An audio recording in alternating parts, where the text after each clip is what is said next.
Was going to keep filing away at my soul until I finally went down again to hunt for those answers? Also, yes. Fine. Maybe I'll only spend half a week under my bed then. Monday to Wednesday. I'll stick my leg out on Thursday and maybe my hand on Friday. I'll take the weekend off, naturally. I made a solemn vow to never work on the weekends. Can't be helped. I chuckled, then gave a big sigh. You know what's the worst part about all this? You're right. At some point in the future, I'll find myself down here again, running around down here, pulling up rocks to see what sort of bugs I can find under it. I had an entire childhood of practice doing just that. It would be a shame not to make use of it. Gods, I'll make one strange relic night, that's for sure. Keith, Father said, reaching out a hand and clasping my shoulder. I know you will be a great relic knight. You and Kidra both, when her time comes. His voice softened then. I know that childhood of yours must have been difficult. After you were born and she... Well, I wish that... He broke off and remained silent for another beat. Something welled up in my heart, and I froze still, worried that if I spoke a word he'd shake his head and return to his own silence. I let him continue. Could you tell me about... His hand didn't leave my shoulder, but he still had trouble. Yes? No. Never mind. He turned away, hand withdrawn. I prodded. Why not just say it? We've got time. I patted the elevator platform, which was still moving at a snail's pace. I didn't want this to end on a silent note like this. It felt like he had something on his chest, something he needed to tell. Maybe it was my brotherly instinct guiding me here, because Father and Kidra both seemed to share the same tell. Father glanced back in my direction, flinching almost. His left arm flexed, hand opening and closing as he examined it again. I told you something about my experiences in past missions I've been on. Could you tell me something from your childhood? A story or something? I gulped, wondering how to word any of this. I don't think any of it is as interesting as your stories down here. It was only the street kids and me, running around and pulling pranks and finding our own fun. Oh, and pestering the Reachers about how things worked. Scholar stuff, numbers, sticks, dirt, you know. Are you sure you want to hear about that? He didn't say anything for a moment before answering softly. It will take months, maybe even a year, to recover from all the damage I've built up. But at least once I've done my time, I could still return to the front lines, so long as I have Winterscar to assist my movements and my arm.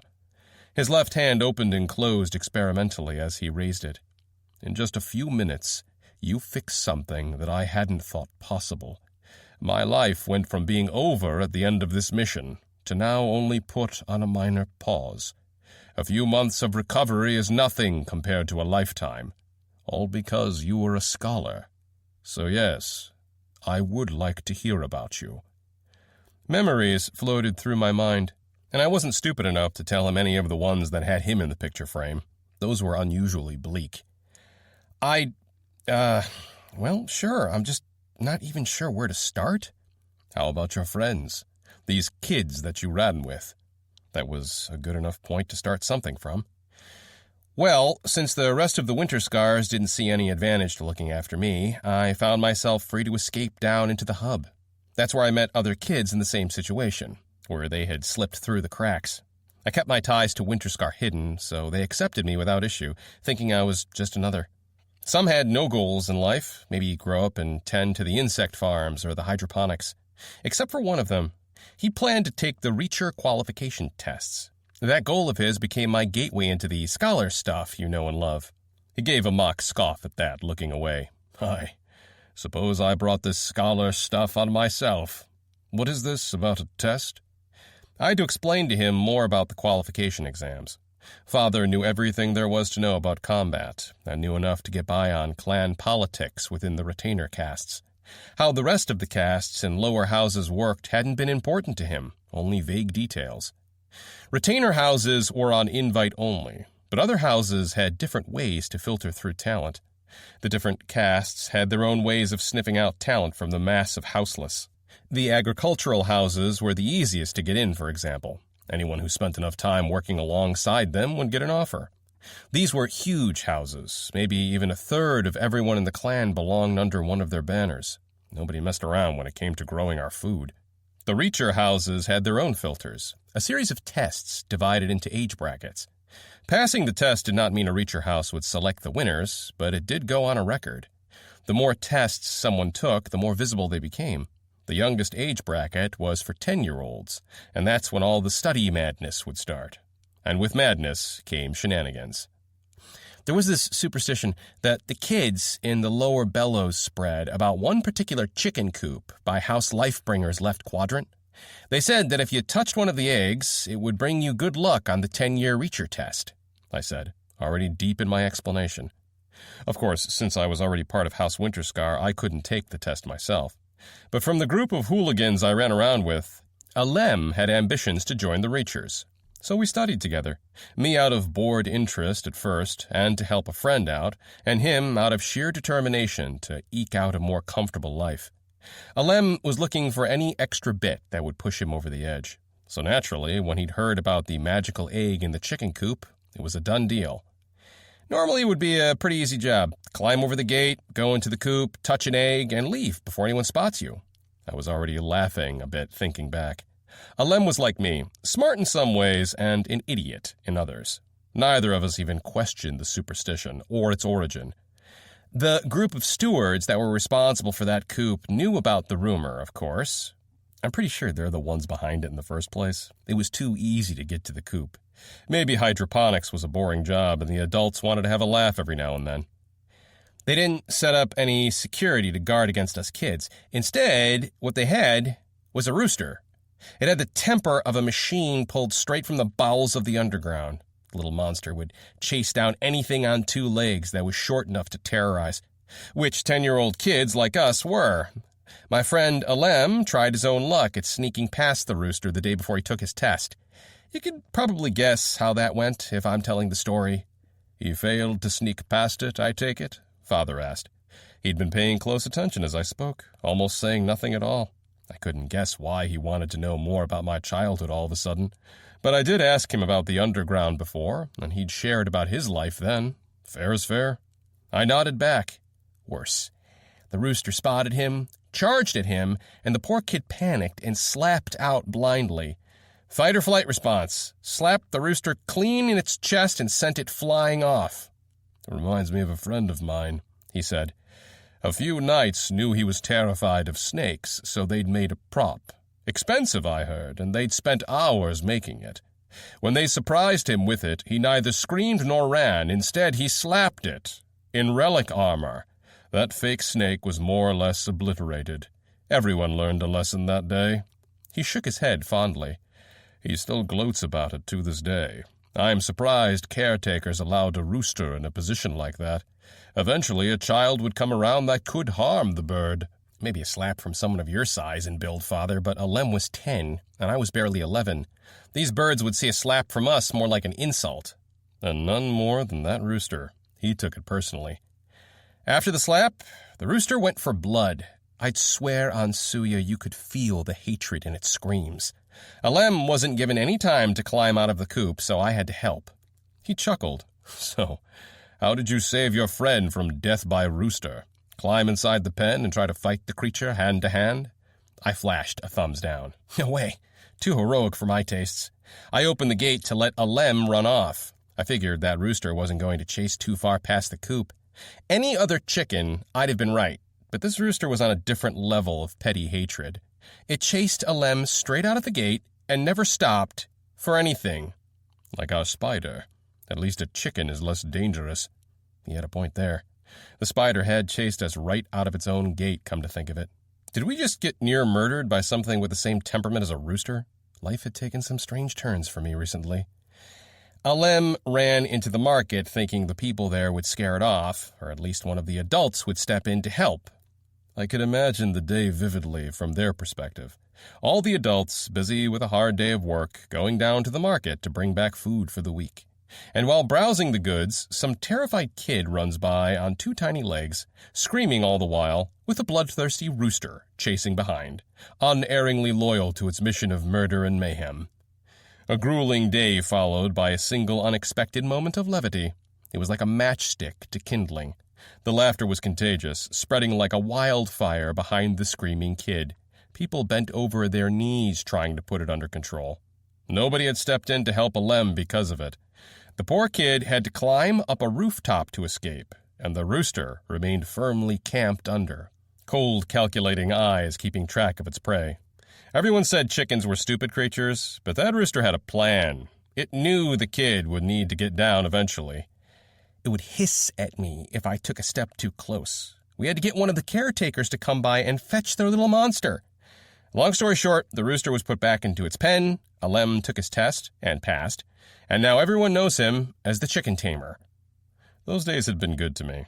The kids I had run around with all had their issues, and we'd banded together because of it. I'm guessing you didn't have much of the same freedom I did to roam around. Was your old man as strict as grandmother? I hardly hear anything about grandfather. He died on the field when I was 13, Father said.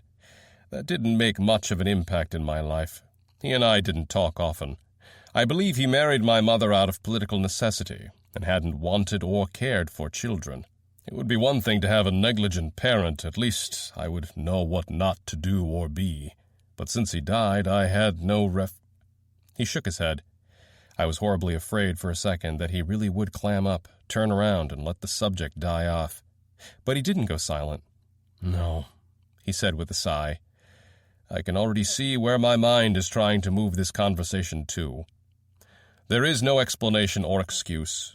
I could have asked others about how to raise you and Kidra alone. I could have learned what I needed to do. I have no excuse for abandoning you like I did. Your mother would never forgive me if I tried to downplay what I've done or blame my own upbringing as the reasons for who I am. I can almost feel her glaring at me from above. He chuckled. She cared too much. What was she like, Mom? The Winterscars never did tell any stories about her. I heard hundreds about you. They had tons about how you'd win duels or fights and defeat other relic knights and pirates. But it was like she didn't exist. Nobody ever said anything about her. He turned to glance up at the distant ceiling, slowly approaching as the elevator ascended. When he tried to speak, his voice broke at first, but he rallied anyhow. Our house didn't speak about her, because she wasn't a Winterscar. Wait, was there some sort of lineage issue I hadn't known about? But the family records show her as Kellen Winterscar. Aye, after she married me, she was houseless originally, so she had no history with the Winterscars, no trace of politics, and she didn't care to establish any of it either. That's why I loved her as much as I did. That's why I felt safe around her. She wasn't a Winterscar. He stared up, pausing for a moment. She would have loved you like she loved Kidra. She wasn't a Winterscar, Keith. She was good and kind and caring. His voice broke, chest shaking as his voice wobbled. And I regret so much that you never were able to experience that. It changed my life. He stopped, shook his head, and went silent. The elevator continued to rise at a steady pace. We stayed like that for a minute before he spoke again. You'd never guess how I met her. His voice was back and level. I had been undercover for an assignment. She had been a cook working in the bellows. On the side, she was a runner, working for a known information broker to make an extra paycheck. Nothing important. Attius had been hunting down conspirators at the time. Damned fools who were scheming with outside raiders to coordinate some attack. He suspected they would try to intercept her deliveries. I spent 4 months at her side, acting as a common low-budget bodyguard, the kind that's all show and no action, the kind that our targets would feel safe to attack. He fed them false information, making them believe I was wearing fake relic armor to impress clients. The unadorned aspect of the Winterscar armor was perfect for the setup. A chuckle came out of him. I never got my chance to fight. Lord Attius manipulated them into setting up an all-hands-full meeting, and then he culled them in one swoop. He called it counterintelligence.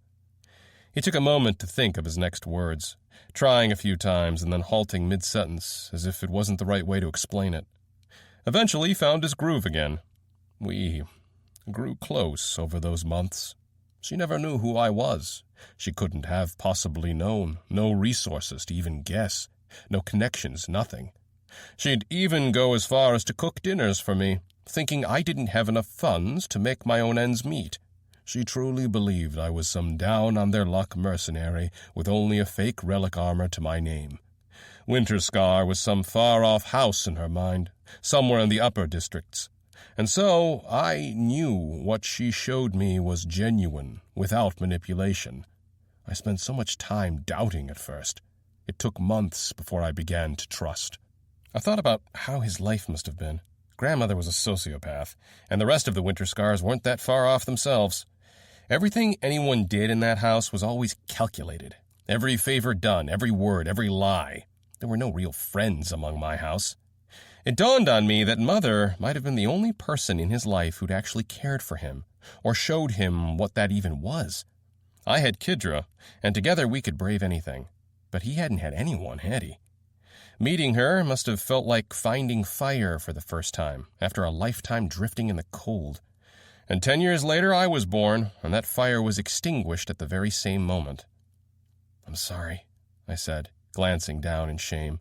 "Don't be, boy. It wasn't your fault," he snapped back. "Only a monster would blame a newborn for what happened."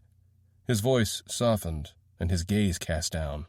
And I might have been one at the start." The lift shuddered to a stop, wobbling. I reached out for the handles on the floor to hold me steady. But besides the moment of terror, the elevator held together, creaking and groaning the whole way. We'd arrived at the top. Father stood up next to me. "You asked me a while ago why I didn't leave you behind down there. I know you deserve an answer to that.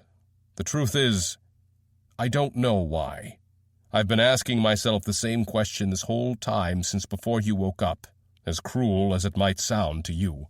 "I don't find it cruel. Like I said before, the optimal choice would have been to leave me to die. A Winterscar would have picked that in a heartbeat. If you ask me, I think you're just terrible at being a Winterscar." He chuckled darkly at that. "Perhaps I am.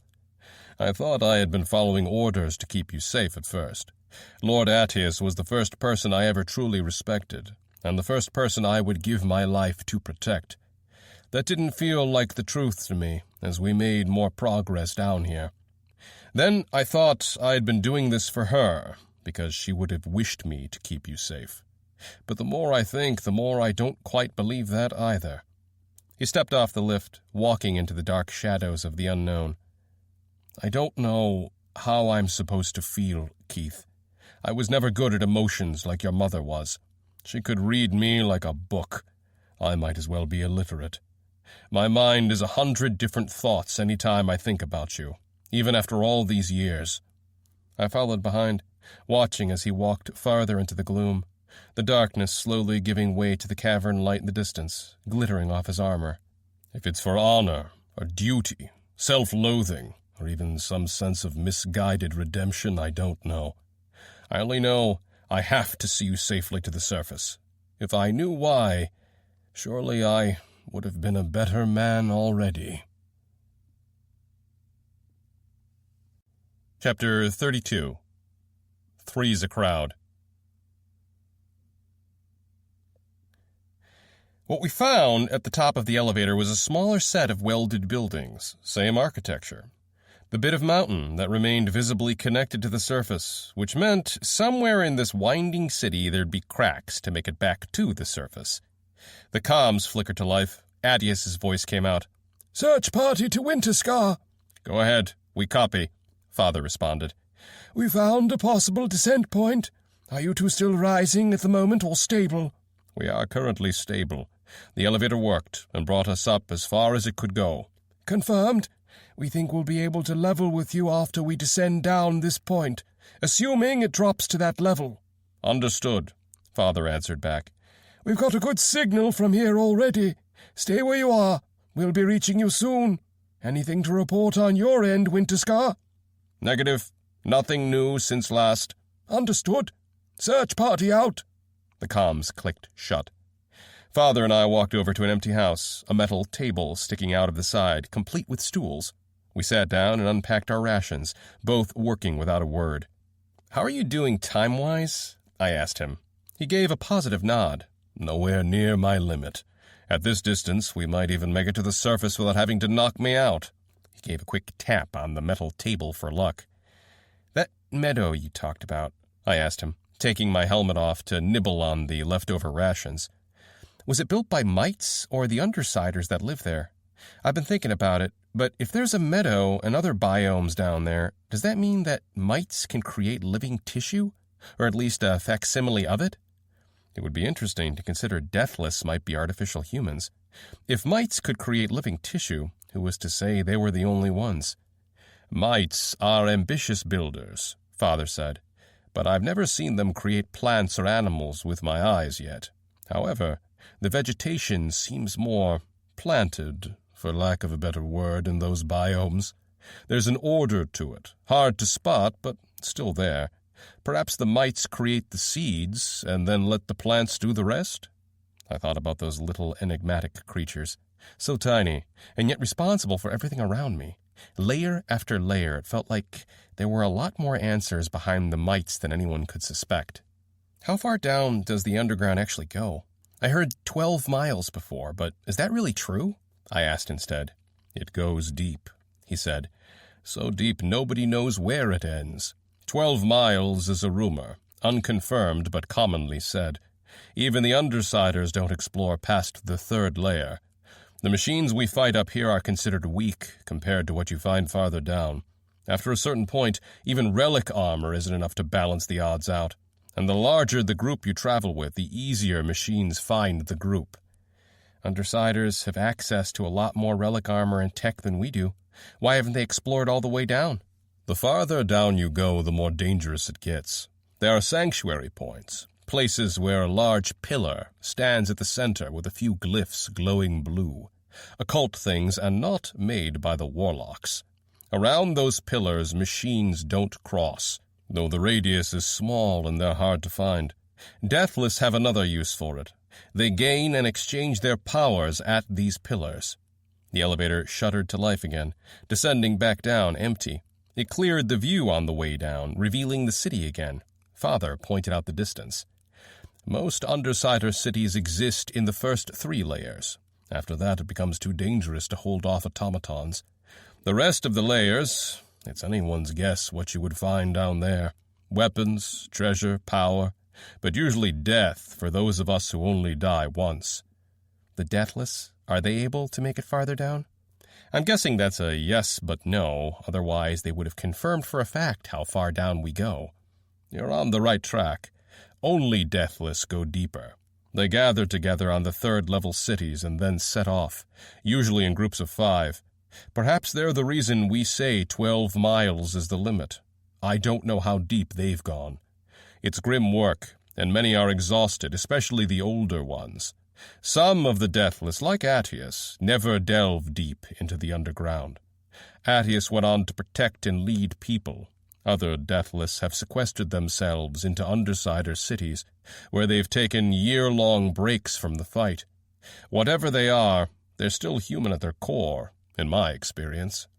I tried to wrap my head around that. The machines we'd run into already were hard to fight off. If we didn't have relic armor, we'd have died dozens of times already. And he was saying there's worse below. But then again, the machines up here weren't optimal.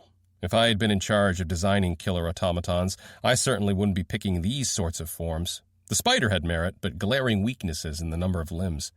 Additionally, their reflexes didn't seem on par with actual machines. Things from even the late 3rd era could already track and calculate options within nanoseconds. So why weren't the machines just as fast up here? And there was also something odd about their memories. Every machine we fought so far, it felt as if it had never fought a human before. But machines are just code, and memory is data. Why don't they all share collected memories, or at least pass on their data to their next chassis? And come to think of it, why are there no machines on the surface? Father shrugged. Attius has asked the same questions you did. He asks each time we dive down into the deeper cities. No one has any answers, only theories. As for the surface, they seem almost oblivious of it, I suppose, as if they can't comprehend that the surface exists. Attius has a theory that it's all an artificial limit, implemented likely by either the machines themselves, for some arcane reason we don't understand, or by an enemy of the machines. They might have failed to wipe out the machines, so they've settled on harming them in ways to prolong the world. If this entity had been strong enough to modify the very core of how the machines behave, it was hard to put it all in context with what reality looked like now. It was almost like these monsters up here were made specifically to be opponents to fight, rather than a pest control measure. And the only opponent I could think of would be the Deathless. What was their relationship to the machines? What exactly are they? Deathless, I mean. Is there some sort of secret we Relic Knights are supposed to know? I'm no longer just a scavenger now. Were that I knew. I told you most of what I knew about them earlier. If there are more secrets, then Lord Attius is keeping them from me as well, he answered back, dashing my hopes. What I told you was the truth. This last year has been different, more different than any. The Deathless have truly changed for the first time in millennia. They're strange, Keith. Lord Attius is worried about it as well. He talks to his fellow Deathless when he meets them, and none of them can make sense of this new generation. Are the Imperials right about this being the end times? What a goddamn century to be alive in, right when the apocalypse appeared over the corner of this scrap pile. He shrugged again at that. This new generation at least fights against the machines most of the time. They're just different from us. I spoke to one in a city a few months back. They see the world as a game. I've seen them fight and bicker among each other constantly, complaining about things that seem trivial. He drew out the sword, examining it while he spoke, almost as if to distract himself with something. But they have already discovered things farther down than any have before. Some of the Imperials I have talked to believe the Sun Goddess is desperate, are trying something new to break the stalemate. The Crusaders are mobilizing, regrouping together already.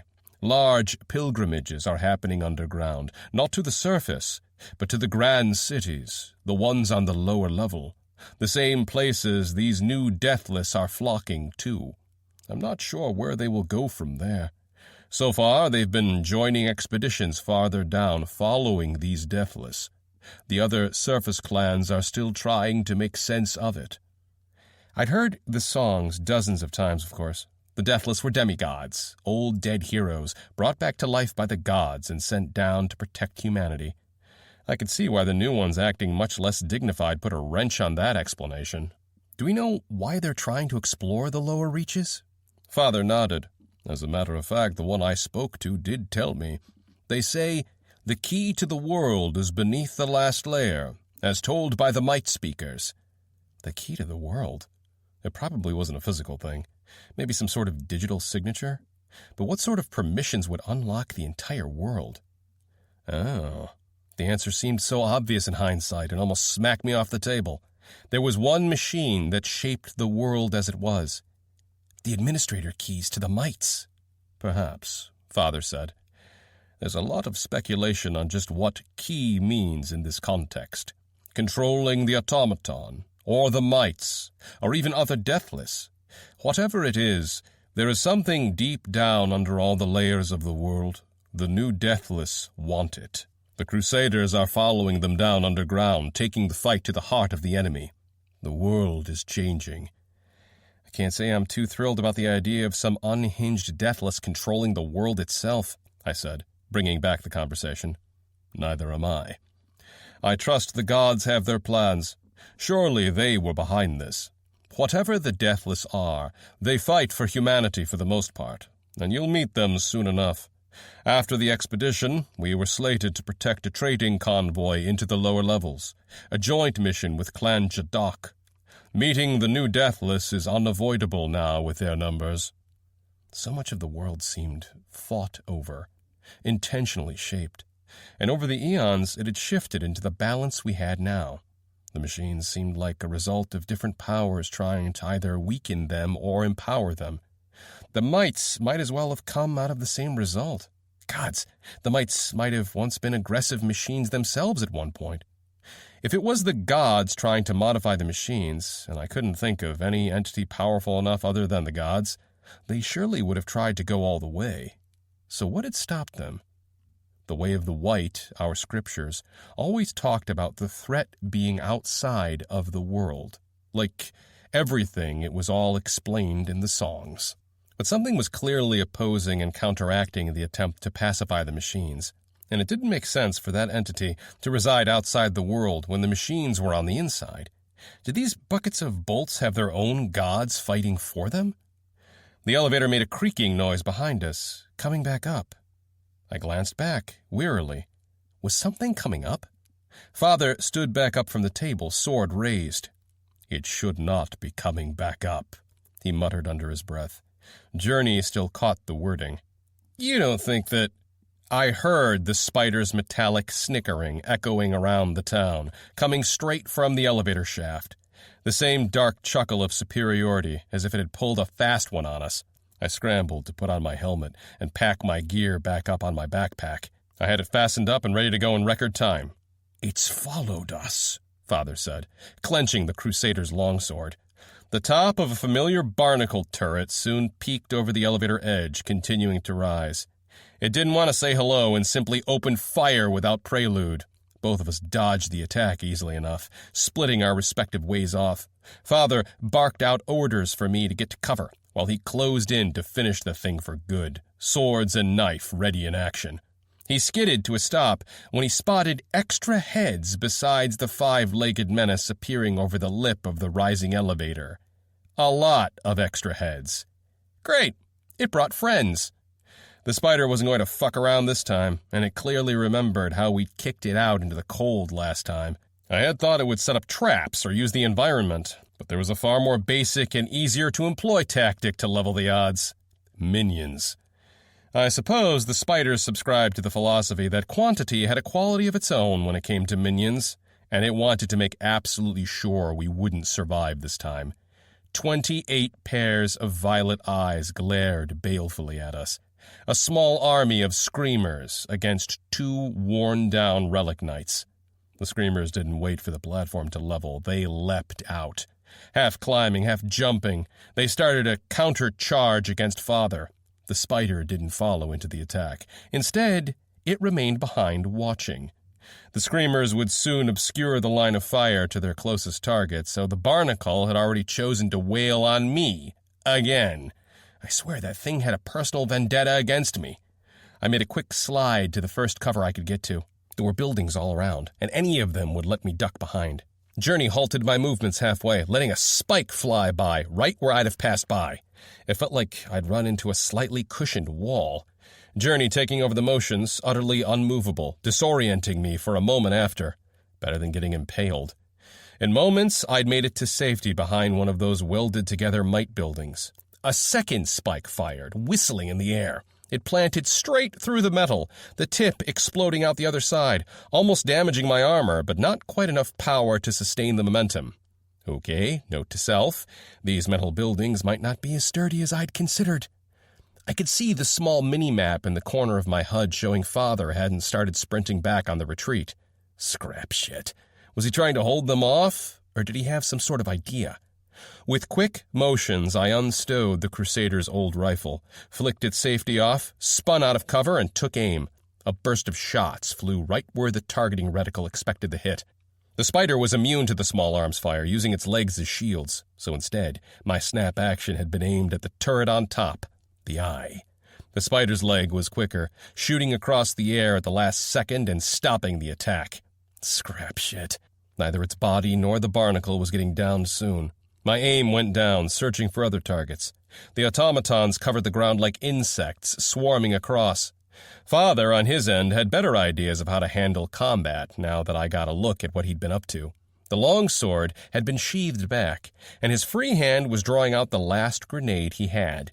A flick of a gauntleted hand, and his last explosive flew straight at the charging mob, red light rapidly blinking. None of them had seen a grenade before, so, of course, they didn't dodge. That turned into a very expensive mistake. The explosion tore into the charging group. The enemy counter was stopped dramatically on Journey's HUD. That had ripped apart 5 screamers off the bat and likely damaged others. The machine charge faltered, staggering from the blow, the smoke obscuring the full scene. "Cover fire! Shoot the moment I retreat! Conserve ammo otherwise!" he ordered. "I need to thin their ranks." 23 targets left. That didn't seem to faze him at all. No, instead, he charged forward and dove into the smoke. Chapter 33. Nothing personal. The man burst through the smoke like an avenging wraith, knife and sword in hand, destruction in mind. Obscured in the cloud, I could only see his orange outline on the HUD, Winterscar relaying motion data to Journey. A whirlwind of destruction followed, the sweeping strikes of the longsword, slicing madly, and the knife cutting off legs and hearts. The automatons didn't even have time to regroup with the veterans scything into them. He moved with choreographed strikes, every hit deliberate. He spun around the grasps, jumped over the lunges, and struck the openings, maximizing the use of the fading smoke, knife stabbing down deep into anything that came too close, longsword handling anything at further range. In mere seconds, he had slaughtered another 4 and greatly damaged more. 19 left. Just as fast as he had appeared, he disappeared like a ghost, retreating into the smoke cloud and sprinting in my direction. "Cover fire!" he called out to me, voice steady, slicing into the open. That left him completely exposed, but I understood a moment later why as the barnacle opened fire on him, choosing to take the easy target over me. His longsword flicked out in impressive instinct, and the spike screamed off course right before impact. The automatons vaulted through the remains of the smoke, howling for vengeance, and I was completely free to open fire on them with impunity. The targeting reticle made it easy to line up my shots. Journey's arms kept the rifle exactly as steady as I needed it to be. I pressed down on the trigger, flowing back into my training days. A skull exploded into metal shrapnel and white ceramic. The owner dropped dead on the ground, its brothers jumping over the body without care. 18 left. I targeted the next and opened fire again. This time it twisted, ducking and trying to dodge the shots. A lucky clip hit its leg as the creature straightened up. The dodging quickly became more flailing and far less in control. It took another 2 bursts before I nailed the little scrap shit. 17 left. "Don't waste bullets. They've already adapted. You'll need to fire when they're not paying attention now," Father said at my side, dodging another spike, making it look effortless. The spider shrieked in the background, bellowing out orders. The barnacle turret turned to me now. "Fall back. We can outrun them and continue the assault from range in a better location," Father ordered, and sprinted. I let go of the rifle, leaving the strap to do its job, and followed behind in a tight sprint of my own, keeping up with him. Journey continued to halt or redirect my movements to avoid spikes I hadn't seen coming. Pain was flaring up in my muscles from the constant forces exerted, and my own pace was getting slowed because of it. I grit my teeth and bared with it. The spider finally charged now that we were making a run for it. It could easily outrun the shriekers, but it still chose to remain behind the lines, letting the barnacle take its pot shots at us.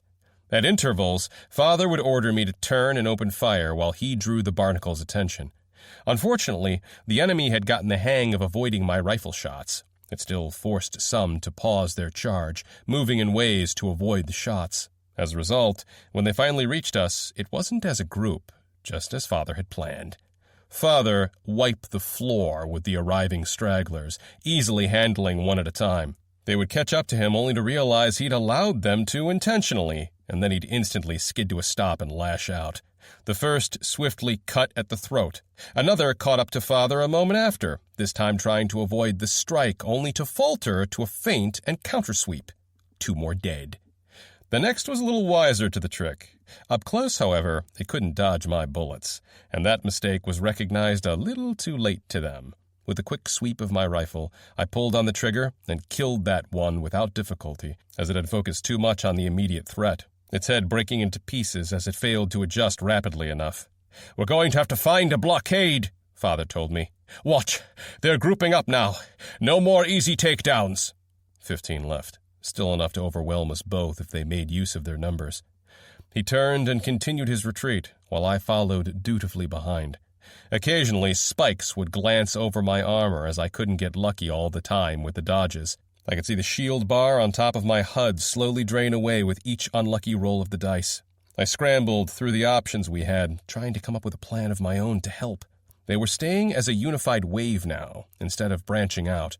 A line of automatons, so that if any dodged weapon shots, they wouldn't have any automatons behind them to slow down. I was wasting bullets at this point to try attacking. Their ducking and weaving was making it too hard to track and shoot. Wait a second. Why did I need to do the tracking? The suit could predict where shots lined up with the targeting reticle, and it could easily move my arms, too. If there was any time to be cheating in a fight, it was now. Journey, can you auto-aim? Aiming assist uses autonomous movement and requires administrative access before being enabled. You're saying it's possible? Affirmative. Oh, this is just beyond overpowered. Enable aim assist. I grinned in my helmet with pure glee. Override confirmed. Aim assist activated to within 1 inch of reticle distance from any identified threat. User can change distance in the options menu. Father, I barked out. Journey can aim my rifle for me. I think we might be able to clear the rest. He nodded. Copy. Look for a suitable position, and we'll return fire. As luck would have it, we'd gotten just what we needed a few meters ahead. Some more of those metal tables by the sides of the welded buildings. Father fell into a slide, rolling into cover.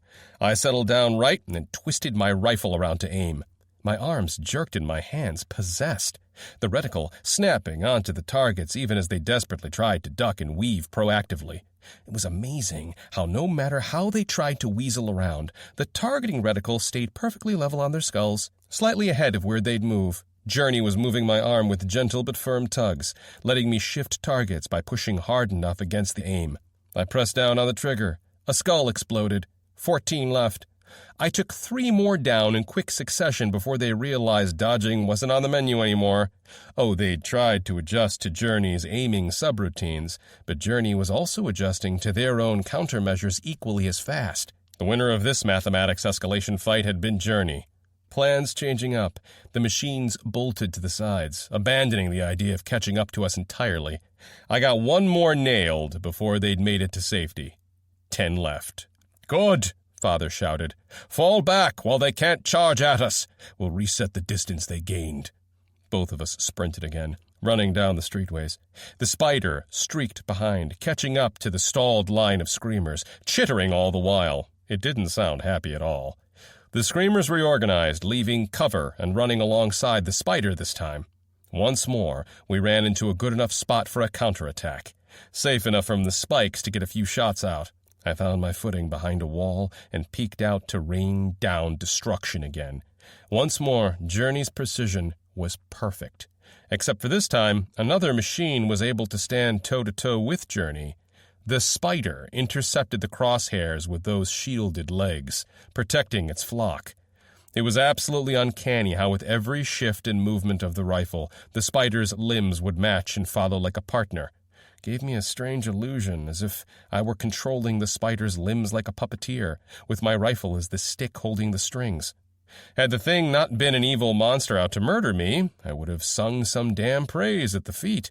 This creature was absurdly strong when it came to defense. Bastards came up with a counter, I said. Father grunted. I can hold them at melee. See if you can whittle them down. You trust me to fire into a melee? You'll be in the possible crosshairs. I do, he said with calm confidence. You'll either succeed, or Winterscar's armor will take some hits. But you won't fail me. I nodded back. The spider continued its careful advance, arms at the ready. That barnacle on its back hadn't stopped this entire time either. It continued to rain down fire at me specifically. The little scrap shit really had it out for me. Father jumped over the table cover, charging forward right after the barnacle had taken another shot at me. The spider held its ground for a moment and then scuttled backward at the last moment. 10 automatons against Father. Even with his arm restored and all the drugs keeping him at a temporary peak, these weren't great odds. The veterans seemed to know that. If I fucked up, he would be the one paying the price. And yet he didn't waver in the slightest on his dash forward. I leveled my rifle, searching for a good pick. He picked his fights far more carefully than the first time he'd charged into them. The weapons reserved for defense, his movements always keeping him from being surrounded. The first bout of contact saw neither he nor the automatons get hit. Both sides launched strikes and feints that the other dodged. There was a healthy distance between them, neither side wanting to get within the kill zone of the other. They had number superiority on him, except they had to keep an eye on me. If they looked away for a second, I'd be the end of them. The barnacle took another shot at me that I ducked under. I aimed to return fire once the threat had sailed by. Journey tracked after targets, far too close to Father for comfort. It took only a few seconds before I had a window. The screamer had been forced to pay full attention to Father in order to avoid his strike, and more importantly, had overextended too far away from the spider's protection. I pressed the trigger, putting complete trust that my armor wouldn't fail. The screamer succeeded in dodging against the longsword, only to have its head explode into pieces as my attack flew true. The pack screeched louder, and Father lunged at another, who jumped away to dodge. I got a front-row view of my rifle locking onto its mid-air trajectory and opening fire. They could try to dodge on land. In the air, they had nowhere. The creature hit the floor without a head. Now the pack of machines was being far more cautious, taking only the safest possible attacks, while keeping an eye out on where my rifle was aiming. I didn't see a single one try to jump away again. 8 left. Not enough to turn the tides yet. All this took the span of a few seconds, which was all the time we got before the spider put a stop to all this nonsense, charging up close enough to attack like a hen mother brooding over her children. It now remained close enough to block my attacks and moved to follow any overextending minions. The spider screamed and hissed in anger, clearly barking out a change of orders. Father tried to take a few swipes at it whenever the limbs got too close in their defense attempt, but the automatons kept him too busy to commit. The spider could have made use of that, striking out at Father while the minions kept him on edge. Instead, it made no attempt to get closer to the man, preferring to let its minions deal with the dangerous target. I could understand, really. Father was like an angry blender. One does not simply poke a spinning whirlwind of blades without getting cut, something the spider seemed to have taken to heart. It knew any attack on that relic knight would open it up to a counterattack, even if it would have been a small one. The 8 remaining minions left were already winning, chipping away at his shield while sustaining light damage in return. They'd outlive him at this pace. I kept trying to find a viable place to fire off some shots, even if it felt hopeless. That machine would not let me out of its sight. Between the barnacle firing down on me and the spider's preemptive legs, there were no more easy wins. Sit by the front lines, block my shots, and wait for its minions to slowly bring down Father. It was a solid plan. Retreat wasn't possible anymore for us. Father couldn't extract himself safely at this distance without getting stabbed in the back. But the spider hadn't been content with just that. No, it hadn't settled for a probable victory. The creature was greedy. It wanted to make sure it would win. That hadn't been the whole of its new plan. I realized this only by chance when I noticed a discrepancy. Father was now stalemating the enemy when moments ago they had been slowly winning. In the middle of the furious fighting, he twirled past an outstretched arm and delivered the first killing blow. The automatons no longer took greedy hits or unsafe lunges after that. They fought more defensively, almost like they were stalling for time. I realized exactly why Father started turning the tides only now, whereas before it was a slow pace to defeat. The numbers. He wasn't fighting 8 screamers anymore. There were only 5 left in the melee, with 1 already dead at his feet. 2 were unaccounted for. I twisted just in time to spot them, leaping from the building right above my position, falling down directly at me with open, bloodthirsty arms. Chapter 34. Crucible. My preparations saved me.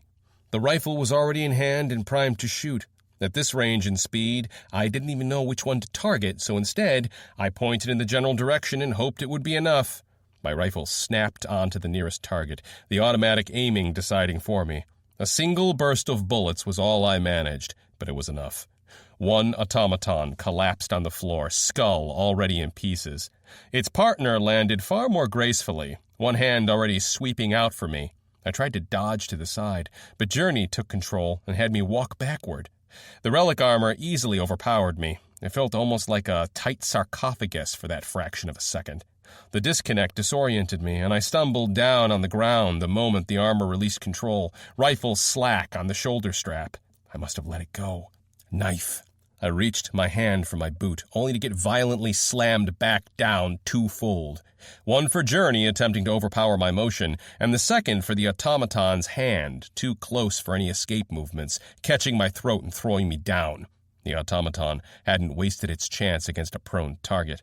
Already, its long hands fully wrapped around my throat, its knees pinning me down on top of the breastplate. A terrible metallic groaning was coming from the suit, and red flashed over the HUD, indicating hull damage. The monster was slowly bending the neck plate. No shielding could prevent a direct force like that, but Journey held against the strangle. I didn't feel a thing. My hands shot out to grasp at the thing's wrists. Last time I had been like a child trying to pry off this sort of grip. The creature was powerful enough to break past relic armor. There was no way a regular human could compete against that might. Those violet eyes again, staring down into my soul. But it wasn't me that moved the armor moved itself. My motions were just direction, and Journey's strength wasn't human. The gauntlets gripped the wrists and then crunched down, breaking the ceramic armor in chunks. I pushed. The thing's hands were pried off, inch by inch, the relic armor stronger than the machine. It seemed the automaton realized this the same instant I did. It shrieked in fury, pulling its hands away. The move caught me by surprise, and the wrists escaped my grasp. Those mechanical hands rose and dove straight down. This time, it wanted to stab and claw at the armor instead. I rolled free and tried to scramble away. That attempt got stopped midway as the thing gripped my ankle with one hand. The other hand raised for an attack while it dragged me back into range. Somehow, I had enough presence of mind to go for my knife again. The blow hit my armor right before I could take the knife, knocking me like a rag doll to the side. "Warning, low shields," the suit announced. It had taken too much damage in this scuffle. The spikes had whittled it away already, and direct damage like this was mounting up. Those attacks were no joke. I would have slid a distance on the ground, but the thing still had a grip on my ankle. Its arm lifted again and wailed down on me hard. My left arm reflexively shot up to protect my head. Journey overrode the command, twisting my hand around and opening it into a grab. The move was violent, but Journey caught the automaton's attack, catching the thing's wrist again, stopping the attack cold. The automaton seemed almost shocked. Notifications scrolled through my HUD, biometrics flashing red on my left hand, fractures, bruising, muscle contusions. It tried to rip its hand free, but Journey didn't let it go. I closed my hand, retaking control. The mangled machine wrist crumpled further under my grip. It spasmed, black metal now bending as the relic armor squeezed. The creature screamed out, a mix of terror and anger combined. My right hand finally found the opening and grabbed my knife hilt. The enemy saw the weapon come out. It let go of my ankle, trying to escape now. "Not going to happen, you bastard." My grip was iron. No amount of pull the creature could muster was strong enough to break it. I yanked the captured arm towards me, interrupting its escape plans. Only then did I let go of my grip, shooting out for the next target, the ribcage. Journey's armored gauntlets wrapped around one of those fake white bones, and my knife flew at its face simultaneously. The snap hiss of the blue edge activating midway into my lunge. I screamed death. Oh, it tried to dodge. Tried. But Journey's grip was a vice, and the ribcage offered a perfect handle to hold against, letting me pull the creature even closer. The blade sunk into the thing's throat effortlessly, digging up into the skull. Again and again, I stabbed the thing, screaming incoherently the whole time. The violet eyes vanished, and the creature slumped over me. A quick shove got it off me, where I could roll over and stand back up. That was the wrong thing to do, since a spike speared out and struck me squarely into the chest plate. The blow knocked me down again on my back. "Warning, shields offline," Journey said. It almost sounded annoyed, despite the monotone. With a grunt, I grabbed the machine body and flipped it over, making an improvised cover for me. Another spike flew out and struck the corpse, but couldn't make it through. I lifted my head up to check the current fight and felt elation at the sight. The spider had made a terrible mistake.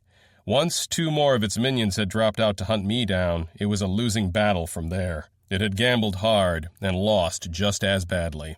Father had sliced up 3, and the 4th had retreated under the safety of the spider. He must have turned the tide before the spider could order a retreat. I could picture it looking like an even fight at first, until one of these creatures got greedy, and Father instantly destroyed it and sped through the rest with the opening. He couldn't quite get at the final minion, as the skittish spider was now playing exceptionally safe for good reason. Its attacks shot out to force him away, while the last remaining automaton prowled under, looking for a chance to get a hit in safely. The barnacle tried firing another spike down at me, but now that I was paying attention again, I could hide from the hit behind the dead automaton. I needed to shift the advantage to Father somehow. A plan came to mind almost immediately. Simple solutions and all that. The only reason the overpowered spider was keeping Father at bay from killing that last minion was that it was free to use those arms. I knew how to effectively remove one arm from the fight. A simple catch-22 for the critter. The only thing needed now was a window of time where the automaton minion would try for something, expecting the protection of the legs. It wasn't a long wait. These machines were greedy even when they knew the situation couldn't allow mistakes. The minion moved in for an attack. In a flash, my rifle was up and aiming, except not at the minion, but at the spider. The creature must have seen the motion since it reacted immediately, shielding itself first from the possible bullets, leaving the minion wide open and undefended. Father didn't need to be told anything. Without the spider to cover for it, the screamer had little chance. In seconds, he'd cut the automaton's throat, exploiting the falling body as a springboard to leap up. He leapt into the air, giving him a perfect firing angle on the barnacle. The turret wasn't quick enough to change targets from me to the imminent threat in time. A knife flashed out. The spider realized the problem and reacted a moment too late to save the turret. In a split second, it seemed to realize there wasn't time, so instead, it went on the attack, looking for a trade.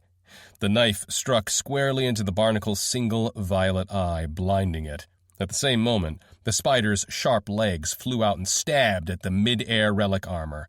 Father saw the attack coming, long sword slicing up to meet the strike. It wasn't fast enough, the limb too quick. Relic armor shield screamed and crumbled. The strike tossed Father backward. He hit the ground and leaped back on his feet unsteadily. The damage was significant, but the shield had prevented the worst. The HUD displayed in a flash of red that Winterscar's shields were offline, same as mine. The automaton charged after him, another 2 limbs flying out to sweep him off his feet while he was still recovering his footing. The creature knew this would be the only chance it had. My rifle was locked on and already firing. It hadn't tried to use its legs this time, opting to rely on the thick armor instead. It wanted Father dead, even if it had to trade its eyes for it. My bullets hit their marks. 3 violet eyes shattered on the thing's exposed side from 3 quick trigger presses. Journey's aiming was perfect, accurate, and quick, but the automaton's attacks were just as rapid and precise. They reached out for Father, wide, scything swings with terrifying power behind them. He jumped clear over the first, sword flashing out and sinking in, letting the automaton's own motion sever the appendage wholesale. The victory came at a cost. The spider's second follow-up attack clubbed Father right out of the air a moment later. It sent Father speeding back again, this time a nearby building halting the momentum with a terrible crunch. He fell straight down from there, hitting the ground. Winterscar reported a laundry list of broken bones flashing over my display. Father groggily tried to get back on his feet and faltered backward into the building wall instead. I continued raining down fire the whole time. The attack had opened the spider up to some more damage, but not enough. The legs were once more making my bullets useless. Our last enemy closed in on Father, chittering all the while in that strange machine tongue. He stayed slumped down to the ground, staring at the advancing enemy. I could only hear ragged breathing over the comms. "Get up. Please get up." I continued to shoot at the spider, trying to stall it. I can't win this one," I heard him over the comms. "Body is giving out. Pushed too far. Run. Hide. I'll buy you time." With a grunt of effort, he rose again, Catheta's longsword still somehow clutched in his hand despite everything. He brandished the sword like a torch now, warding away the violet dark. All precision and stance now gone. The spider growled in response, warily circling its prey. Far out of reach of that swinging weapon, not yet confident enough to charge in. Ejecting the old clip, I slammed a fresh one into place on my rifle. I kept the weapon aimed and ready, searching for an opening. "Not going anywhere. We're almost done with—" "Damn you, boy, do as I say!" he screamed through the comms, glaring at me from the distance. "Move! Get out!" The spider charged, gibbering out with incoherent fury. Father turned and silently met its assault head-on. He'd always been floating right on the edge, drugs and relic armor keeping that edge at bay. With the additional broken bones, ripped muscles, and offline shields, he'd tipped over that edge, and both of them knew it. I had to step up to bat. I needed an alternative plan, or I needed to change the victory conditions. The rifle barked at the spider, forcing it to defend. It turned slightly to hiss at me, considering if it should rip a hole in me first or finish its original target. "Get to shelter in a house and start patching yourself up," I called out. "I've got an idea on how to hold it off for now." Lies, of course. I had jack squat for a plan right now. But Father didn't need to know that. My only aim was to get him out of the fight first. I'd figured something else out later. We'd killed off the army of minions. The thing was already damaged and missing limbs. We'd almost won already. There was no way I was going to let it somehow snatch victory after all this. We'd worked too hard for it. I needed to placate Father somehow, pull him out of the fight, and deal with this thing myself. A chuckle passed through the comms. "You don't have a plan." "Scrap shit. I'll figure it out. We can win." A probing limb flashed out, striking out at the family armor. Father dodged, twisting around and slicing out. The movements were clearly off now, imprecise, wavering, but still kept lethal enough by sheer muscle memory. The longsword bit down, the tip cutting through ceramic armor before the spider withdrew. It snickered. The creature circled around, taking only safe attacks, slowly exhausting Father. I could tell this was the new plan. It was almost playing with him now. The spider had only 4 limbs. The thing needed 3 minimum to stand, 1 to attack or defend with, but not both at the same time. "I know what we can do," I said. "No, you damned fool, you need to." Another probing strike shot out to catch Father. Again it withdrew, too fast for him to counterattack, but not fast enough to defend against me. Bullets zipped through the cold air directly into another violet eye. Another burst flew out to take an extra bite, but the spider was quick enough to shield itself from that. It snarled at us, taking a step back, realizing I was still a threat. Okay, so I'd get about enough time to snipe one eye with each attack. "We can do this. You just have to keep it busy and stay alive. I'll take out its vision bit by bit. Once it's blind, we can really work this thing down. I can carry you back home the rest of the way. You know I can." That could work." He took a step forward, sword ready. The spider took another step back, then tried a quick half-spear. It hadn't even reached Father before the leg retreated to ward off my bullet fire. It screeched angrily, understanding the plan we'd come up with. It couldn't get to me with Father in the way, not without opening itself to a possible crippling blow. We had it in a checkmate. The machine glared balefully at me, hatred easily readable in its stance.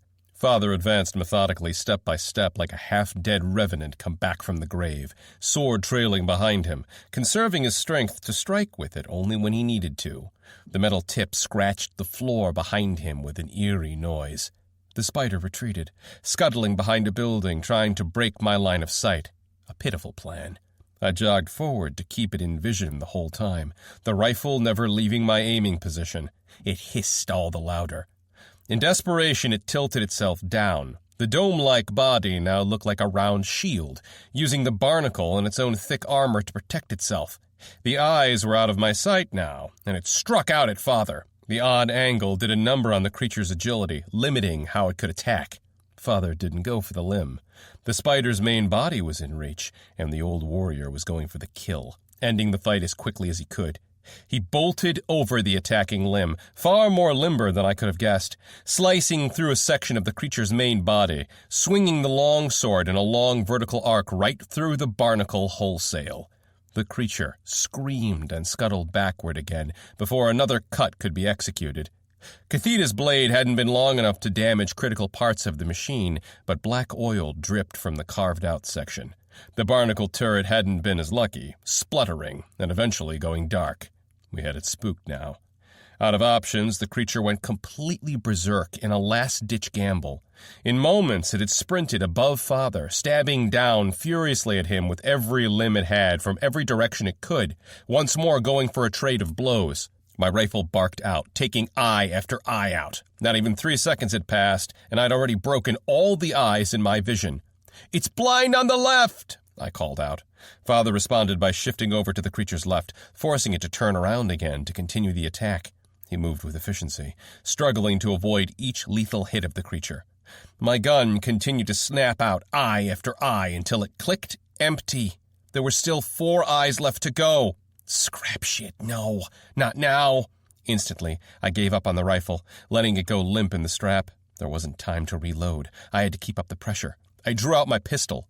"Warning, target is out of range," Journey chimed. At this distance, the pistol would not do a lot of damage. It didn't matter. I aimed and unloaded all 10 shots in rapid fire. 4 eyes at the start, a single eye left after all 10 rounds had been spent. I'd narrowly missed the last one. With a curse, I tossed the pistol aside and went for the next rifle clip, moving as fast as I could. A grunt of surprise passed over the comms. "Warning," Winterscar chimed. "Fatal internal damage detected." I froze and glanced up, catching what had happened. Father had been skewered clean through the stomach, a dodge too late, relic armor and all. Even wounded, his sword was already swinging down with vengeance against the attacking limb. The spider didn't wait to have its 4th leg cut apart. Instead, it flung him off with a derisive swipe. The sword only made it halfway into the limb before he'd been thrown away. He flew off, low to the ground, skidding to a stop, a trail of blood left behind. "Emergency life support activated. 3 minutes estimated to hemorrhagic shock," Winterscar called out, voice still monotone. "First aid required.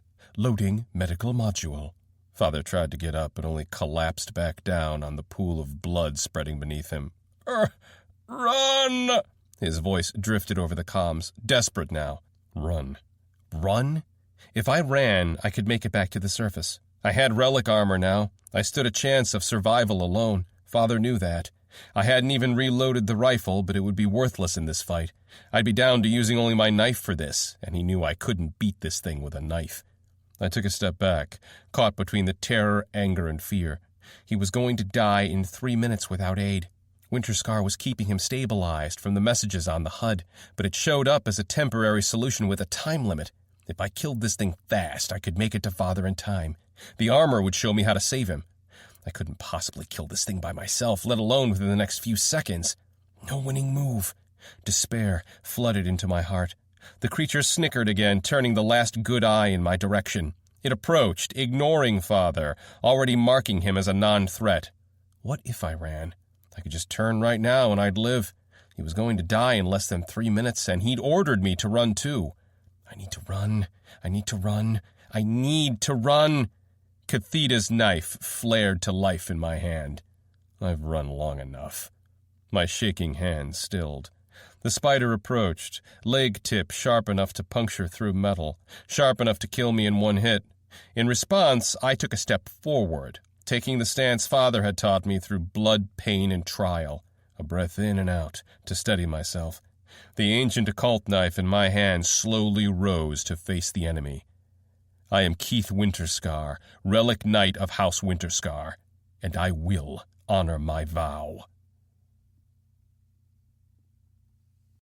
Chapter 35. Son. Automatons are more like wild animals. Father's voice drifted into my mind. Even weakened as it was, those legs moved too fast for a human like me to react to. I felt silly, lifting a tiny occult knife against the towering monster. That last violet eye locked onto my own. Every other eye had been shot. Still, that monster's mechanical ability alone meant there wouldn't be a win coming from pitting my combat skills against it. If I was going to come out of this alive, I had to figure out a plan that sidestepped the spider's advantages. In short, there was no winning this by being better. I needed to be smarter. It moved so much faster than I could be. Only another machine could match that speed. Only another machine. Journey, can you fight this thing? I asked. Movement requirements would exceed user safety limits.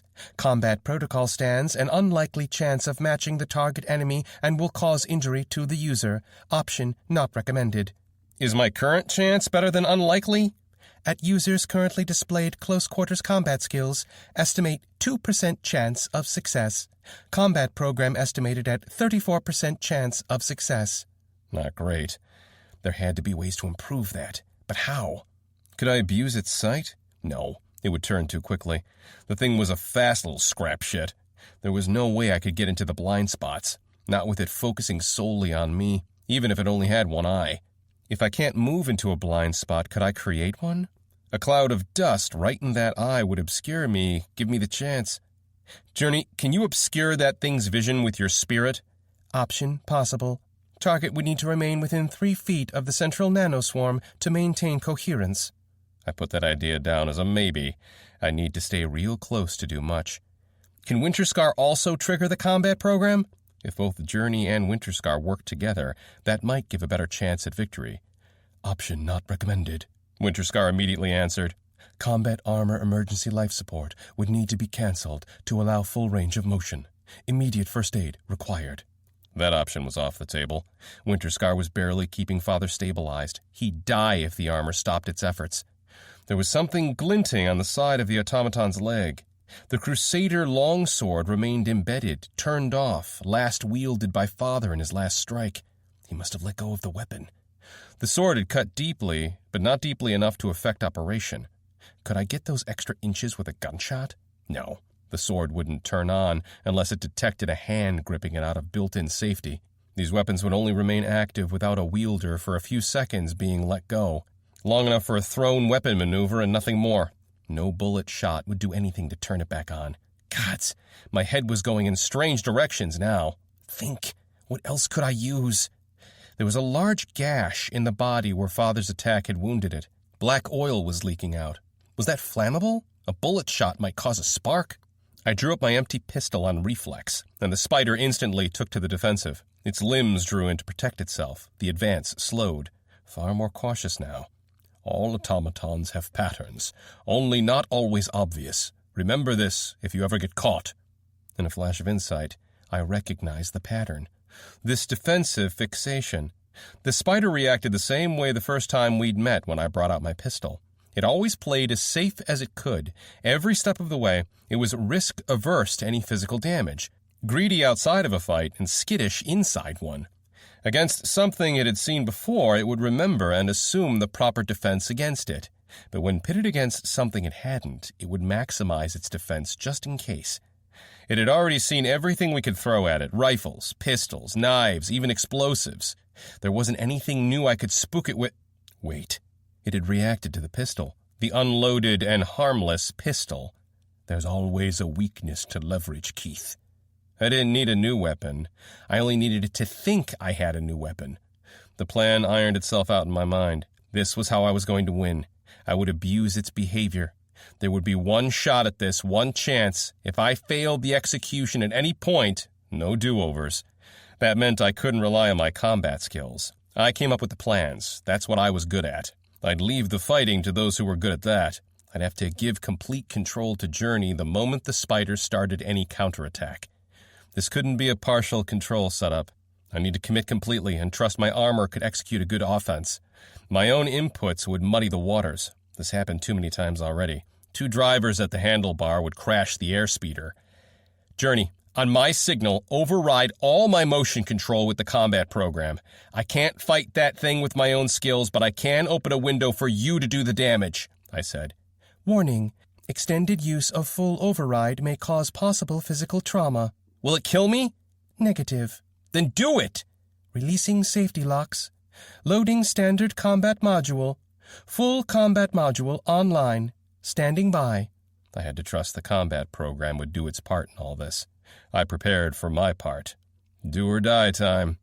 I holstered my pistol, I loosened up my shoulders, and then sprinted towards the enemy.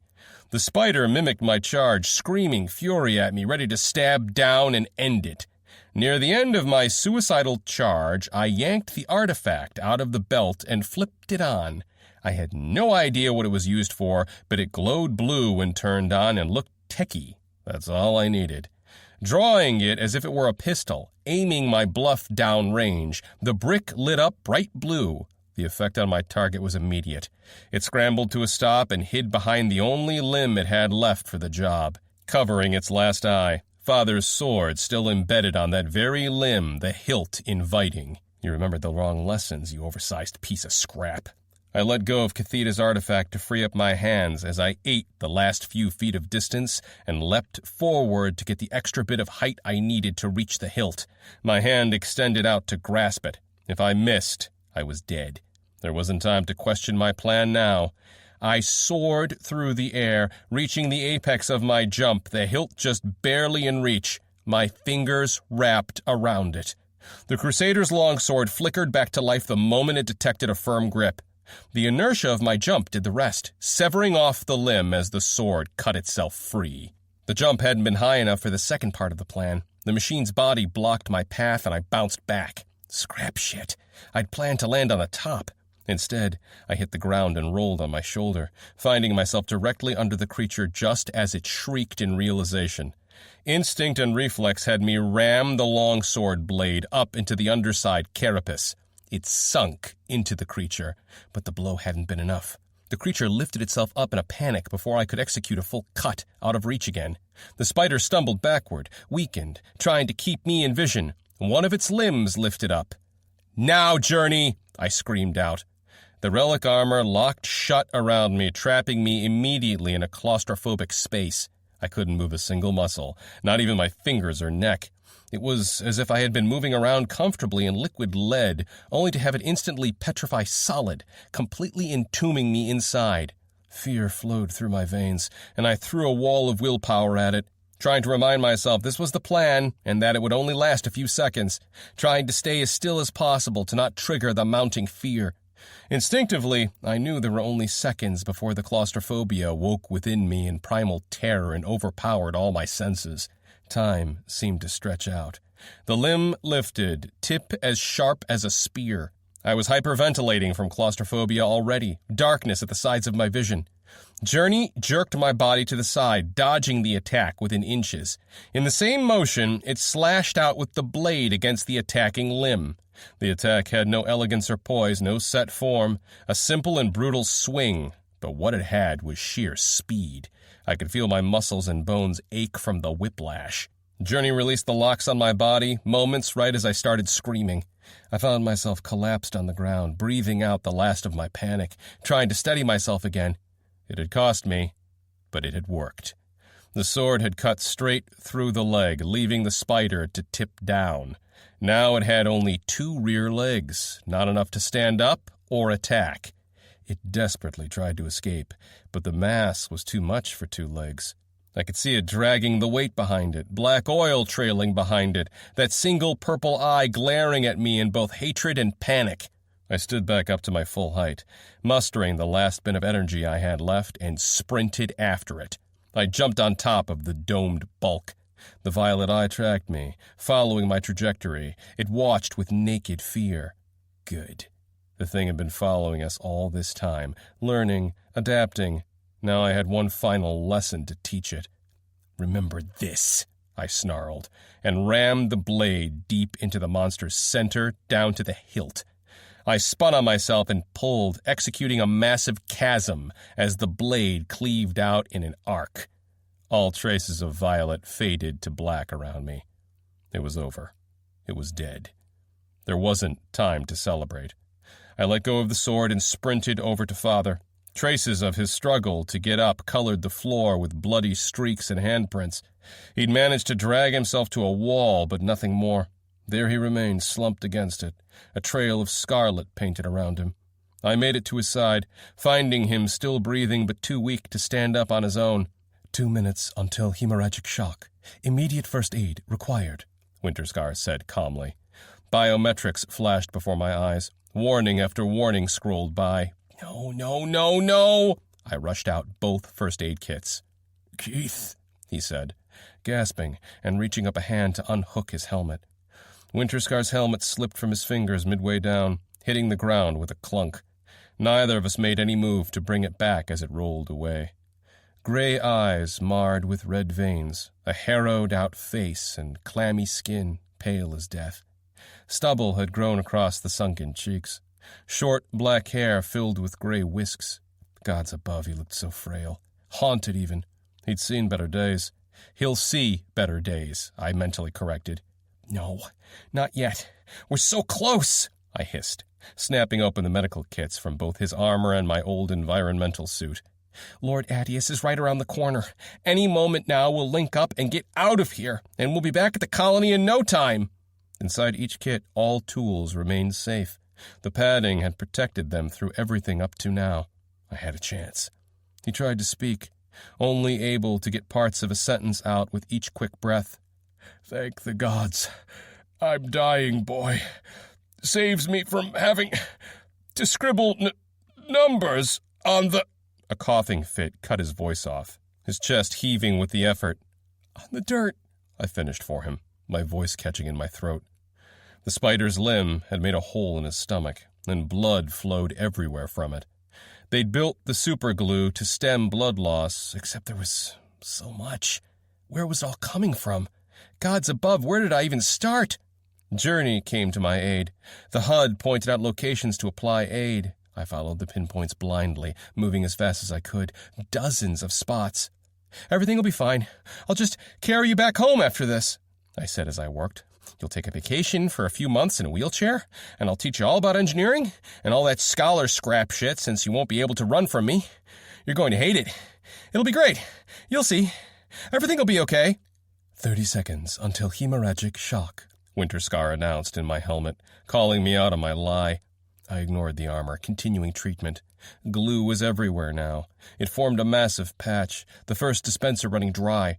I was almost through the entire second one when I'd finally tagged the last spot. Winterscar confirmed the bleeding had been stemmed. 20 seconds until hemorrhagic shock. The timer continued ticking down, ignoring all my efforts. He was still dying. Journey! Damn you, fix this! I screamed out. No options available, given the current resources, it answered in monotone. No. Something else. There had to be something else I could do. I ripped out the gauze from both kits and tried to clean up the wound. They filled up with blood in seconds. Worthless. I swore and tore at the kits for more. There was nothing left inside. Both were empty, save for useless drugs. I swept the empty boxes away in a fit of rage, turning back to my old man. Peace was not an emotion I'd seen on Father's face before. He wore it perfectly. You turned out good, boy. Words wheezed out, lucidity ebbing away into the air with them. Turned out good. 14 seconds, Journey's HUD showed.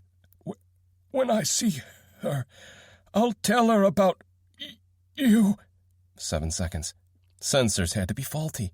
The bleeding had been stopped. He should be fine now. What more was I supposed to do? I ripped my helmet off in sheer rage, throwing it far away with a scream. I didn't want to hear Winterscar's scrap shit lies or Journey's helpless shrug. The chill air attacked my cheeks instantly, the cold reaching in through my tears. I couldn't care less. Stupid, scrapping shit-filled. You could have made it out alone, I screamed, throwing the worthless superglue dispenser away, hearing it break on some faraway rock.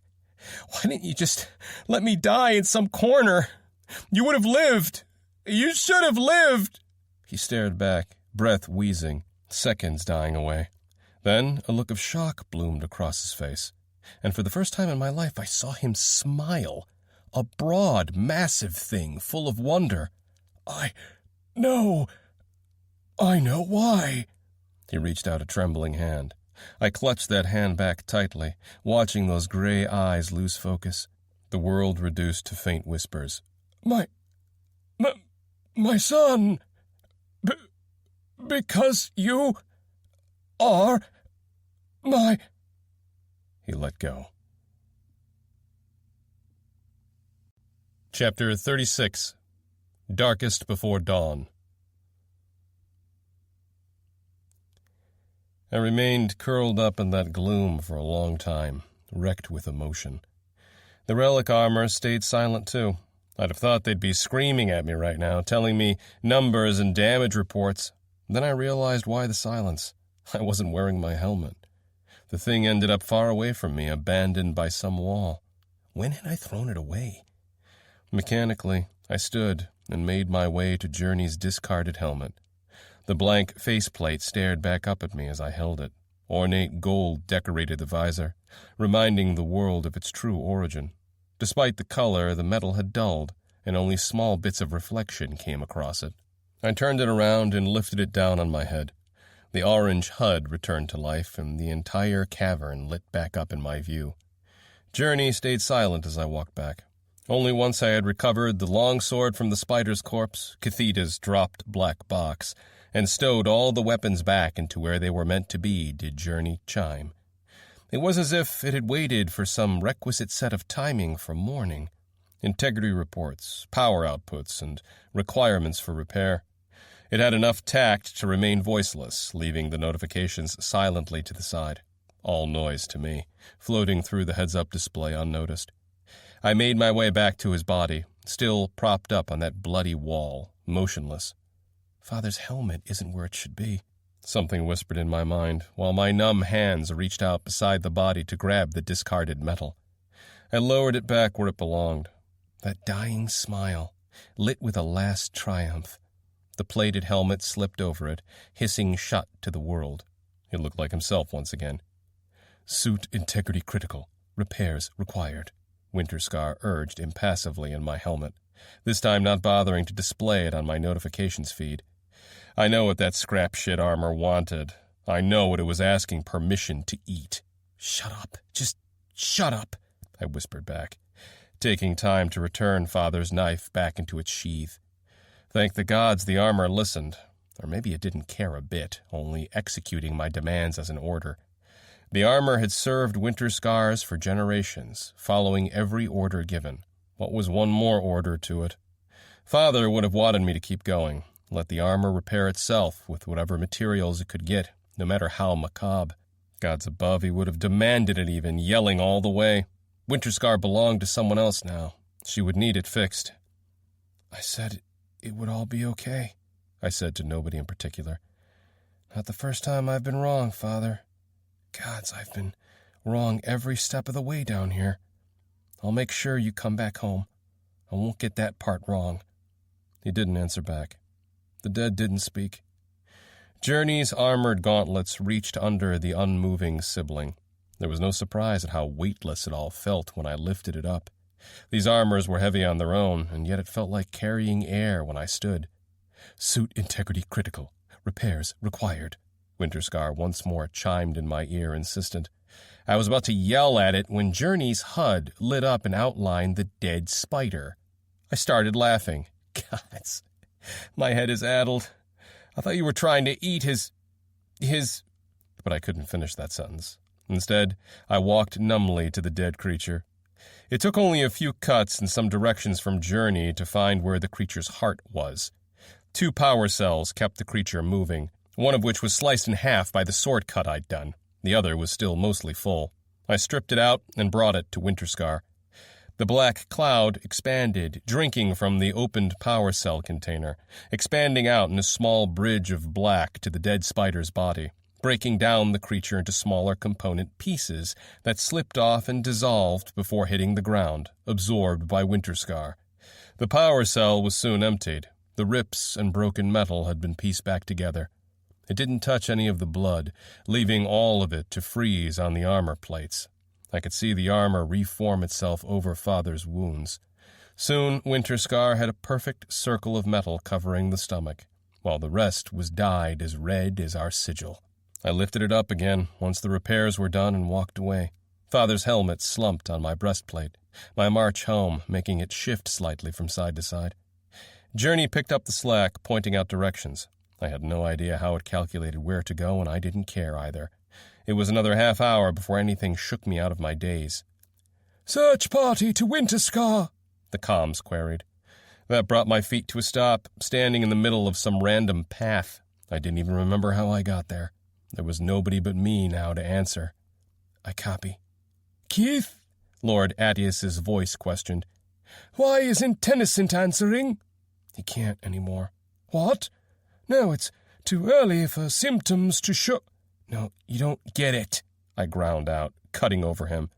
"He can't answer anymore. Ever." Silence on the comms. Ironreach broke first. Scrap shit. He's lying. That asshole couldn't have kicked the It can't be It just... Tennyson is dead? Do you believe his son would lie? Have some tact for once in your life. Anka's father, the Shadow Song Prime, cut in. Lord Attius spoke next, almost regally, a note of finality in that voice cutting through the chatter. I was dreading this would happen. I'll miss him. Dearly. Great. You've moved on already, I spat out.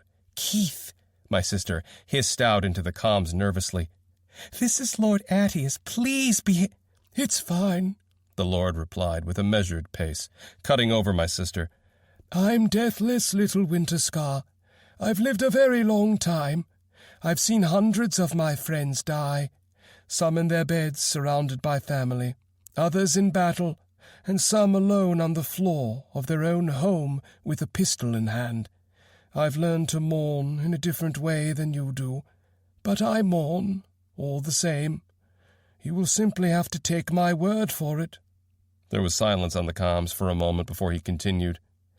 Scanners show you're only a half click from us. Hold position. We will come to you. Search party out. The comms clicked shut before I could say anything else. A wall found my back and I sank down beside it. Winterscar was cradled in my arms. Everything was just too raw.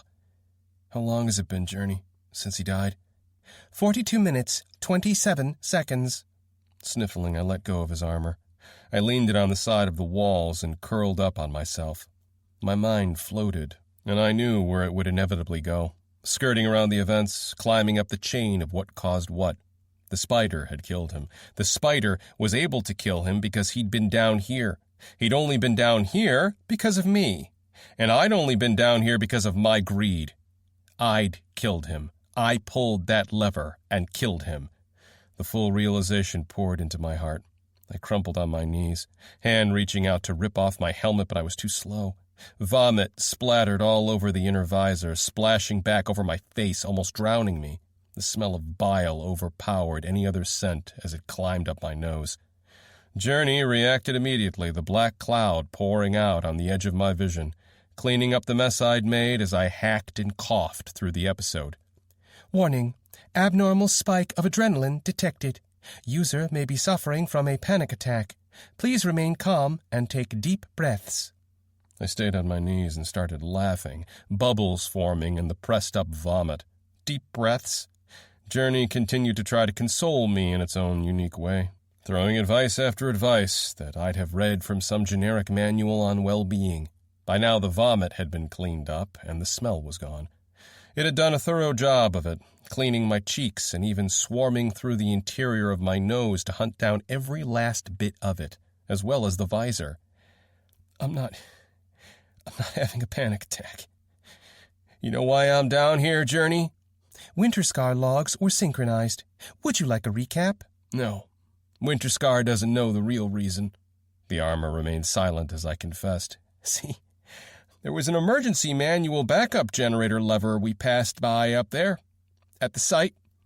I pulled it, Journey. I fucking pulled it. Everything that's happened, all because of that one choice I'd made for shitty reasons. I knew that it would turn the site back on, and I pulled it anyhow, because I couldn't be content with just winning. And look where it got me. You'd have learned 100 times by now. Nobody ever deals with the devil and comes out of it hale. Now I'd seen all the devils, and it came with a price. Only someone else paid it for me. I shouldn't be the one walking out of all this. Ironic that a month ago I wouldn't have cared if he'd died. A day ago I still hated the man down to my core. Yesterday's me might have bought myself a drink and raised a toast that I heard the news.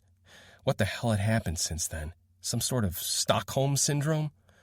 Absent all my childhood, and a terrible teacher when he'd come back. Serious issues controlling his anger.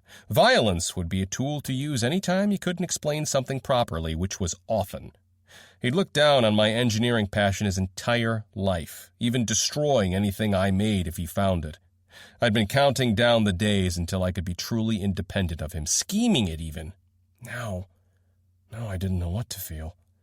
Did one good deed clear him of a lifetime of scrap shit ones?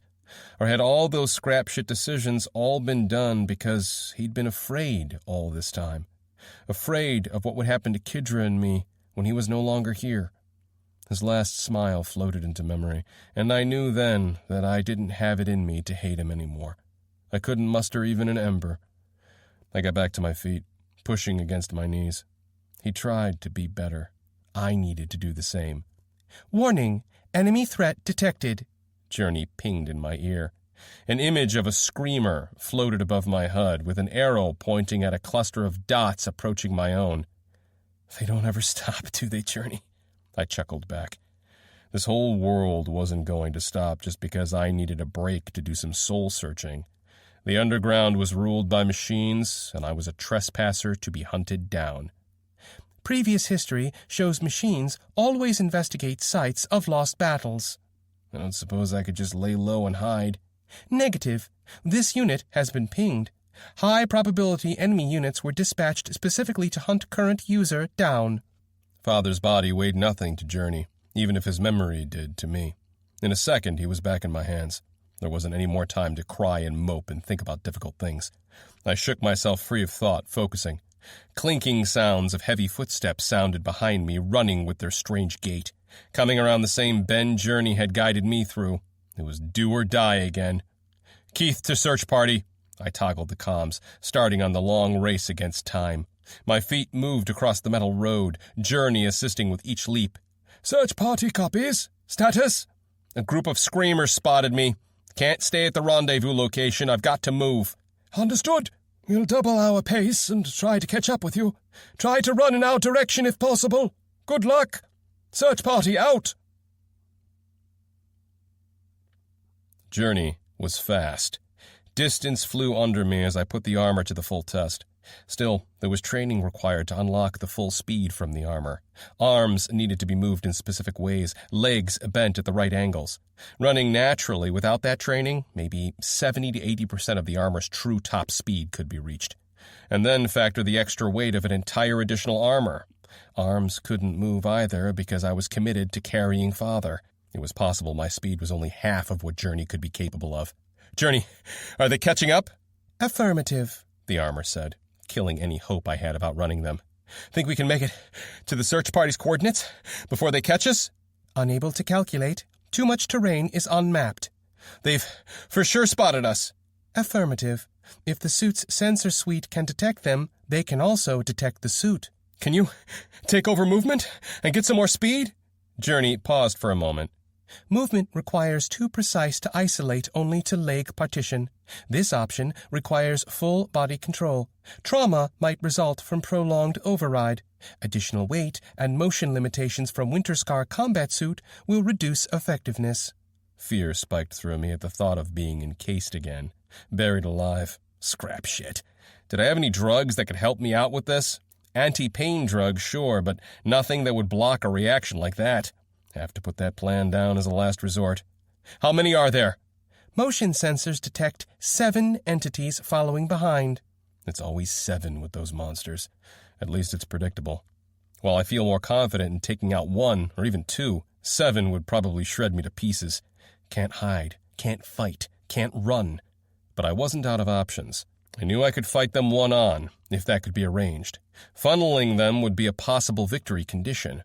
The rifle could take them down, too, if I used distance as my buffer instead of a funnel. Shoot, run, repeat until they're all down.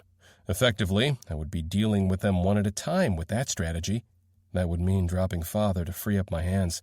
Gods, that might even end up being a distraction against them. My rifle had been reloaded and my pistol as well.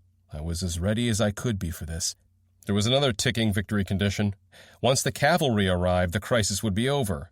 If enough time was bought with whatever scheme I came up with, then I won.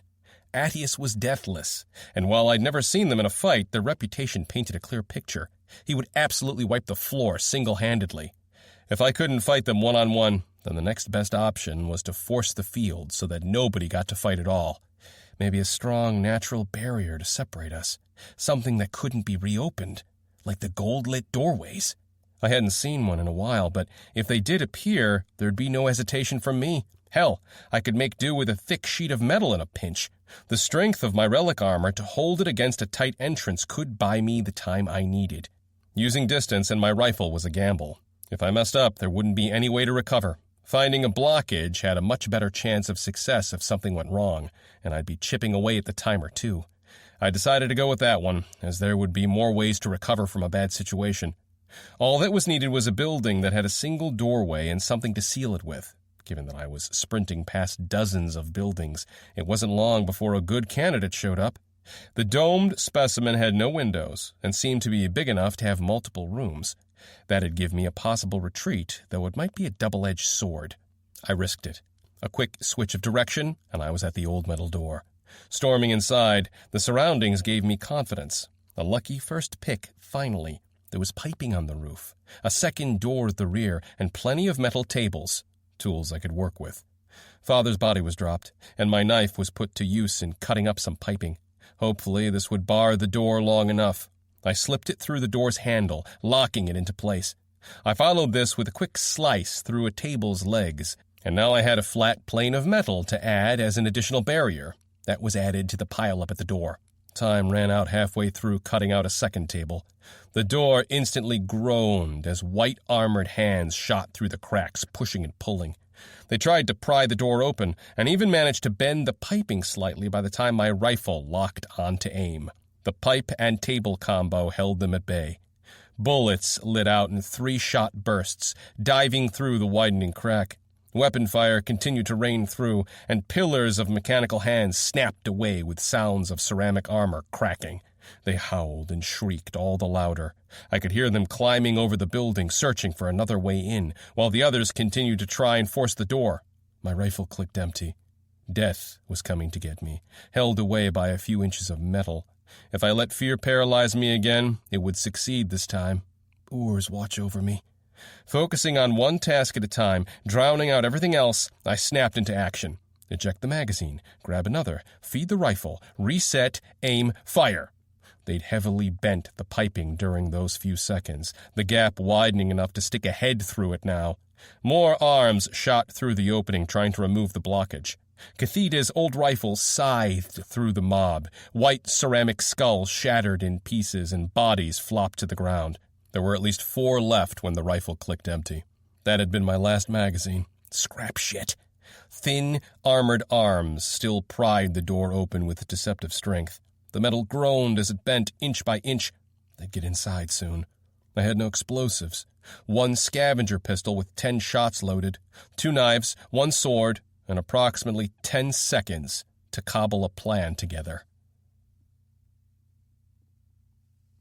Chapter 37. Back into the frying pan.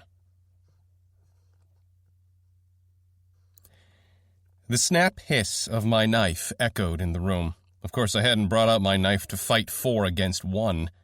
The knife cut down on the last 2 table legs I'd been working on before they'd gotten here. Job done. I tossed it away without pausing. There wasn't time to properly sheathe it back in my boot. Instead, my arms wrapped around the freed metal table. It easily flipped vertically, creating a makeshift massive shield. If that door was going to break on me, then I'd goddamn make my own. I charged forward, slamming the full table into crumbling defense. My shoulder locked in place against the entryway. With my free right hand, I drew out the scavenger pistol. Journey, how many are there? Last I counted, I'd shot and broke 3 skulls. There should be 4. Motion sensors detect 4 entities outside, Journey confirmed a moment later. 10 bullets for 4 targets. Those were good enough odds. A deep breath later, and I peeked between the improvised door. I aimed for my first target. There's this phrase I once read that had a great quote in it. I'll paraphrase. Never assume the enemy is as stupid as you are. I assumed, like a true moron, that they'd basically just keep trying to break the door open while I shot them, like good little monsters. No, there was an elegant solution to dealing with a camping rat like me, hiding behind a barricade.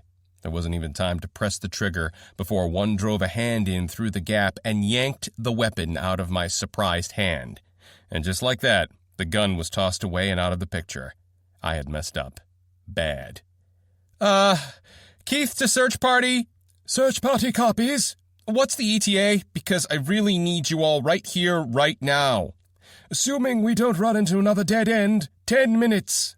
It's fine. Everything is okay.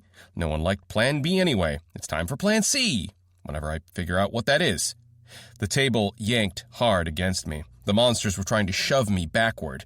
It was now a pure contest between Journey's strength and theirs. That was a lucky break on my part. Journey had them beat in the strength department. I bought about 3 minutes before they gave up on trying to beat Journey in a competition of strength. Next, they tried to claw at me. Here they made the same mistake I had done about assuming your enemy's competence. They couldn't shove against me because Journey was stronger. It shouldn't come as a surprise that a single relic armor arm was also stronger than a single automaton one by that logic. Did they think I was going to let them claw at me without fighting back? I ripped 2 of their limbs apart with my free hand. Each time they snaked close enough to grab. "Delicious!" I yelled out at them, smacking my lips. "Give me more!" The machines realized this wasn't going to work and promptly aborted, clicking and screaming robot profanities back at me. At least that was my guess at what they were saying. Well, if they were going to start trash-talking, it wouldn't be very sportive of me to ignore them. "Try again, you little scrap shits. Maybe it'll work this time." "No, really, I swear, I'll give you a handicap." If they got the pun, they didn't make much of a ruckus about it. Instead, the onslaught came to a stop. There was a break in the fighting now, while both sides regrouped and tried to figure out another way. I could hear them chittering to each other, continuing their automaton powwow, and I just sat fuming about what else I had to work with. My dagger was on the floor, out of reach since I hadn't had the time to sheathe it after cutting the table legs free, and Cathita's sword was on the ground farther away, dropped off with my father's body. My rifle was still on its strap, but other than a glorified bat, I couldn't see how else to make use of it. I did have 2 ripped-off automaton arms, but they'd also end up as glorified bats at this point. "Journey, any way to tell what they're saying?" Maybe I could spy on them. "Negative," it replied. "Figures." Worth a try. I knocked on the table, getting their attention. "Hey, you over-engineered calculators! I'm willing to offer you terms of surrender. Given my massive sweeping advantage here, I recommend you accept." They screamed back angrily. "I'll assume that's a no," I muttered to myself. Through the gaps, I could catch a few glimpses of what my uncanny enemy was up to. One of the machines broke off from the group, climbing over the roof. I could hear as its mass lumbered over loudly, all power and no subtlety. The other 3 moved away together, searching for something. The doorway was clear for the moment. To my surprise, they had left my pistol farther out of reach just outside, almost intentionally positioned and lined up to the doorway so I couldn't possibly miss spotting it. That couldn't have been more obvious bait if it had a signpost attached on top with a skull sign. Did they really think I'd go for that? The second best use of this pause in the fight was to gather up some weapons. I couldn't see any of them nearby, and the motion sensors showed all 4 dots, 3 clustered together farther away and 1 sulking around the roof. Going outside for the scavenger pistol was out of the picture. They'd see that a mile away. But going for the knife and a Colt long blade was a sounder move. I double-checked their possible locations and then made my move. Rushing over, I picked up both my discarded knife and the Crusader's old blade. It was better than nothing. I could try to make a run for it right now, farther into the building. There was a chance I could find a more secure place to hold out. 10 minutes was the goal. The single scout was alone, too. My blades would make quick work of it if I caught it alone. Another glance out the gaps, and my heart sank. The 3 machines had returned with a massive metal box, a water heater or a terminal of some sort. Function didn't matter in this case, only weight, and they were struggling to keep it off the ground. I raced back to brace the door. How does one deal with a fortress door that's been barred?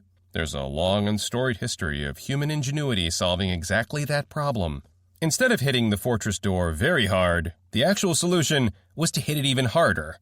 I swore as they prepared to ram the door down. "Journey, do you think you can withstand something like that?" "Unable to calculate. Not enough information to generate a meaningful result." They started charging. Both my hands braced against the metal door, and I prepared for the worst. Scrap shit, scrap shit, scrap... The hit was deafening, and it bent the table around my hands, metal screeching with the damage. Boots dug through the rough floor, but I survived the hit, barely. The enemy screeched, angry their plan hadn't just worked right off the bat. They took another lap backward, going for another run. It hadn't worked the first time, but it had clearly caused a dent. A few more rams, and they'd wreck the building itself. "Search party to Winterscar," the comms clicked. "I copy. I hope it's good news, because I really need that right now." "I wish I could tell you otherwise. We hit another dead end. We're backtracking to find another way forward. ETA is delayed." I was going to die. The news settled over me like a comfortable cloak. Maybe it was those drugs I took after the first fight that were still in effect, but I only felt mild bemusement. Some part of me deep down must have known all along that my chance of survival was pretty slim. I had a good run, a few good moments, and some pretty sweet plans that occasionally went right. Okay, if there were no paths to victory anymore, I would just move the goalposts. Given that it didn't appear I would live through this, the next best thing was to leave something behind that would help the most people. "Kidra, I'm not going to make it." "Keith, you will cut this scrap shit immediately," my sister hissed back with venom. "Listen, I carried Father's armor up here for you. I'm not sure what the automatons do to dead bodies, but I'll figure out some way to get you the armor somehow." "You will hand me that armor yourself. Do I make myself clear?" she said. "I will never forgive you if you don't." "Lord Attius," I requested, ignoring her. "Go ahead," he said, his voice calm. "I want Teed to inherit my armor should you find it. He's the Reacher caste navigator you talked to when coming here." "You're contemplating handing over your armor to a Reacher?" the Shadow Song Prime gasped out. "Has your time underground flash frozen your brain, Winterscar?" Anka said. Oh my, that patronizing voice of confident supremacy was almost nostalgic to hear. She continued her small tirade. "Engineers have no place in the field of combat. If they were born to be warriors worthy of that armor, they wouldn't have become Reachers in the first place. That armor needs to be given to someone deserving." "Teed's not going to use it in combat, you pompous snob. He'll loan it out to people more suited for it when it's needed for combat," I said, bracing already for the next impact. "I want my legacy to be handing relic armor to an engineering house." The automatons slammed again into the door, throwing me back. I shoved the breaking metal table back into position before they could slip through, but the makeshift door's days were clearly numbered like mine. Lord Attius spoke this time, and once more the comms went silent for him. "Humans tend to stick to traditions and not always for logical reasons. There's a reason the caste system exists on the surface, and that I've allowed it to continue all this time. A dying wish isn't enough justification for gifting relic armor to a lower house and the fallout that will come out of this. Give me a better reason to work with." I thought about it as the automatons lined up for another run. "Soldiers don't think like engineers do. I found secrets in these armors only an engineer can find. When Teed gets this armor, tell him to go digging. I swear he'll find some interesting things." House Insight would carry the torch I lit. Silence. The third ram hit in the interlude, parts of the door frame itself bending now. I still managed to hold on. The fourth scout had come back, now helping its brethren with the ramming plan. They moved with bloodthirsty glee, almost like they could taste the victory. I wished I could spite them somehow on the way out, but the best I'd do was maybe kill one of them before they mobbed me. "I've had engineers study the armors in the few moments they were not being used. They hadn't found anything different." "I did. I don't have time to go into details. When you get my armor, check the logs to see everything I unlocked. There's more to these armors than we suspected." "That is acceptable on condition," Attius said. "If these logs show something we haven't seen before, then you will have my word that your armor will be passed down to this Teed. If not, I will assign your armor to where it can be best used." Nobody raised any concerns. The clan lord had spoken. They all had to shut up and deal with it. I suppose that was the best I'd get out of him. "Thank you, my lord," I said. "Oh, and Kidra, living by the Winterscar motto of never doing a good deed without attaching strings to it, tell Teed, in exchange for the armor, I want his house to work on my internet idea. Hold him to it. I spent half my life trying to make that work. I'd like to be vindicated at some point about it." "Please just live instead, Keith," my sister begged. "Run or hide. We're going to make it. You need to buy just a few more minutes of time. We're almost there." The fourth ram was coming soon. The metal box they'd used had some bent parts to it now, but it was still working for its new purpose in life. Nope. Out of time. Love you lots. Bribe me with a ration bar on my grave, and I'll put in a good word for you to the gods when I see them. So long as it's a fruit-flavored bar, not those weird veggie ones. Don't make me haunt you. You know I hate doing extra work. Winterscar out. Journey cut the comms for me without my prompt. I liked this armor a lot. Even with its bland personality, it somehow knew how to play as a good sidekick for my dramatics. That I could respect. The fourth ram hit. This time, tears started to appear on the doorframe and walls. They might not even need to get through the front door at this rate. The table held somehow. Journey, when you meet your next user, can you give them administration access? Negative, it said. Scrap shit. Not even for me, old buddy? Negative. Fine. Can you recount all that you've done for me to the next user? Do it right after activation? Affirmative. Logs stored and prepared for future review. I sighed in relief. Adius would get the logs and then pass down the armor to Teed. He'll figure it out from there. His house could all pour together over the last few hours of my life and retrace everything I discovered. Now the only thing left was to figure out a plan to ensure that the armor survived and ended up in Lord Adius's hands. Plan C in the end wasn't about surviving at all. It was about finding a way to ensure Journey and Winterscar survived my death. My mind flickered with possibilities. Relic armor could be recreated from even the worst damage. Maybe I could have the spirit hide in the helmet and hide those somewhere inside the house. My last stand would be without a helmet in that case. Memory flashed through my skull of the first time I encountered this strain of automatons. With it, a crystal-clear understanding of exactly how I'd die without my helmet. Slow suffocation. Of course they would. Father would have done it, were he in my shoes. He'd have traded dying like that without hesitation if it was for the greater good. 4 automatons. Just 4. If it were Father and me, we could have easily handled them together. I glanced at his armor laying down on the floor. He'd been a monster in combat in his own right, brutally efficient, even when missing an arm. That look of wonder when he saw his arm move again, the helmet couldn't hide that. Lost tech was capable of amazing feats, and that had... Oh. Moving his arm. The suit moving itself. A chill spread through my spine. I still had one more crazy idea to try out. Winterscar, is it possible to load the predictive model of Father across the entire suit? Affirmative. Father's armor responded. Do it! I bellowed, a spark of hope returning into my soul. Please, gods above, let this work. I'll give anything. The automatons started charging for the final ram. Remote override rejected. Insufficient permissions. Root-level permissions required for remote override. No, no, no, no. I need you, Winterscar. I'm going to die without your help. The armor stayed quiet, its decision final. You spent 33 years at his side. It had to mean something to you. Everything he saw, you did too. Everything he did, you were there with him. Nothing. Father's name was just another entry on a text pad to Winterscar. The automatons were charging outside now, their footsteps loud in the air. This was going to be the last charge. I knew that deep in my bones. You were his whole life.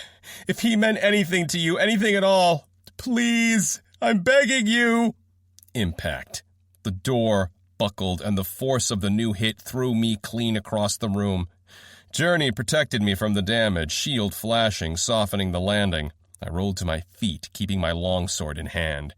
Violet eyes glared at me through the dust, hands and feet gliding over the broken remains of the barricade, ripping them out of the way. I fucked up. The helmets hadn't been hidden, and I hadn't been able to convince Winterscar to break rank. It was over. The best I could do now was at least take some of these nightmares to the grave with me. The ancient longsword rose in my hands and flared to life. The creatures walked in slowly, almost casually now, savoring each step. Pausing at the entrance, they reveled in their victory. A bridge of silence lingered between us. Despair and acceptance on my end, glee and bloodthirst on theirs. Releasing safety locks. My breath hitched, and my heart froze at the voice. Loading predictive modeling. The enemy cackled, skull faces leering at me. They stalked inside, one after another, sharp hands ready to rip and tear. They were too late. Full cognitive engram online. Chapter 38. Too Shallow a Grave. It felt like a rip in reality. A new sense I hadn't perceived before or even contemplated pulsed out from behind me, as if something fundamental to existence had been measured and then twisted. The room lit up in occult blue, casting an extra shadow of my armor on the wall. The automatons halted, all those skulls turning to stare behind me, violet eyes showing confusion, anxiety, and surprise. A nervous energy grew between the four, the mechanical chittering flying around with increased intensity, as if they too had felt existence bend in that single pulse. And worse, the pulse had a distinct direction. I turned my head slowly, caught between monitoring the enemy and looking behind to see what by God's names was happening. What I saw sent chills down my spine. Winterscar rose slowly like a wraith from a tomb, sparks of occult blue bleeding through the armor cracks, flashing out like lightning, illuminating the room with each pulse. One bloody gauntlet reached down to the boot, gripping the hilt of the knife. A flourish I had seen time and time again brought that knife out, back into the world, flawless in every motion. The blue edge of the knife traced a halo in the air as it lit up, perfectly matching the color of light fading off the armor. Journey's HUD showed Winterscar sending error after error, almost frantic. Everyone remained stunned. Tension hung as if we had all agreed on a silent ceasefire. The feeling of wrongness faded as the occult glow burned out, plunging the room back into the gloom. The error messages halted. "Connection to combat suit Winterscar lost," Journey chimed. A dead man's armored helmet gradually turned in the dark, locking onto the automaton staring from the doorway. The knife rose in its hand, and the automatons took a step back. Wordlessly, the revenant bent down and charged, breaking the frozen moment. The enemy responded a split second later, leaping forward with screams, all fear forgotten. Chaos descended in the room. There wasn't time to think about what had happened. It was do or die. I followed behind Winterscar as the wraith sprinted past me. The first target opened up with a bloodthirsty grab for the Revenant's throat. With a quick duck and a head tilt to the right, the armor narrowly avoided the grasping hands with precision. Sparks flew as the metal claws scraped past the helmet. Winterscar lunged forward in the same instant, knife seeking the automaton's throat, too fast for the automaton to avoid. It was faster than I'd ever seen it move before, and it cut deeply through, unerring. The automaton's lights snapped off entirely, and momentum carried the heavy, limp body forward. Winterscar expertly directed the machine's remains away and onto the floor with a twist of its body. It continued forward, losing no speed, the move as efficient as it had been swift. That's the full technique, I realized belatedly. The very first time we'd fought the Screamers, he hadn't been able to execute the complete range of motion required because of his arm. And now I saw the part that had been missing. The Screamer on the left leaped out to take me on. It only had a single arm, as I had mangled the other during their previous ill-advised plan. It still attacked the same as it would have with two. Now only one hand lunged for my throat. This familiar opening attack, they really were predictable. I ducked, then tilted my head to the right in a pale imitation of Father's movements. The claws sailed clear past, as predicted, and my sword snapped up to punish the vulnerability. The machine tried to abort, attempting to throw itself to the side. I wasn't as precise as Father, and my movements weren't efficient enough, so the machine had enough space to weasel away from the blade, throat safe because of my inexperience. I wasn't alone in this fight, however. Journey silently tracked it, calculating that I would miss, forcing my arm farther down, right where the creature couldn't escape. With its additional compensation, the long sword rammed down, stabbing clean through the neck. The attack wasn't as smooth and proficient as cutting the wires off. Lights hadn't faded yet, but the creature spasmed with clear damage. I drew out my weapon and swiped down at the defenseless enemy, beheading it. Now the lights finally went out, the entire head rolling off the limp body. Winterscar sprinted forward in the meantime, ducking under an attacking swing, multitasking all the while. Mid-slide, it hurled the knife in expert motion. The weapon flew with deadly accuracy, catching the fourth automaton right between its eyes. There was no time for the creature to dodge, the dagger sinking deep into the skull. It reeled backward from the impact, slumping to the ground. Darkness. The relic armor turned the slide into a full shoulder roll, jumping back onto its feet with unmatched agility. The move avoided the last opponent's effort for a clean stab. The machine screamed in fury, lashing out again with a wide haymaker this time. Its long arm flew on a collision course with the armor's helmet. Winterscar's left arm calmly snapped up, palm out, catching the terrible hit with a massive crunch. Shields flared, but the arm held it at bay, giving only a few inches despite the savage hit. The automaton paused in sheer incredulity, as if it couldn't process that the attack had been stopped. The relic armor's hands clenched down. The creature's own trapped hands split apart into cracks and dust, the ceramic armor failing. A half-second later, the metal parts of the machine followed, being bent and crushed. The automaton screeched in panic, trying to tug the broken hand away and finding it impossible. The relic armor's right hand reached back and then dove into the rib cage, grabbing something deep inside. Unlike that very first fight against the Screamers, this time it found the heart and yanked down with a brutal tug. Black wires snapped away, the relic armor's hand ripping the automaton's power cell straight out of the chassis. The enemy fell limp, rolling off to the side, all lights off. Winterscar remained standing in the darkness, a captured power cell held tight, snapped wires trailing from it. The helmet turned to me. Keith. Father's voice cut through, distorted, metallic, and stuttering. The armor took a shuddering step forward, a hand reaching out to me. Fractals in arm. All movement stopped. Lights around the armor went dark. It collapsed to its knees, arms falling down limply to the side, the machine power cell tumbling out of its grip. An unbalanced second later, the rest of the armor fell to the floor. Nothing stirred, except for the dust. I watched it like a hawk, uncertain of what I had heard or seen. Journey, what the gods was that? Unknown. It spoke. Was that him? A spark of hope flashed through my heart, an idea that Father hadn't yet truly died. Speech impossible, Journey replied calmly. Predictive modeling engram applied to combat motion. No other data was input. It talked with his voice. Speech impossible, Journey repeated. You heard it. Am I going crazy? You must have heard that too. Did he really talk? Affirmative. Negative. No abnormality in user behavior or brain scan detected. Affirmative. Speech impossible. Fine. I needed to ask the source directly, except the family armor remained completely silent on the ground. Even the HUD, the armor's icon, had been grayed out. Winterscar was out of commission, completely shut down. What happened to Winterscar? It collapsed. Low power automatic shutdown was initiated.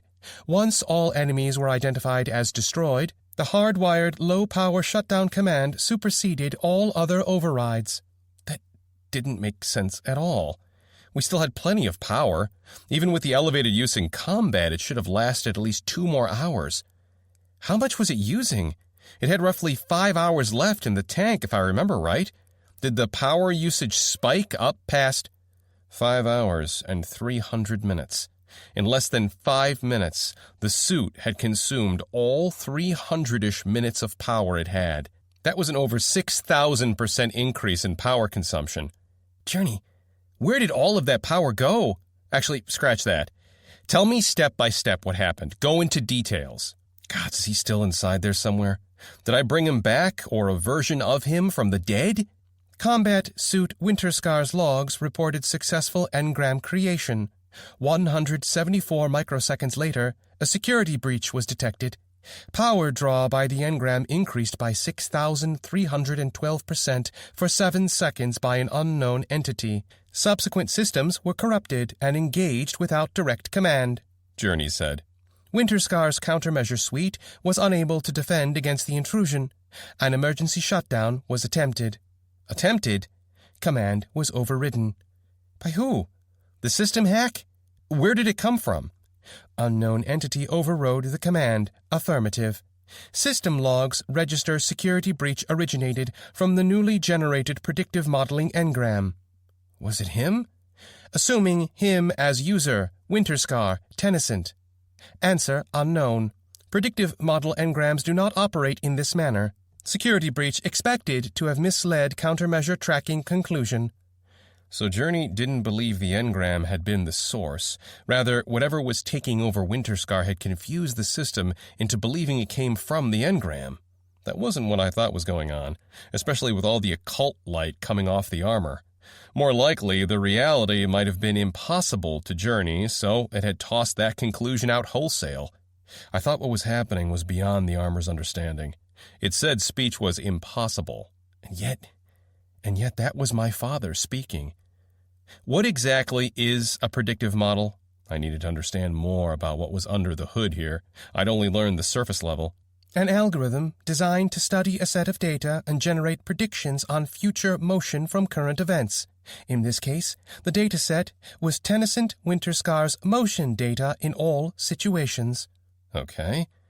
So the engram was made purely from motion capture data? Negative. Situational awareness data was also included, as that data is directly relevant to motion choice. Any voice data on how he spoke? Negative. No audio data was transcribed into the completed model. Well, it had spoken. If the predictive modeling engram literally didn't contain a single shred of Father's audio data, then it really could not have been the prediction model itself that had come to life like that. I could see why Journey was so adamant that speech wasn't possible. Something else had somehow emulated my father's voice. Or it truly was his ghost somehow manifesting inside the digital environment? The occult. There were streaks of blue coming off the armor at the start. Did you see that? Affirmative, Journey said. Any idea what that was? Journey quickly dashed my hopes. Negative. Come to think of it, I hadn't yet heard anything from the armor about that topic. Do you know anything about the occult? I'd seen glowing inscriptions inside the relic armors already, all glowing that sickly occult blue. The armors must have some parts of the occult built in. Occult. Noun. Supernatural, mystical, or magical beliefs, practices, or phenomena. It clearly didn't know what the occult was. Maybe some of its subsystems were as abstracted from the armor's full control as the beating of my heart was to my mind. The body simply knows how to repair a cut, so the same might be applied to relic armors. What about that pulse at the start? As if reality had been bent. I'd seen the automatons also stop in their tracks. I guessed they had felt it too, if machines could even feel. Did you, feel that, Journey? The armor stayed silent for a moment, as if processing the request. Then it spoke. Affirmative. Warning. Anomaly detected. Historical archives report additional data relevant to your question. No source of relevant data found on integrity check. I'm not sure I understand. Can you clarify that? Log file size of the last 3 minutes reports 72 gigabytes of information. On accessing the log, 87 gigabytes of data is loaded into memory. Let me get this straight. When you access your logs, there's an additional bit of information about the pulse, but when you run a check over the actual files, that data is missing? Affirmative. What is this additional chunk of information? Again, Journey went silent for a moment before it answered. Natural language predictive transformer unable to generate acceptable solution to the query. All answers fall below 20% confidence threshold. Well now, something was seriously off. I knew from experience, and what everyone had told me time and time again, that the occult and technology did not mix together well. I was starting to see why now. If I understood that right, Journey could understand the data package, the memory it had of the event, but it couldn't find a way to word it in English. What in the gods was going on? What's the next highest acceptable solution to the query? Highest solution generated at 12% confidence. I felt the pulse across my soul. Holy scrap shit. There was massive context to uncover in those 7 words. It was the first time I'd heard Journey refer to itself. The implications of that were enormous already, even not factoring in the other parts. Were these suits as intelligent as machines? Sentient? Did Journey have a soul? And it hadn't used words like sensed or detected the pulse. There were a lot of words for that report, but the language model Journey used had specifically picked out felt. That was deliberate. The discoveries were coming too fast and furious for me to keep up. Every answer I got only opened up 3 more. Magic, souls, consciousness, a dead man returning from the grave. Everything pointed again and again to the occult. A warlock was going to be needed to make sense of any of this. I put that thought on ice and moved on to my next question. How in the frozen wastes did Winterscar override the security lock for motion? To move a suit, the currently logged-in user must accept. If there wasn't a user, I'd understood root-level permissions were required. Just administrator wasn't enough to move another armor remotely. I thought those were hardwired. I wasn't thinking too straight during the heat of the moment, but that should never have worked. It had stubbornly refused to listen to my pleas, only to turn around at the last second. Programming doesn't do that. If it had already decided not to unlock the engram in the first place, no amount of begging would have changed that fact. Security locks are active if a user is currently logged in. Security locks are active if the armor has no current occupying user, Journey answered. That didn't seem helpful until I spotted the hole in the logic. There weren't any rules in place for a non-living user technically occupying the suit. Affirmative. This logic is undefined and rated low on the original intention of the wording. Winterscar reports it had detected this logic exploit as a viable means of continuing main objective, given certain conditions. It manually reset all systems and selected you as the source of intention on reboot, as you possess administrator rights. It then calculated that had you defined these rules in the immediate moment, the highest percentage match would include this logical ambiguity intentionally. Winterscar had looked over the rule book when I'd begged for help, and then it had squinted really, really hard. That both awed me and troubled me. These armors were way more than they seemed. Here it had tried to accomplish every bit of creative weaseling in order to help. I didn't think I'd figured out even half of what they truly were. I shifted gears to what the ghost of my father had told me. The last words. If that was really my father speaking to me from the grave, what he had said must be important. The words played through my mouth. Journey, do you have a recording of Winterscar's words? Journey confirmed it did, and then replayed the audio file. His speech had been garbled up, hard to make sense with the stuttering and distortion. It had to be something similar, adjacent. Frack Talon arm. Talon's arm? I played the recording again and again, trying to make sense of it. The frack part of it threw me off. What if it hadn't been an F, but instead another letter? Hack? Hack Talon's arm? Track Talon's arm. That could be it. The arm might have been a word cut in half. Army? Armament? Armory? Armor?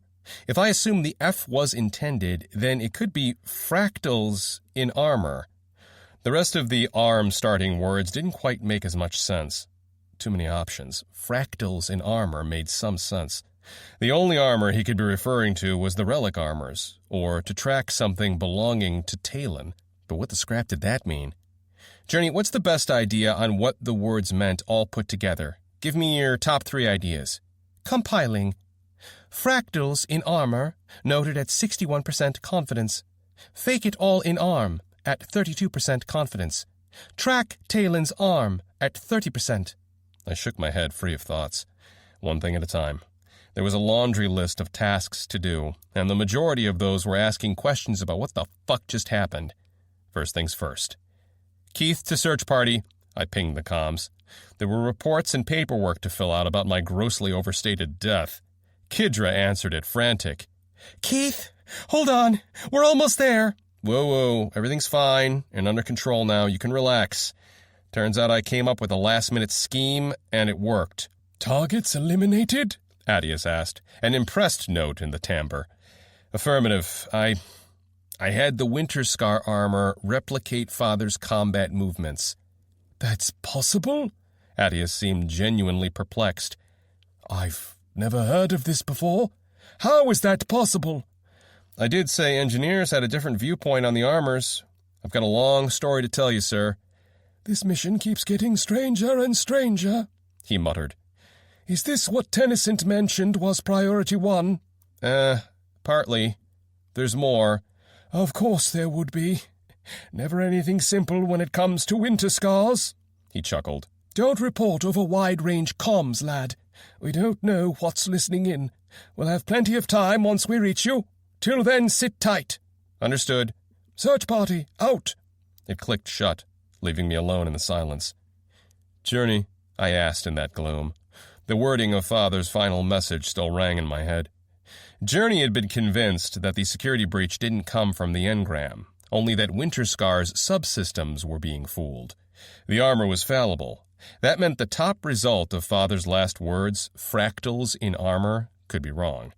The best solution, then, was to investigate all the directions. The second highest made no sense, but the first and third results were both plausible.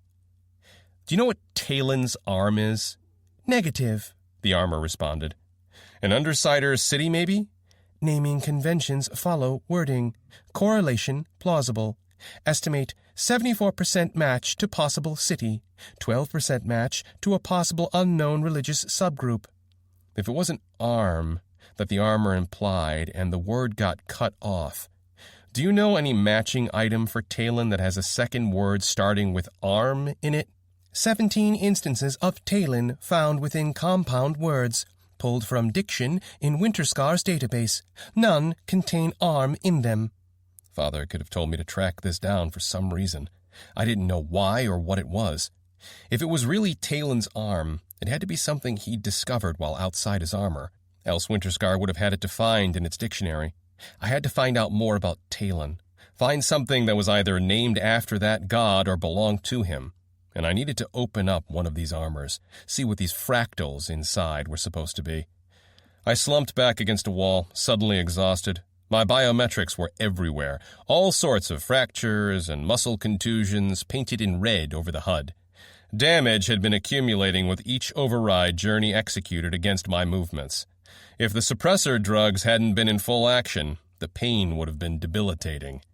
Somehow, I was still alive, despite all odds. Chapter 39. A Warning Written in the Deep.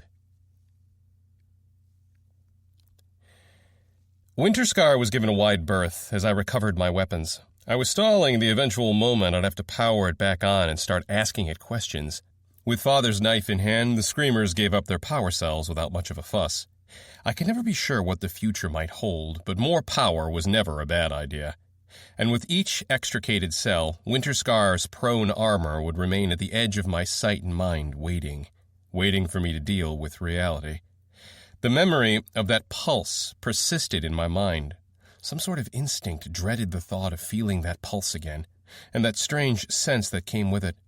The feeling of unhallowed knowledge that should not be touched upon. The occult blades and trinkets I'd seen in my life had never felt like this before. No, what had happened was something. I'd once read about higher dimensions in mathematics, and had an interesting time trying to picture how the fourth dimension would look. If you cut a three-dimensional object into a slice, what would appear on the slice would be what could be seen by a two-dimensional viewer. The next dimension up imagined that a three-dimensional object as a slice from a fourth-dimensional one. The thought experiment blurred my mind a bit, where at some points I felt I had it, and at others the concept would bleed away in my mind like melting snow. Feeling for that soul sense was exactly like that. I knew and remembered how it had felt, a sort of connection to reality itself that I hadn't noticed or known about before. Except it went beyond a biological sense, more as if consciousness and sentience itself were somehow acknowledged by the universe the same way matter was. And yet, getting a figurative hand on that sense was slippery, as if for some moments I'd be able to comprehend it, and at others it would slip by and only remain as a memory.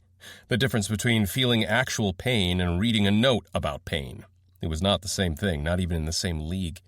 The concept of pain was there, but the actual feeling was difficult to recall in perfect lucid detail.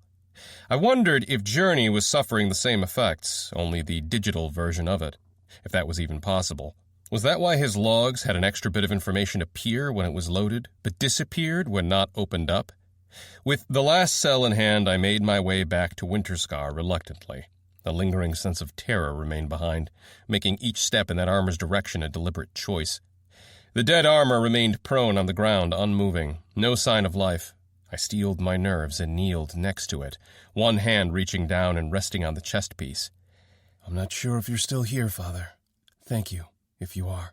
One last time. The armor remained silent, unmoving.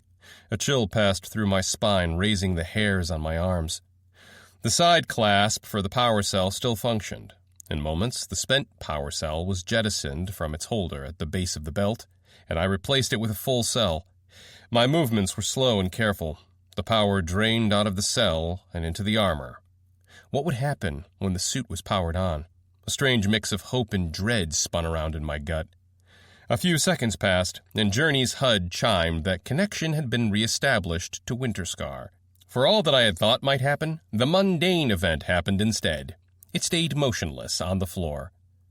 Winterscar? Are you online? That ethereal voice snapped up on the comms. Affirmative. Can you tell me more about what happened? It went into detail. As I spoke to it, it became clear Father wasn't going to suddenly spring back to life. The armor acted and spoke as if everything was operating as expected. Nothing was different from Journey's explanation. No amount of digging would discover anything else. I spent a few minutes interrogating the armor, and none of its answers were new to me. All right, fine, I gulped and steeled myself. There was still one way to see. Can you... My voice faltered, horror creeping up in me again. I pressed forward. It had to be done. I had to know. Can you turn on the combat engram of Father again? Remote override rejected. Insufficient permissions. Root-level permissions required for remote override. What? Winterscar had stopped squinting at the fine print. You allowed it a few minutes ago. What's changed? Root-level permissions required for remote override. The suit stubbornly insisted, giving absolutely no additional information to work around. Despite the monotone response, there was a feeling of fear? A twinge of something in the voice. I might have imagined it, however. Was Winterscar scared of triggering Father's engram again? I didn't know armors could get spooked, but just a moment ago I'd found out Journey had some sort of consciousness already. So what did I really know about these ancient armors? I'd get it a good therapist when I was back home, see if that helped it out. Or rather, Kidra would. She'd be the one inheriting Winterscar. Therapists were expensive anyhow. She'd be here soon, minutes at most. Green dots were rapidly approaching my location from what Journey's HUD was showing me. I wasn't keen to ask the armor again anyhow. Part of me was actually relieved that it had denied my request. I sat back against a wall and waited for the rescue team to arrive. I didn't need to wait long. Once they came in range, it was time to say hello. I pulled myself back up and walked out. There wasn't anything cinematic about their approach, simply a line of human silhouettes making their way. At the center, walking with steady strides, was the clan lord, Attius. The large fur cloak he wore was somehow light enough to sway from side to side. The fur shoulders made his outline look massive, likely intentionally. He looked every bit like a figure of myth walking out of the shadows. Behind him trailed 4 other relic knights, his retinue. 2 were from House Shadowsong, the prime and one of his subordinates. Quite the honor for 2 relic knights of the same house to be part of Attius's personal fire team. The other 2 knights came from the House Ironreach and House Windrunner. Both were prime armors, the greatest knights these houses had to their names. They were the elites, each storied with years of skill honed behind their weapons. And following behind these legends were 3 scraggly-looking scavengers. They'd unfastened their mask a while ago now, the visibility increase clearly needed in this environment. Kidra and Anka walked side by side, while poor Calum closed ranks behind, towering above both and yet out of his league. My sister had the same grim look she'd always sported, minus the makeup, and her long black hair was tied in a ponytail by a band that held a few black raven feathers as a stylistic choice of hers. Her sharp blue eyes held a piercing gaze that made anyone self-conscious if she glared in their direction. In a house like Winterscar, appearance was another tool among the arsenal of weapons, and Kidra had sharpened hers into an edge. Back home, she'd usually sport black and blue eyeshadow to double down on this effect, paired with black lipstick. The lack of it was obvious here. No reason to spend time on that outside the colony. A week into an expedition required a full-body environmental suit. Anka was almost the opposite. Tan skin, purposefully done to show off how often she'd get access to the top-level skylights of the colony. Good looks were easy to maintain at that level of wealth. Usually in the colony, she'd wear all kinds of gold ornaments, different ones depending on the day or her inclination. Out on expedition, she only wore the minimum. The less metal worn, the less chance for an issue, since they conducted heat rather well. I suppose those gold bracelets of hers were essential. The one feature that always stayed the same were those gold hoop earrings. It oddly surprised me to find her wearing those even now, out on expedition. That couldn't be comfortable to wear covered up with a full environmental suit helmet. Then again, Kidra wore her raven feathers, even here, as a talisman of luck. Perhaps this was Anka's version of that. Did they have some sort of significance to her? Calum was the same as usual. His stern face fit the massive build he had under that environmental suit. He looked like your typical meathead, and he fully committed to that deception. Even his throat bulged with muscles. People would miss it, but his brown eyes had a twinkle of sly intelligence. I'd underestimated that man once in the long past, not a mistake I'd make again. All three of them seemed on edge as I walked out, until the moment where I reached up and unhooked my helmet, leaving my face exposed in the cold air. Of their three faces, Kidra's was the one to light up. She broke ranks and rushed out to me, wrapping a hug I couldn't feel through the armor. "I believed you were dead," she said.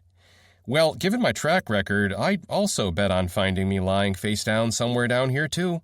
I returned the hug, patting her back all the while. No offense taken.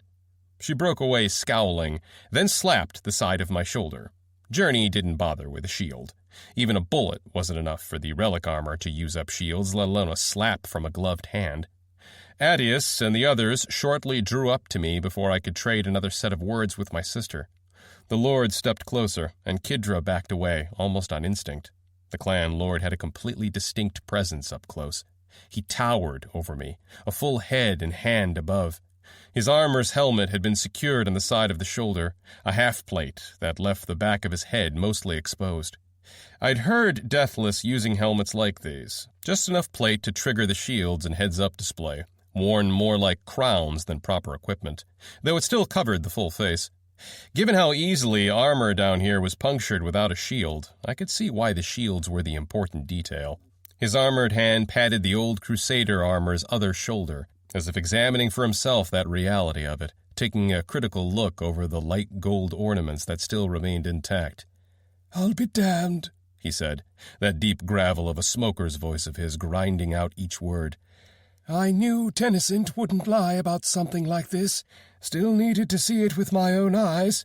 Wear this with pride, little whelp.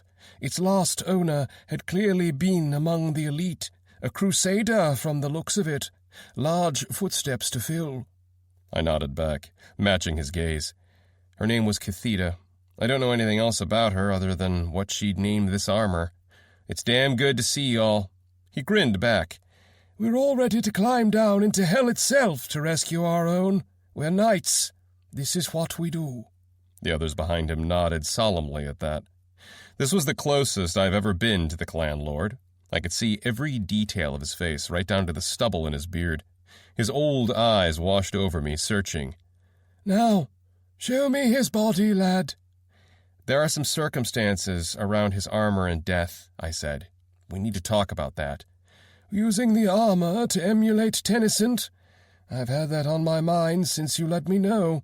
What sort of necromancy have you been up to, little Winterscar? Tell me it all." I pointed at the inside of the room, where the armor still lay. "Long story. I'll try to give you the abridged version." He nodded, then waved to the group. "Set up camp, everyone. We'll remain on site for burial. We resume after. Eat and drink while you can."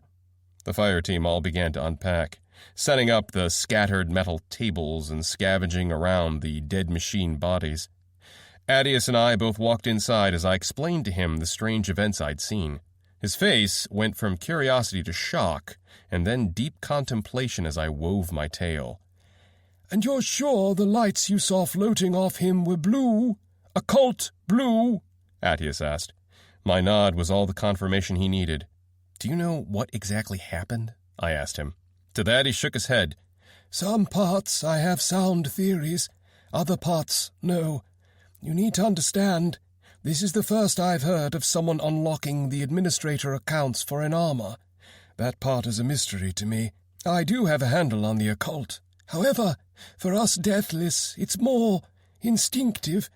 Only the warlocks are able to reliably use the occult to empower objects. As for my kin, our abilities are more direct. That pulse against reality, on the other hand, I've seen it before. I carry it on my belt, you could say. He glanced down at Father's body. One of my brothers discovered a technique on his expeditions down, an ability to empower his blade for the next attack. He called it a soul strike. Discovered? He nodded. Has Tennyson explained sanctuary points to you? Honestly, he might have, but I don't quite remember right now. I've been a tad busy in the meantime. You know, stress, panic, death, the usual. The clan lord softly smiled. I see you have a penchant for understatements. Further underground, the gods, or more likely the mites, if you ask me, have set up pillars that ward away machines, safe zones.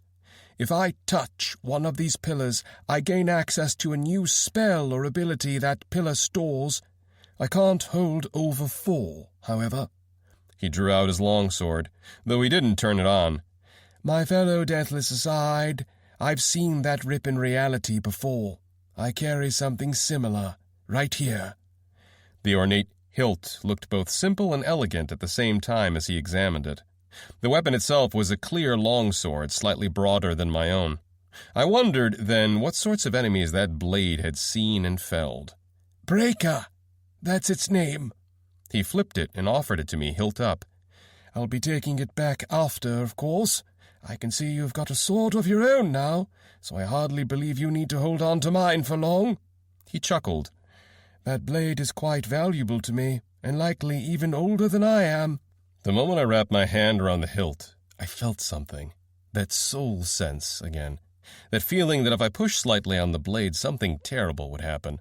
And the understanding that I could. Did you by chance feel something? Attius asked, watching me carefully. I nodded. Yes, my lord. I sense that I can trigger it in some way. I don't know what it would do if I did. The Deathless nodded. Seems exposure to the soul pulse made you attuned in some way. I don't know if that ability will remain permanently etched inside you, or if it's only temporary. Oh, and don't trigger the blade. The power is old and fraying inside. I fear I can only use it a few more times before the enchantment breaks for good. Time really does break down everything. Looking over the blade more critically, the only thing different besides the ornate hilt was soft engravings on the inner side of the sword blade, wording in a strange language. The letters were recognizable, albeit with odd lines. The structure, however, was complete gibberish. Cum litera divisiones de leo quid adversarium meum collegiat. That writing on your sword, I said, passing the old blade back. Do you know what it means? He raised the weapon, light catching on the edge. I would be a rather poor owner if after all these years I hadn't already figured out what that writing meant. It's an old Imperium language called Latin, not used as an actual language. Rather, Imperials use it decoratively on the grander items and scrolls they own as part of their culture. If I remember right, it translates as such. With a letter of division, I destroy that which unites my enemy. Makes more sense why the sword is named as it is. Sounds Imperial, all right. Any idea what it actually means? He shrugged. I have suspicions. It was a gift, one from a very powerful and rather... He hummed, thinking over his words. Let's say, reclusive order of Imperials. As for the meaning, the forge-smith likely left it intentionally vague to give the wielder room for their own interpretation. They can be dramatic like so, Imperials. Fair's fair.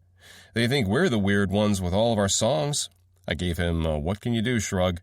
The most common gripe pilgrims had with us, surface dwellers, was the sheer amount of songs we had. To them, it must have looked like we had a song for everything. They weren't wrong. Reckon you have a point. Human culture is vast. He shook his head, keeping the blade out. Did they know about that aura the sword has? What does it do? I asked.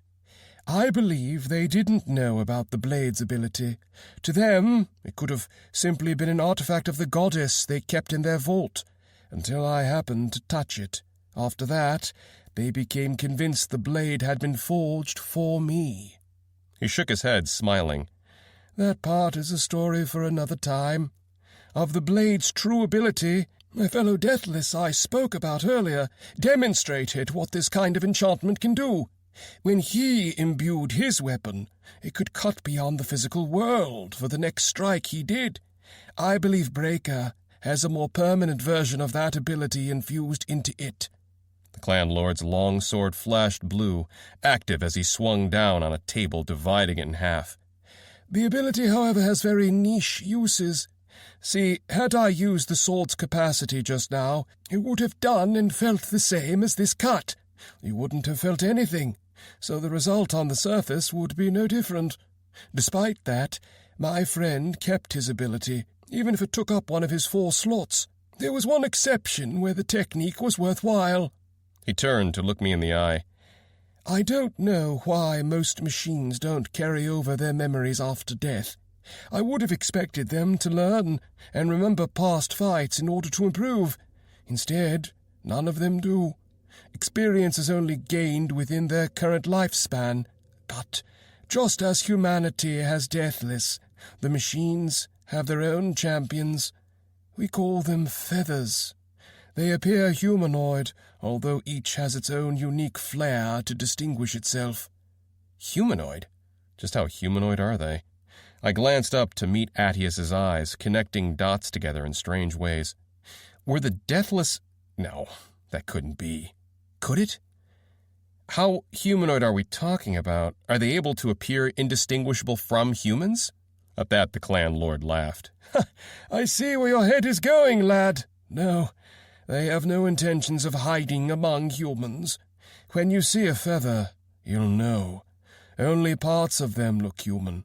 As for the Deathless, I have my own theories.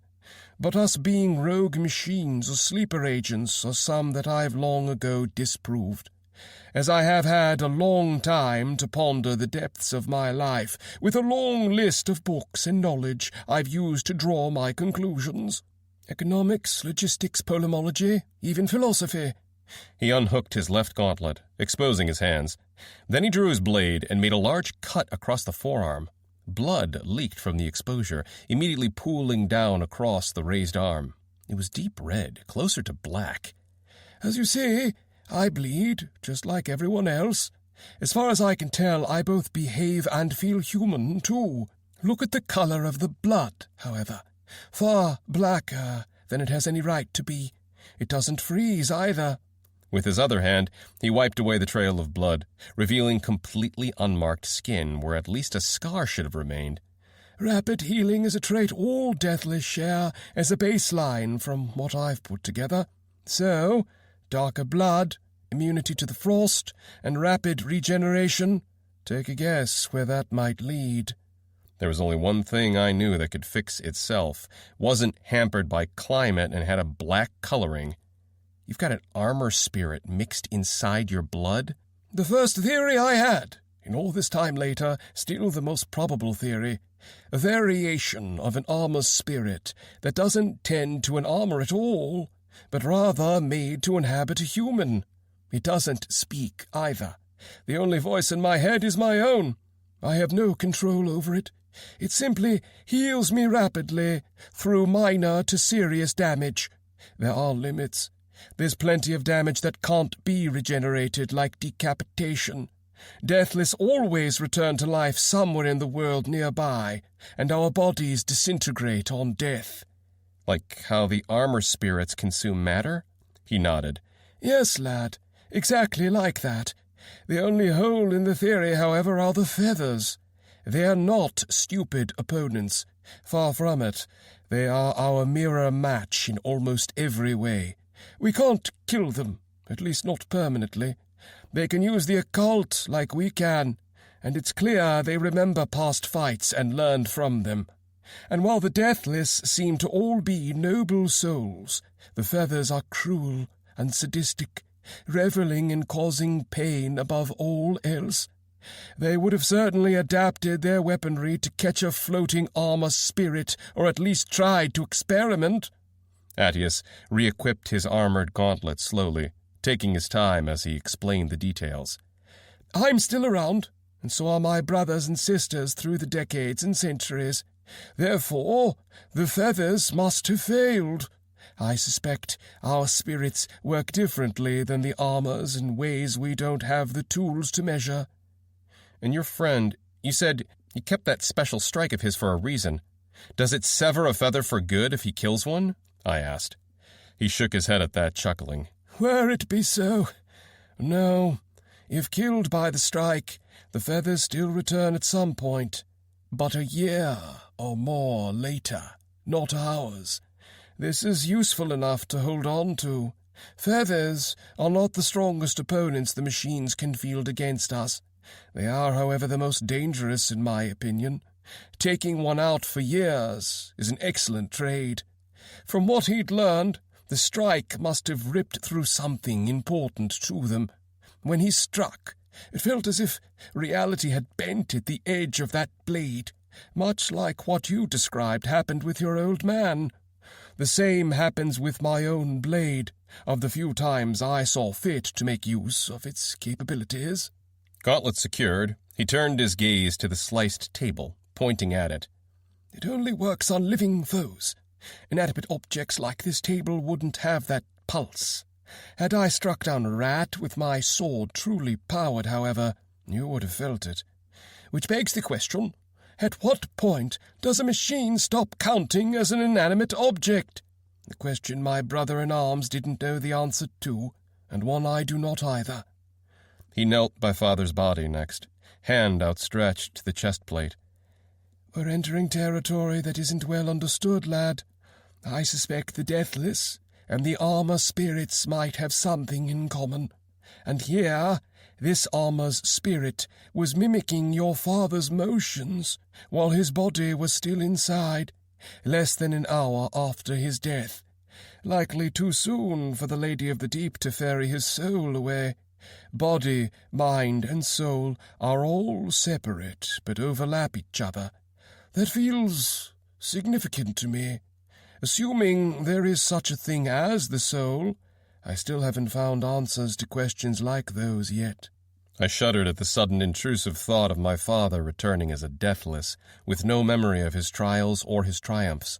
A blank slate where there had once been a life that went through struggle, desolation, despair, and ultimately resolution. It left an utterly bittersweet taste in my mouth, an anathema. If Attius noticed my thoughts, he didn't make a mention of it. And the armor refuses to reactivate this engram? Nodding, I gave him a demonstration. Winterscar, activate Father's combat engram. The armor promptly spat out its usual response. Lord Attius remained quiet, contemplating the answer.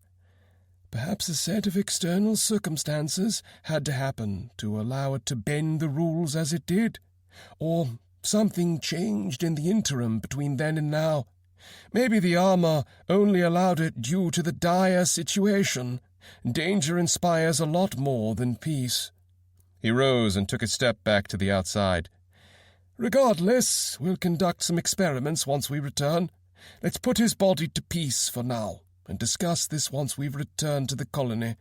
The man deserves at least that. He's done his time. With deft hands, I lifted Winterscar and followed the clan lord out of the house. All the relic knights had formed a semicircle around the perimeter, facing inwards, preparing for this moment. The scavengers and Kidra dotted the outer edge of the semicircle. The three eyed me with different looks. Kidra with her usual impassive eyes, Anka with thinly kept disdain, which to her credit had clearly dialed down compared to her usual look, and Calum with respect. I walked to the center and lowered Winterscar in their midst. Lord Attius stepped forward first, head bowed and watching the armor with a critical eye. The blood remained frozen on the plate, the last trace of a brutal fight.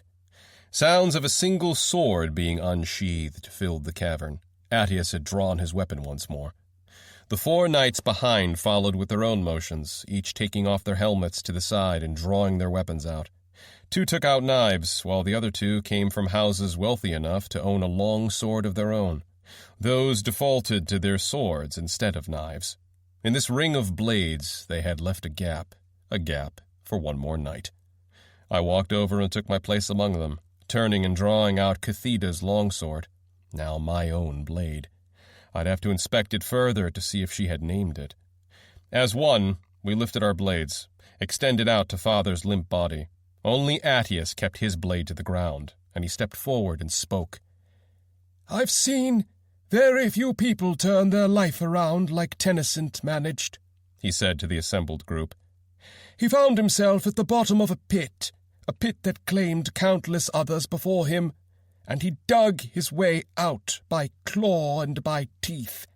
What I say next might sound callous to you, Keith and Kidra. I hope instead that it'll bring you some amount of comfort. It does for me." He turned his gaze up to meet mine, and then looked to my sister. "I strongly believe he's exactly where he needs to be, on a path to reunite with his wife. As far as I can understand the man, Tennyson has been waiting for this moment for a long, long time. Tell me, Keith, as the last one to witness his struggle, do you judge that he died on his own terms?"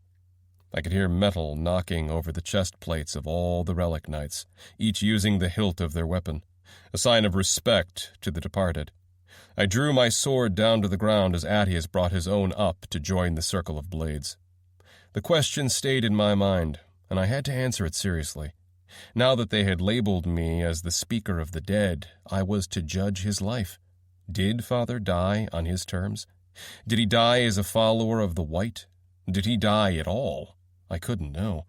Death wasn't the end in this world, but only to a tiny few. "Even if I give up, I still fight to the end, as all Exodites should." His voice drifted back into my mind, the memory still clear and lucid. "If I knew why, surely I would have been a better man already.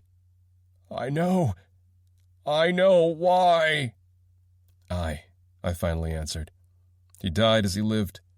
I stand as witness and judge him true of heart." My blade rose back up, signaling I had said my piece. "Don't weep for him. Celebrate him," Attius boomed. "He would consider it a life lived in full and complete to the very end. That's all that I need to hear myself." He turned his gaze back down to Father's still body, taking a step forward. "May your journey with the Lady of Death be a swift one, Tennyson. Rest in peace among the gods, and may you be reunited with family and old friends. Fire team, present blades." The clan lord lifted his sword high, then rammed it down into the ground, the edge glowing bright blue for a second. The rest of the knights mirrored his movements. All blades lifted to the heavens, then sank down into the ground in front of their wielder. A burial out on expedition. I knew what would come next. Attius began, both hands on the hilt of his sword, a slow tempo to his words, the first lyrics to the Song of the Dead. "In life we served the call of destiny, to live, to fight, to stay free of the blight, until we reach the end." The rest of the knights joined in unison, unprompted by any command. O see, O Lady of the Deep. O see our hearts, and weep in defeat. A haunting melody, written right in our scriptures. The full accompaniment of everyone's voice had a quality of its own, becoming a deep timbre that resonated all around. No one's voice could be recognized individually, but the collective voice became something greater than the sum of all parts. "The gods rose up and held the darkness back, and we upheld the journey back. O night, O follower of the White, go forth, and join the gods above." All of us sang, even the Shadow Song Prime, and for that one moment all animosity was left behind to give respect to one who had served the clan, right to his last breath. We sang each verse and each chorus. Soon we reached the end of the song. All voices faded off, and only Attius was left. "Beware! Beware the glyph of unity!" His voice went low and soft, slowing to a complete stop. "Beware! Beware that glowing destiny! Go forth, and be free." Chapter 40. The Mission We Came For. "We have one airship remaining above for our return. I had planned to make haste given your father's condition." Attius glanced over to Father's body where Kidra knelt. It went unsaid that we'd have more time now. "The rest of the convoy would have departed already by now, or they couldn't have made it for the celestial flyby. Too important to miss." I'd seen Teed's maps before we'd left. I knew none of the gods were predicted to fly over this part of the world for at least another 2 weeks. We had one airspeeder and no way to refuel it. We're stranded? At that, he chuckled. "Not at all. Operation of scale, lad. A massive convoy has too many airspeeders to individually refuel, so we rely on the celestial flyovers to refuel the whole. A single airspeeder, different story." At my bewildered look, he patted my shoulder. "Do the math, lad. How many power cells does one airspeeder really need to make a week-long return journey?" Numbers flashed through my head. 21, add another 6 to cover an extra 2 days' worth of travel as insurance for possible issues encountered. Oh, that's a doable number to collect between our group. I mean, there wasn't a lack of enemies walking around with those power cells. Attius patted my shoulder. "You've got the right idea. We're far, but not that far. The cost in power cells is within our means to collect, not suitable for a full expedition of airspeeders. Refueling just one is." I nodded at that. Made sense. Around me, a small camp had been set up. The rest of the knights were busy either loading a hover sled with power cells or using the cells and dead bodies to repair their armor. Some sat and ate rations while they could, joined by Calum. If we're looking for more cells, Father and I fought a small army earlier. We can retrace my steps to find their bodies. "If this small army of yours is the size I think it is, then we won't need to linger down here hunting for more. Now, I've come here to talk to you about parts of your report. If you're ready for it, lad, there are 2 details I need to confirm with you on." I gave him the go-ahead, and he went right to it. "First, I've tried to retrace your steps to unlocking the administrator account for my own armor and found no solution. Once I input and failed the 3rd password attempt, the armor closed off all access. The other knights report the same. Are you sure there isn't any other step or action you omitted or forgot about? Even smaller details?" I thought back at all the steps I'd taken. No, I told you everything I did. All the steps as far as I could remember them. He nodded at that, frowning. "I suppose we can review the video footage back home, and then try a more detailed and methodical approach. Human memory is fickle. I've heard all I need to know about Winterscar armor for now, but you haven't told me more about this artifact you recovered." He pointed at my belt. "Have you done any more experiments since the initial probing?" I shook my head. No time. I haven't tried to crack into the logs either about what this Priority 1 artifact means or was used for. Have you seen it before? The clan lord shook his head sadly. "I've seen a lot in my lifetime, and there's always something new around the corner, like what happened with Tennyson. This would be one such item to add to the count. Allow me to see it." I handed Catheda's last memento, and he took it from my hands with reverence. Bringing it up to head level, he turned the brick around in his hands, touching different sides. "Not from the 3rd or 4th era." He held it on the flat of his palm, watching it. "Nothing from the occult either. This is pure technology. Seems closer to the relic armors, perhaps built in that same lost era. That's only speculation on my part, intuition. It doesn't feel made or designed by humans."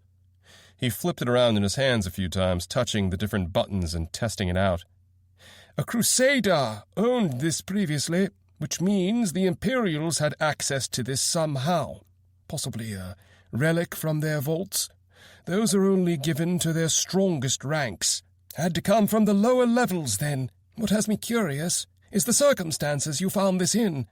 Why was it brought all this way near the surface, and with such a small force? Almost like they were sneaking past the machines with this. Do you want to hold on to this, my lord? I asked. To that he chuckled. No, lad, I'll not strip you of your fun. Finders keepers, as the saying goes. I have a feeling you'll uncover more things than I ever would, given your current track record. He pushed the object back into my hands, letting go once I had a firm grip. The priority, of course, will be to return it to the Crusaders. First chance we get. I trust we won't have any issues when it's time to let go. I gave him a curt nod. No way am I going to call down even worse luck on myself. And the logs, sir? He gave a shrug. Not my speeders, not my snowfield. I'd advise we follow the spirit of their wish and hand the logs over to the first pilgrims that make it up to our clan, preferably a priest out of courtesy. They'll take it from there. Am I clear? Perfectly, my lord, I answered. Then we're done here for now. He turned his head to watch Kidra from the sidelines. She'd remained by father's side, quietly watching over him, preparing. Attius gave me a soft push. It's time for your sister to join our ranks. I've held you up long enough. While the others are busy stripping the dead of their cells, you should be by her side for this. With a sheepish nod, the brick was put back in its place by my belt, and I made my way over to her. I could see her face was impassive, blank, as she kneeled over the body. Normally, she'd have been donning this armor back in the quiet safety of our house manor, well within our territory. "Ration bar for your thoughts?" I asked. She smiled, a soft, sad thing. I hope that isn't simple lip service, because I will be holding you to that, my dear brother. Strawberry? No worries. I'll find a way to weasel out of it later. So, thoughts? After a pause, she spoke. I wasn't sure the armor would end up in my hands. He trained you past what a normal scavenger would get, and that detail always confused me. I suspected he intended to give you the armor, or else why all the extra training? Life makes for strange reflections on the ice, I said. For what it's worth, I think he was training me for a very different reason than being a relic knight. He never told me anything about the underground before. That's the real evidence this armor was always supposed to be yours. I shrugged. Most signs pointed that he would leave it for me, yes, but there were still inconsistencies that I couldn't rule out. Details that didn't quite fit that story. She sighed. I feel dread inheriting this. It comes with a heavy burden and a lifestyle I don't idolize like my friends had. I've looked into it deeply before. I've done my due diligence. Tell me about it. Not quite like the stories show it to be, owning one of these things. How are you faring? About him? She stayed quiet for another moment, likely mulling it over. I knew him when he was someone different. For years of my life, I believed if I took care of him and stayed at his side, he would eventually just wake up and come back to us exactly as he was before. The sort of naive dream of a child. I never really outgrew that. Kidra sighed, shaking her head. It was a shock to me when he came back like a stranger, an obvious one. In a way, to me, he'd died a long time ago, so now all I feel is numb. Or perhaps, as he would probably word it, I am in shock and will only process through everything later. Anka stepped behind us, her hover sled active and loaded with a few dozen power cells already. Winterscars, I've brought my sled to carry his body. I turned to thank her. She gave a scoff in reply. I suppose condolences are in order. I didn't care for the man, though I respected his combat ability. Your father might have bested my own to be the first blade of the clan lord, but once I've earned my armor, you can be sure history will not repeat. That honor will return to House Shadowsong, where it belongs.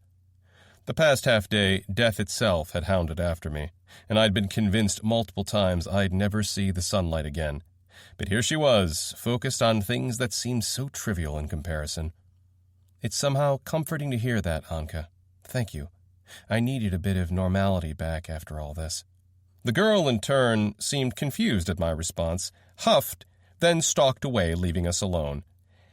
The underground must have been an ordeal for you to be like this, Kidra said. I flashed her a cheeky thumbs up. Oh, it was the absolute worst. It felt like every other hour they'd attack us. And if they weren't already attacking us, they were certainly hunting us. Long story short, I don't recommend any tourism down here without booking a guide. The expensive kind. With guns. She tutted at that.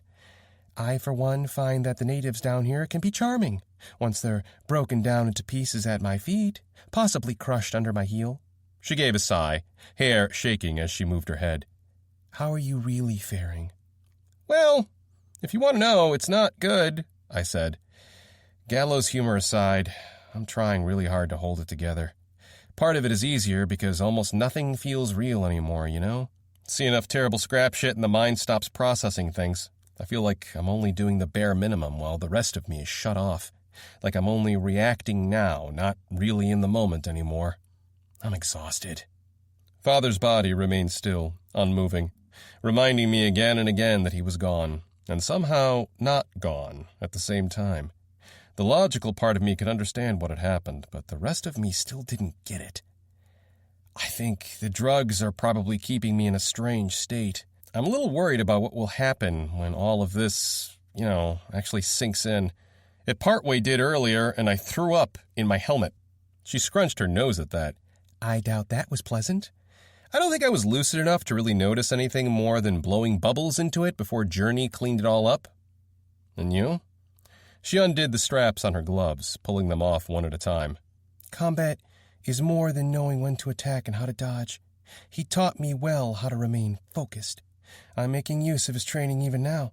I have a duty to complete, and we are not yet safe in the airspeeder. I'll take a second breath once I'm strapped in and we are away. Winterscar's helmet seal hissed open as she drew her fingers near, as if the armor had recognized another Winterscar and judged her worthy. In a way, the armor had known Kidra already. It had watched as father had trained her, day in and day out. It knew her capabilities just as well as she did. Thank you, Father, she whispered, hands holding the sides of the helmet. I will carry the armor now for our house, for our clan, and for your memory. The helmet was pulled off. There was no final smile to see. Instead, the armor was hollow, empty. His body was gone. I took a step back, stumbling. Journey, what happened? No answer came. I hadn't been wearing my helmet. Kidra continued to look at the armor, perplexed. Parts of it broke apart in front of her, following procedure to be equipped by a new user. Every part that tumbled on the ground revealed nothing within the armor. No bones, no body. Only the frozen blood that rimmed the outside of the armor had remained. My sister glanced up at me, her confusion visible in her normally impassive face. The only conclusion possible reared up in my head. Winterscar had consumed his body. There were circumstances near the end, I said. I'm sorry. All the events are happening too quickly. I explained it to Attius in private, but... She nodded. I take it the armor has taken him for repairs? I suppose that is as fitting a burial as they come. If she were troubled at the thought, it didn't show. Instead, she stood up and began to strip her environmental suit off, taking it all in stride. I walked behind, picking up the chest plate of Winterscar, still stunned and not quite sure what to think. No, the armor had already been fixed at that time. It didn't need to... Look, there are some things you really need to know about this armor. You might want to hold off before you don it. Attius's words rang heavy in my head. That armor had held his body, mind, and soul all overlapped. Perhaps it had been even deeper than just that. If Winterscar had subsumed his body, what had it done with his soul? The Lady of the Deep collects all souls in the world shortly after they die. She was the personification of death itself, more a force of nature, as it was said in the songs. Could a relic armor hold to a soul despite that? If he remained, the armor had made no sign of it, behaving exactly as it should. It was more and more troubling. I felt I should be freaking out a lot more than I currently was. Were those drugs still affecting my thoughts? While I'd been having a silent breakdown inside my head, Kidra had continued with the preparations, stripping off the environmental suit. Knights would wear a more skin-tight black mesh under their armor. Scavengers like us usually wore whatever we felt was most comfortable. She'd been wearing a simple overshirt and leggings combo in this case. Normally, she enjoyed wearing the kimono styles while in the colony. That's practically all she liked to wear. As Teed would put it, Kidra liked to sign her name in glitter, and nobody except a mission would stand in her way. But expeditions demanded practicalities, and a dress wasn't practical to wear under an environmental suit. She liked what she liked, but she also liked to be practical. "I'll hear you out," she said as she worked. "However, as you know, the reality of the situation does not grant us any luxuries. We can't afford to waste a relic armor down here." Still, she had to know what she was getting herself into, both figuratively and literally. I tried to explain in more detail exactly what was going on, pushing my groggy mind to bring out all the details. Although I had a strong feeling she'd wear the armor even if a demon from the underground outright possessed it. And if I'm honest, I think she'd have the demon terrified of her within the hour. "Regardless of what happened to Father, the mission remains," she simply said after I told her everything I knew. I helped her don the plate, piece by piece, the same way Father had helped me don Journey. If she was more hesitant to don a haunted armor, she didn't show a single hint of it, only grim resolution. Wisps of black smoke were already dissolving parts of the armor, reshaping it to fit her height and frame. If Winterscar had a sense of shame, it certainly seemed to act like a dog with its tail down. It might have been my imagination at first, or random luck, but certain parts of the armor were being left untouched. The armor seemed like it was avoiding anything with frozen blood on it, dismantling all the other parts it could to work around that limitation. It became more obvious and decidedly not accidental with a closer look. I could even spot parts of the armor nicked and broken, unrepaired only because blood coated the surface. Only the chest plate bust was impossible to avoid. Kidra needed the extra space. It disintegrated the chest plate only, leaving the blood until the very end, reforming the whole into something fitting, a sleek, triangular frame with a short throat guard. The traces of blood were removed in the process, showing the armor was perfectly capable of cleaning that up, but not replicating the blood stains. It couldn't create anything besides what it had in the design docs and armor variations, if I remembered right. But it could destroy next to everything when it needed to, and had time. The behavior made me suspect that consuming Father's body hadn't been a choice the armor had picked, and it made me question just how loyal these suits were to their programming. I'd seen Winterscar squint at the rules already, and now I'd seen it attempt its version of deference to a dead past user. Father had been convinced once he died the armor would only remember him as a name on a list of previous owners. The truth seemed more involved. Armored up, Kidra looked the part. The changes had been subtle, yet it was clear Winterscar had been changed. My sister held onto the helmet, the last part to wear before her initiation was complete. Eyes lifted, meeting my own. "Suya guide you," she said. "And may Urs witness your trials," I answered, and equipped my helmet, hearing it hiss shut. "It's still you and me, like any other time. Only a different chapter in our lives now. We'll manage. We always have." A quick hand sign for a smile passed from my hand. She returned it smiling back, then donned her own helmet. Of course, it fit her perfectly. The very first thing Winterscar did was rat me out. "Keith," she said, a note of horror in her voice. "What the gods happened to you?" "Be more specific? I've got a lot of answers for that." "Winterscar is showing dozens, maybe even hundreds of red markers over your body. Fractures, muscle contusions, it's one thing after another. How are you still standing?" "Drugs?" I shrugged. "Painkillers are still in effect. I can't feel a thing. There's some grinding on my ribs that I still feel if I move the wrong way.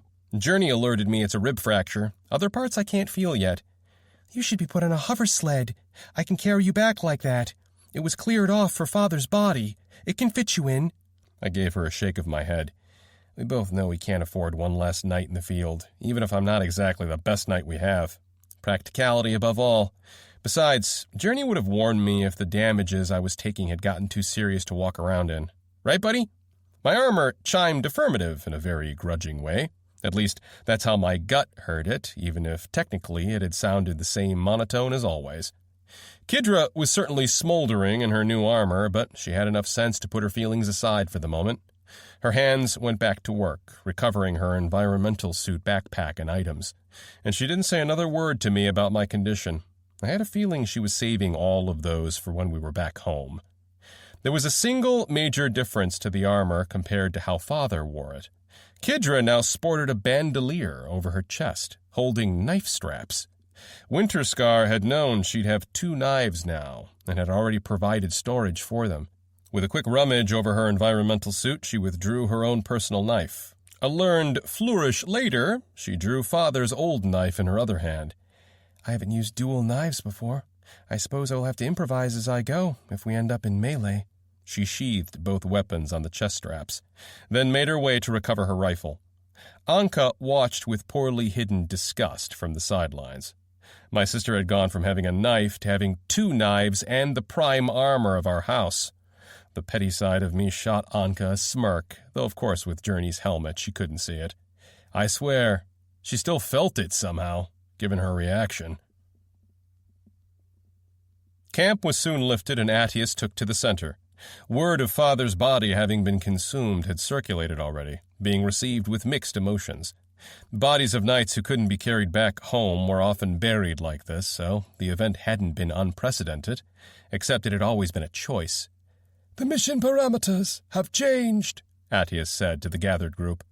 "Kidra, henceforth you shall be referred to as Winterscar 1 for the duration of this mission. Keith will be designated as Winterscar 2. We will be resuming the original mission. Our first objective will be to secure enough power cells to fuel a return trip." He pointed straight at me. "Winterscar 2 has given me the coordinates for a past encounter he'd been in that contains enough cells to complete this objective." Holding his hand out, his armor displayed a map of the surrounding area. Most of it was obscured, except for where Father and I had traveled through, and what looked like the search party's travels. All the armors must have already consolidated the map data. A large target had appeared on the site of the final battle with the spider. "Following recovery, we'll resume direction northwest for 7 clicks," Attius said. "Once we've secured what I came here for, we'll be making our way back to the surface." He pointed at a massive barrier on the map, farther away from our current position. "Since we've had to seal blast doors on our way down here, another way back will need to be scouted. I don't expect this to be an issue. Finding a way to the surface is only a matter of time." He glanced over his fire team, all of us ready. With a nod, he dismissed us, turning and making his way back in the direction I'd come from. We began. Both Shadow Song Knights, the Prime and his second-in-command, carried Anka and Caleb on their backs. The rest of us had armor, so we quickly fell into a run. I explained to Kidra everything I knew about the armors as I jogged at her side. Her gait had initially been awkward. Now she strode with the knights as if she'd always belonged. Scraps raining from above, I think she moved better than I did already. Attius had her come to the front, where he began a private chat, coaching her on the armor as we sprinted back. It was quiet for a moment on the comms as we simply ate away at the distance, the ground flying under us with each footfall. "I remember challenging your old man before," the knight from House Ironreach told me as he fell in line at my side. If I remembered right, his name was Delmar Ironreach. He wasn't the head of his house. That honor fell to someone else. But House Ironreach's first armor was in his possession for a reason. "I was a bit younger back then. A hotshot, you could say," he said, a tinge of nostalgia in his voice. "I had beat everyone else in my house and proved worthy to wear Ironreach itself. Riding on the contrails of that victory, I was looking for more opponents to test my mettle with. Of course, my new fellow knights turned me in Tennyson's direction and gave me a push. All I needed. No intel, no studying up on my target. Worst possible way to be introduced to the Winterscar Prime." "I'd make a bet that he beat you," I said, "except I don't think anyone here could be convinced to take me up on that." I'd never heard of Father losing before against anyone in the clan, with exception to the Shadow Song Prime once, and Attius himself once as well. "I can't even call it a fight, to be honest. Winterscar was a monster among monsters," Delmar said. I could almost see him grinning in his helmet. Attius would use him to cool off hotheads like me all the time. In the past, he'd be the one to do that, but with Winterscar there, the clan lord had gotten lazy. Tossed them right at him like a meat grinder. Your father would quietly break them over his knee like children. No words, no taunts, nothing. Worse, he'd do it in seconds, Windrunner added. It's like he always knew the single most optimal way to get past your defense and knock you out. Imagine it from our point of view. You spent time preparing for the fight. You walk out into the field, contemplating all your opening moves. Take your stance and ready the blade. The next moment, it's already over. Ironreach nodded. Damn unfair, if you ask me. What about you, Shadow Song? You're the only one who beat him. Anka's father remained silent for a moment before speaking. The man I beat wasn't Tennyson Winterscar, more a pretender, clinging on to things he had no more right to own. I knew this story. The Shadow Song Prime had called Father out and challenged him to his title of First Blade of the Clan Lord, something he'd held on to ever since he'd earned his armor, where he'd won it from Shadow Song himself. This was 2 months after Mother's death. Father had accepted the fight and arrived completely drunk. They say he almost couldn't stand on 2 feet. I hadn't seen the match or remembered anything of it. It's all secondhand to me. I'd been 2 months old at the time, after all. Still almost beat you, Ironreach snickered. That was brutal to watch. Devolved into a monkey show by the end. Shadow Song growled back. What I did for the clan. Attius needed a first blade, and Winterscar was tarnishing the title. His head turned back to glance at me, and then he looked down, focusing on the run. At that moment in time, at least. I never got to watch that particular fight, I said. The first time I'd ever seen Father actually fight was against you, funnily enough, to recover that title. Much like Anka would, he scoffed in that special way only a Shadow Song could truly emulate.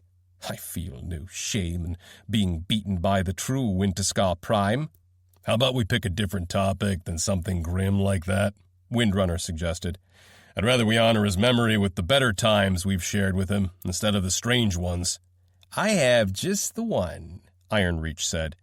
Caught feelings for a woman a few years ago. Something bad. Windrunner groaned.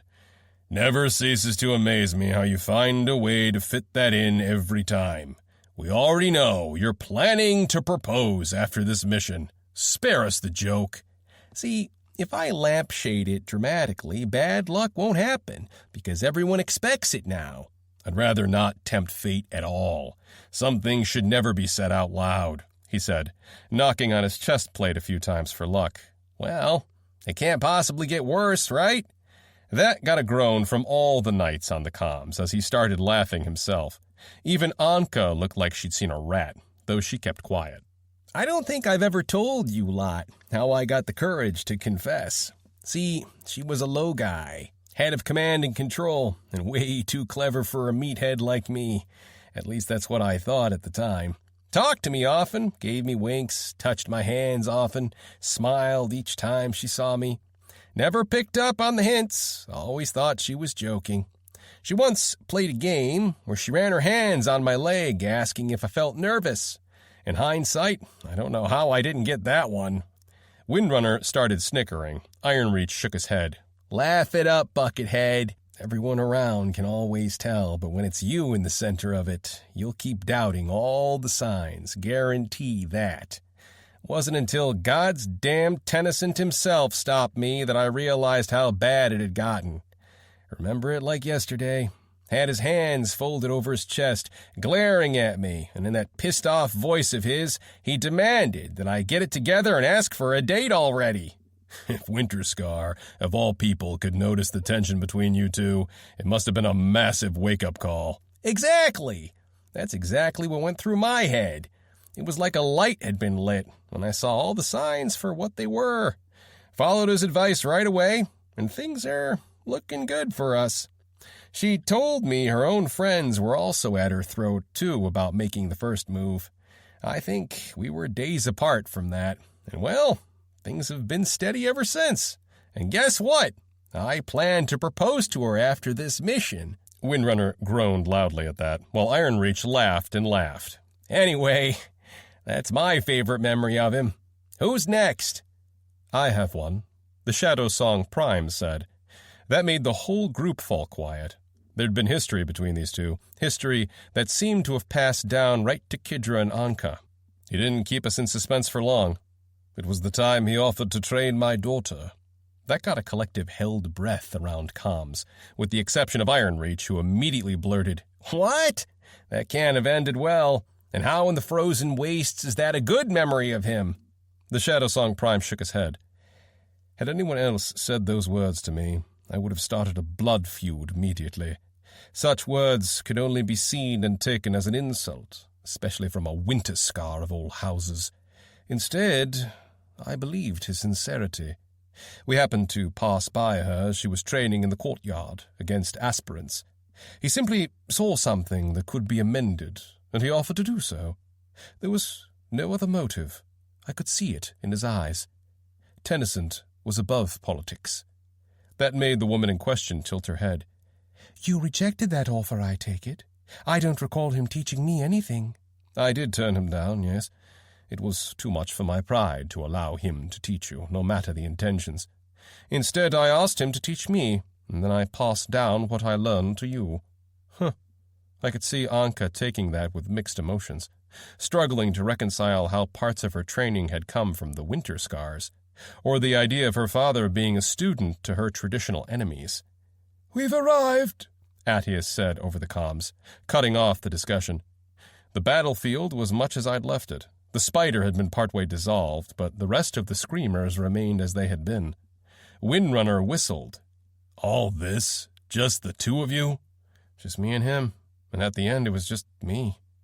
Attius stalked forward, inspecting the carnage. "Why is a spider out of its nest?" he asked. I shrugged as I caught up to him and Kidra. The thing followed us. "Followed? Explain." We'd escaped it once when a door shut between us and the nest. It set up an ambush later on and tried to finish the job. I patted my armor. As you can see, that didn't work out. Chased after us with a different plan each time until I killed it. "Troubling. What you're describing is behavior I would expect from a drake. Those are the designated hunters that machines use at this lair. We understand their patterns perfectly after centuries. They don't change." His eyes lifted to watch the far edges of the world, thinking, calculating. "New behaviors always come as an omen." Chapter 41. The Secret Left Behind. It had been about half an hour since Kidra had donned Winterscar, with no sign of anything abnormal, or glowing blue at least. Her adjustment to the armor was going quick, and her mastery was already at my level. Although, to be fair, I've only had this armor for a day, while likely still high as the gods, and I'm being held together by duct tape, prayer, and dreams so far, so maybe not quite surprising she was already past my level of skill with relic armor. It took us about 10 minutes to scour the entire field for every power cell we could get our hands on. All in all, we brought back a well-stocked haul on the hover sled. The straps used to keep the whole bundle of power cells together. It got big enough I'd stopped counting. More than enough to get us back to the colony, and then run a lap around it, depending on Teed's mood. "From this point on, an additional objective will be to safeguard this payload." Attius patted the sled as he took measured steps next to it. "It is our way home after all, lads. Had a nice enough walk earlier today on the surface. I'm in no rush for the scenic way back to the clan." With a chuckle, we turned to depart. And then we were pinged, because nothing good ever happens. Attius sighed at the alert. "And here I've been hoping that the blast door would have given it a longer speed bump. All knights, formation," he said in a tired voice. The 4 elites snapped forward, taking up armed rifles and aiming down sights in the ping's direction. Kidra took a position at their side, while the Shadow Song scrappers searched for cover, pistols drawn. In the far distance, that same elevator I rode up on was moving, the sound of clanking metal carrying all the way here. Journey augmented the sight, zooming into the distance. A massive, clawed hand shot up, gripping the ground, bending the metal as it constricted on the handhold. The skeletal head of a drake appeared over the rim, teeth in a perpetual grin. As it pulled itself over, 14 screamers jumped to the side, baying out war cries and already charging forward. Attius walked past the formation with slow steps, Breaker drawn from his scabbard with a clean note. "You all know the drill. Once they get into range, cut them down. Switch to melee after they've adapted. I'll take the Drake. Winterscars, cover the Shadow Song whelps." The Drake in question opened a maw of teeth, glowing violet light lighting up its jaw. The clan lord made no move, staying directly in the center of the night formation. I'd made my way to Calum, in the meantime, keeping close to where he'd taken cover. We all watched as the enemy charged the weapon, and the screamers raced across the streets to intercept. A beam exploded out of the Drake's mouth, but at the last second, the creature twisted its head to the side, aiming at a different target than the clan lord. Attius dove just as fast as if he'd been expecting the Drake to target someone else. Feet a blur as he rocketed to the right, raising his left hand. He skidded to a stop right as the beam struck directly at his open palm. A relic shield of some kind had appeared in front of the clan lord, only it remained uncolored and far wider. Like an invisible dome of force, it extended a few inches out of his hand. I couldn't see it at all, only the negative outline on the beam of the Drake's attack. In a split second, the violet beam ended. Attius remained completely unscathed, and unamused. He took a step back to the center, readying himself again. The screamers had made headway in the meantime. They'd be entering the fire line in seconds. Shadow Song's voice crackled over the comms, calm and in command. "All knights, pick your target and engage." Reflex raised my rifle, the barrel aimed and ready. 2 scavengers and all 6 relic knights, including myself, opened fire. Havoc descended on the enemy, skulls being ripped apart in droves. 7 bit the ground almost immediately. We destroyed 3 more on the second volley. By the third volley, the automatons had adapted and begun to avoid the weapon fire.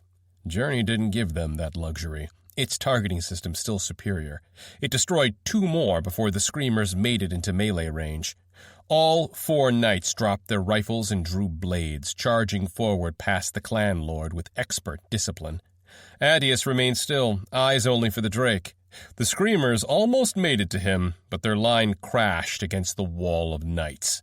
They broke apart as Attius's elite made quick work of them with brutal efficiency. The Drake in the distance snarled, turned, and left. Attius watched as it slunk away, apparently not planning to chase after it this far away. I'd seen those things run before. I knew they moved faster than relic knights could. The last I saw was a white, bone-like tail as the Drake disappeared from my view. The battle had ended as quickly as it had started. Attius turned back to the group and signaled to form rank and move on. "It'll be back, and likely with another plan. Now it knows that picking off knights from a distance while they're distracted won't work. Continue pace, and use active scanning to catch any possible ambush ahead of us.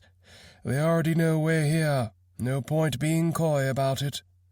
The group remained somber as we hurried off. "Are all you Winterscar brats scrapping prodigies at aiming and fighting?" Ironreach pinged out.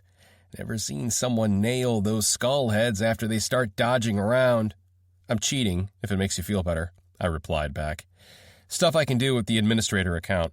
He groaned. "Scrap. Would that have been useful if it worked for us, too?" "Don't rule it out just yet. I really need some time to sit down and run it through its paces back home on an engineering bench. Who knows, I might figure out how to unlock the accounts for everyone else. I'll buy you any ration bar you want, if you can do that for me, kid." Windrunner pitched in. "I think he'll be asking for a lot more than ration bars for a secret like that. Think you can afford it?"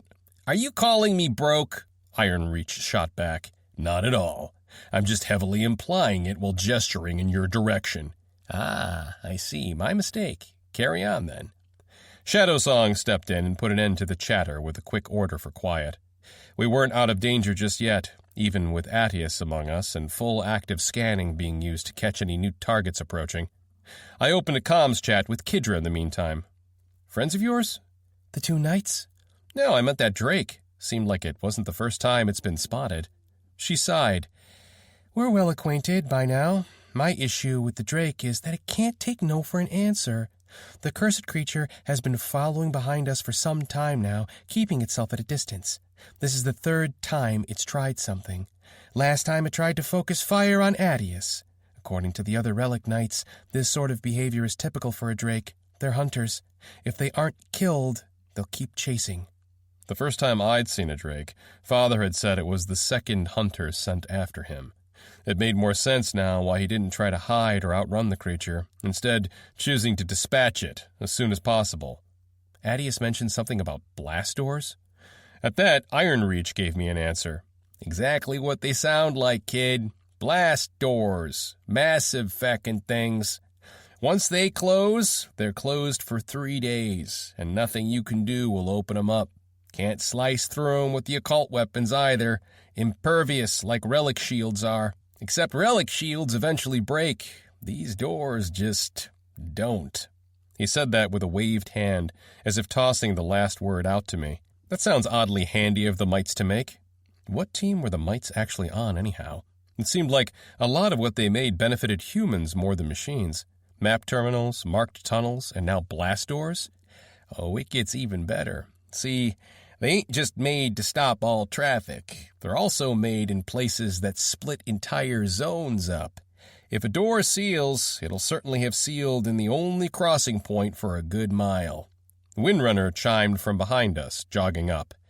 Ironreach is making them sound more useful than they really are. Often there will be machines on the other side of the doors as well. You trade one set of problems for another, usually. But they do seal off some threats and buy time. Not enough time. Drakes move fast, Adius cut in. Our friend must have abandoned his previous army. 14 is a small number, and that makes me think the machine numbers around this area might be depleted. Given what Father and I had been through, I would hope so. I got a chance to see one of those doors for myself within the very next half hour. The top peeked from behind a wall of buildings, and possibly a few blocks behind, looming over the city, showing another world past it. Like the entrance to a cathedral, it towered above all the other buildings, and nestled by the very wall side of the metal city. And burrowed into that wall of buildings between us and the door was something that did not belong.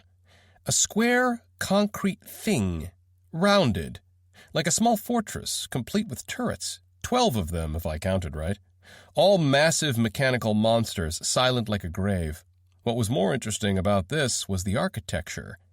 This looked human. And the most surprising thing, the mites had clearly not dismantled it. Instead, they seemed to have made a cocoon of sorts around it with buildings. A few of the massive turrets were almost completely obscured by overhanging balconies from the neighboring buildings, likely to the point they wouldn't be able to rotate anymore if they had been active. "What the scrap is that?" I asked, seeing the strange human bunker in the middle of a metal city. The clan lord looked it over with an appraising eye. Our target. Why haven't the mites destroyed it? It looked like they just built the city on top of it instead. Adius slowed from his jog into a walk, the rest of the team following his lead. There used to be a creature once called an oyster, he said. A bivalve organism that lived within a shell it would construct underwater, a filter feeder.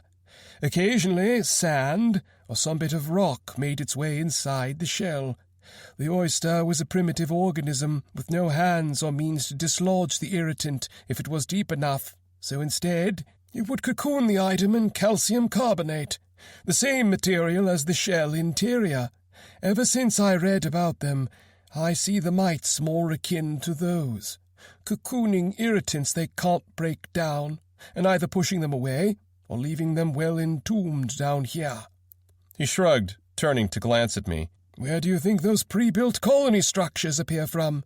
Mites make them, and another colony pushes them up to the surface. I've seen a few fortresses pushed down instead into the lower levels. Sometimes mites refuse to break down a foreign building completely for no reason that I could suggest. You've only seen the sites that happen to be pushed up by the mites.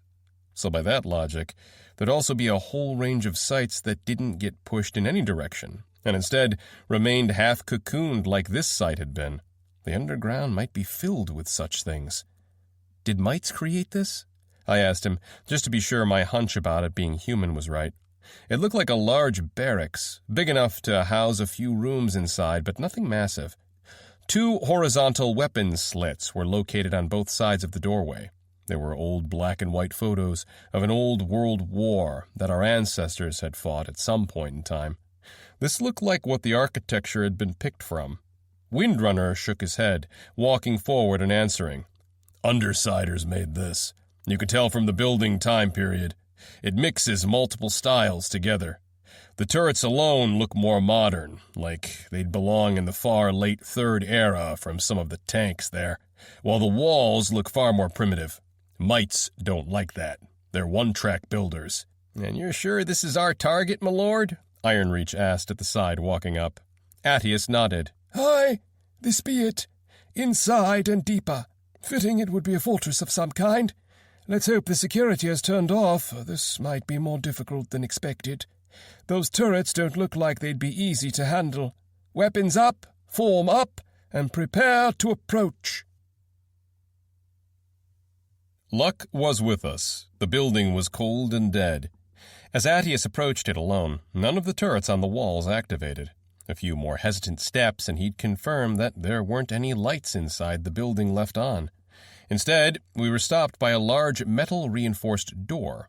It was locked shut, of course, with no yellow light twinkling above. There were massive hinges on the sides, making it clear the door would open outwards and to the right.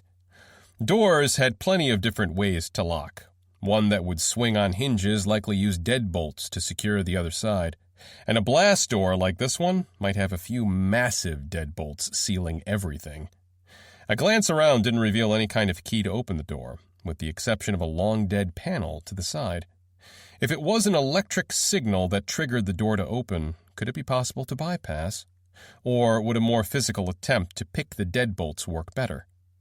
While the group set up around the bunker and finished making sure the hover sled had been hauled up to here, I made my way to that door and gave it a few experimental tugs. No prize in guessing how that ended.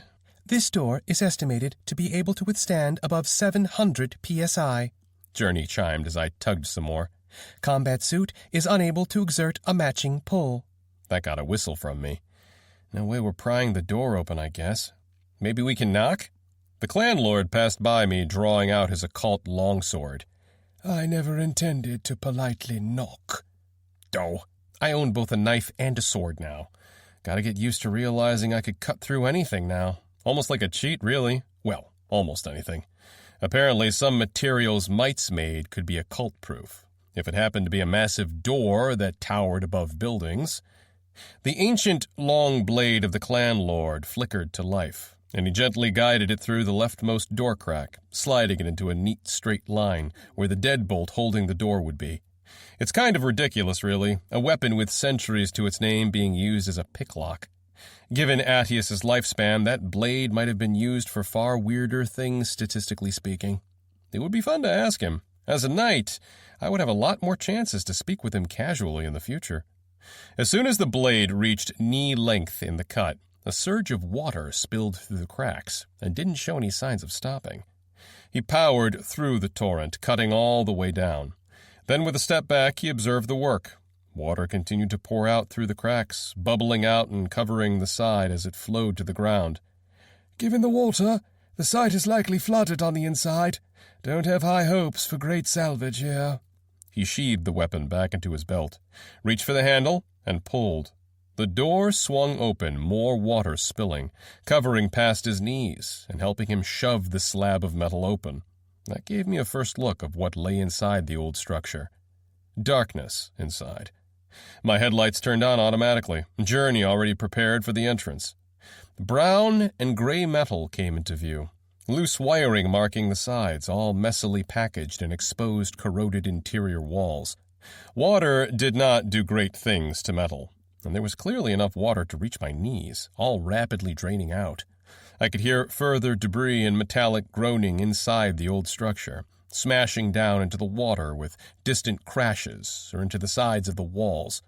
I suspected quite a bit of architecture had degraded to the point the loss of buoyancy from the water caused a chain collapse. I was fairly confident the walls weren't about to break down on us, however, given how thick they had been made. What I was more curious about was where that water had come from in the first place.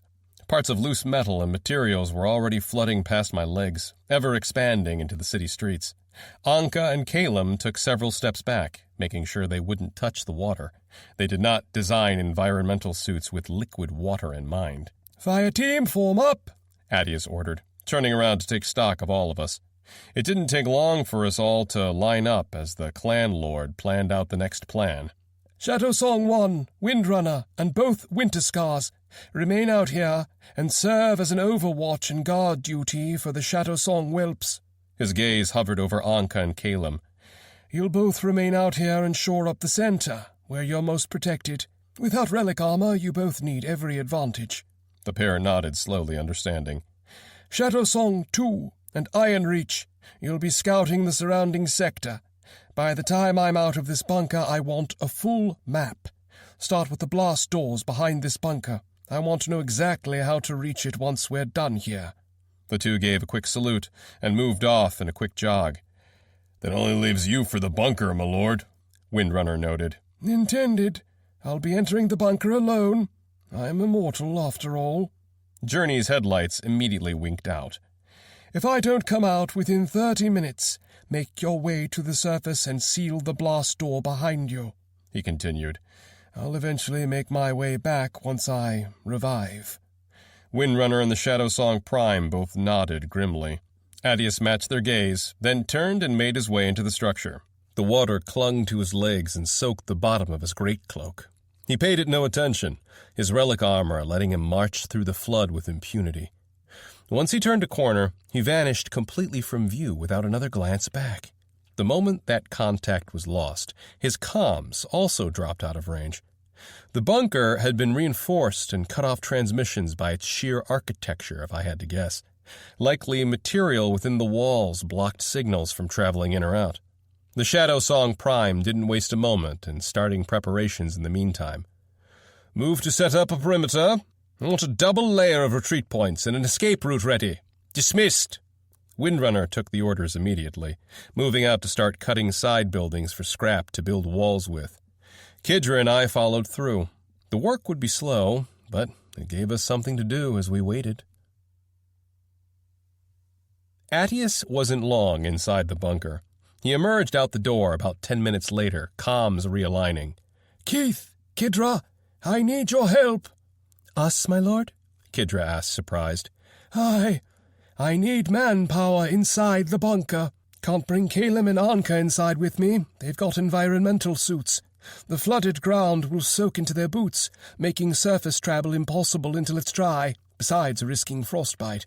Worse, confined spaces with no ventilation like this bunker can have pockets of gases build up over the years, either toxic or lacking oxygen." He shot a look at the pair of scavengers. "Both of you are clever enough to know the danger that represents." They nodded. Most surface sites were open air or had enough holes in them to be exposed to the wind. The environmental suit still had a simple gas monitor on the rebreather just in case. If it started beeping, that was usually the cue to backtrack as fast as possible. A human could be knocked out cold within seconds, especially if reverse osmosis took place, where oxygen was leached out of the lungs with each breath. The environmental suits did not have room for an oxygen canister, which meant that these two wouldn't have something like that handy. The rebreather only heated air. It wasn't a filter of any kind. That bunker might as well be a death trap, at least for those two. The rest of us wouldn't even need to care about something like that. A relic knight could function completely submerged, so a bunch of bad air wasn't going to make it blink. I chalked it up to lost tech black magic on how oxygen was maintained inside the suit. "Shadow Song 1 and Windrunner are both reliable fighters. I want them outside to cover the whelps," Attius continued. "And my last two bucketheads are off scouting for a possible retreat vector." There was a squawk of protest on the comms, which Attius chuckled and cut over. "You've been called worse. Report while I have you in range." Ironreach answered.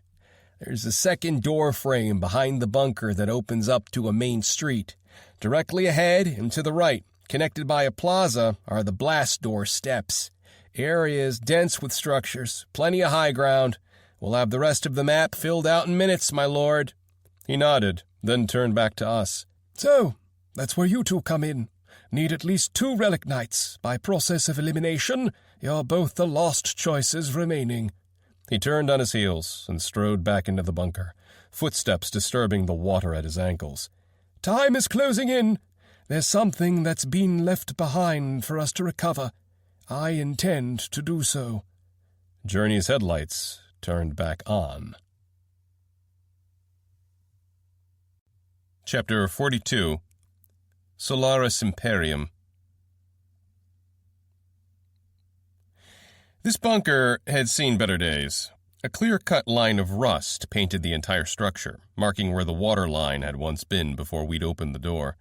When breaching the door, a lot of that water had flooded out into the streets, giving an unrestricted view of the topology of the might-built roads. It wasn't even. A rather large pool of water had somewhat equalized in front of the bunker doors.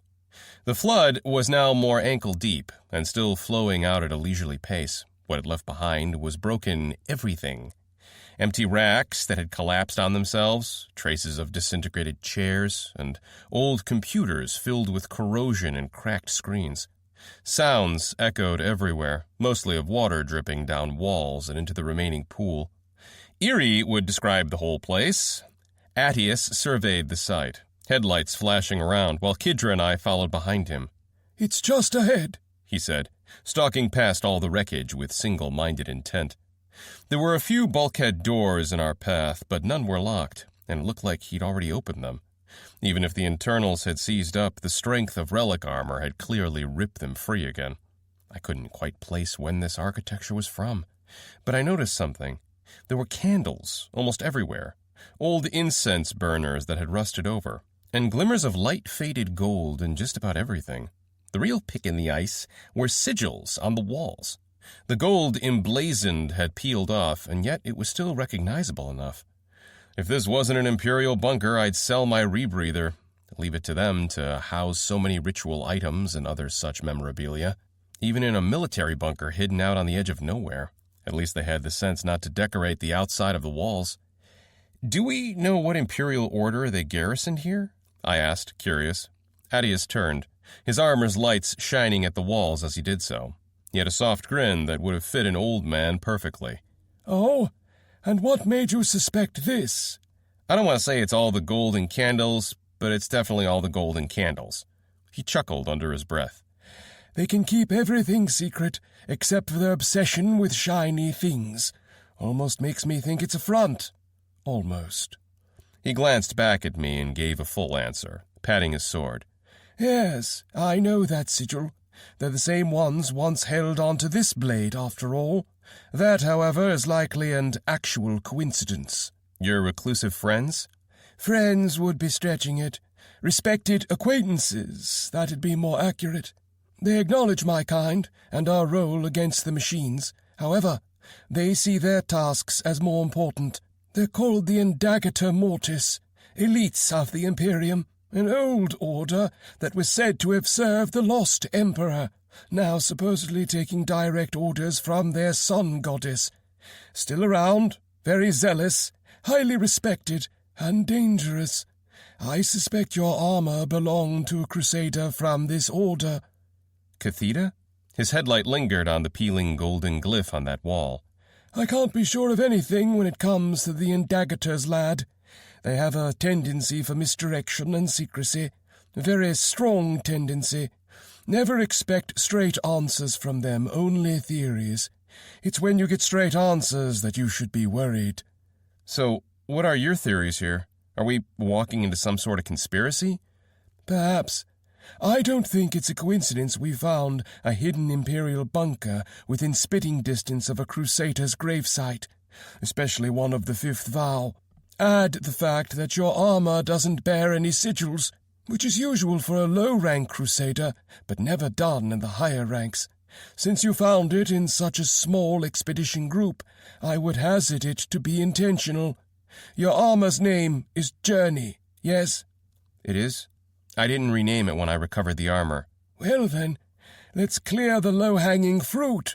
He coughed, clearing his throat. Journey, do you recall anything about this location? It responded. All logs have been locked behind a password-protected entry. Answer is unknown. That made the old deathless laugh. The sound echoed, bouncing off the empty hallways, joining in with the water droplets and occasional collapses still happening in this bunker. If I wanted even more confirmation of your armor belonging to this order, that would be the ice pick left behind. He settled down, now more chuckling to himself. To be fair to those zealots, they claim their enemy is a goddess. Gods are not opponents to take lightly. We passed by a barracks containing 4 bunk beds. A fairly small crew had manned this bunker, if I was right. There was also only 1 shower and toilet from the looks of things.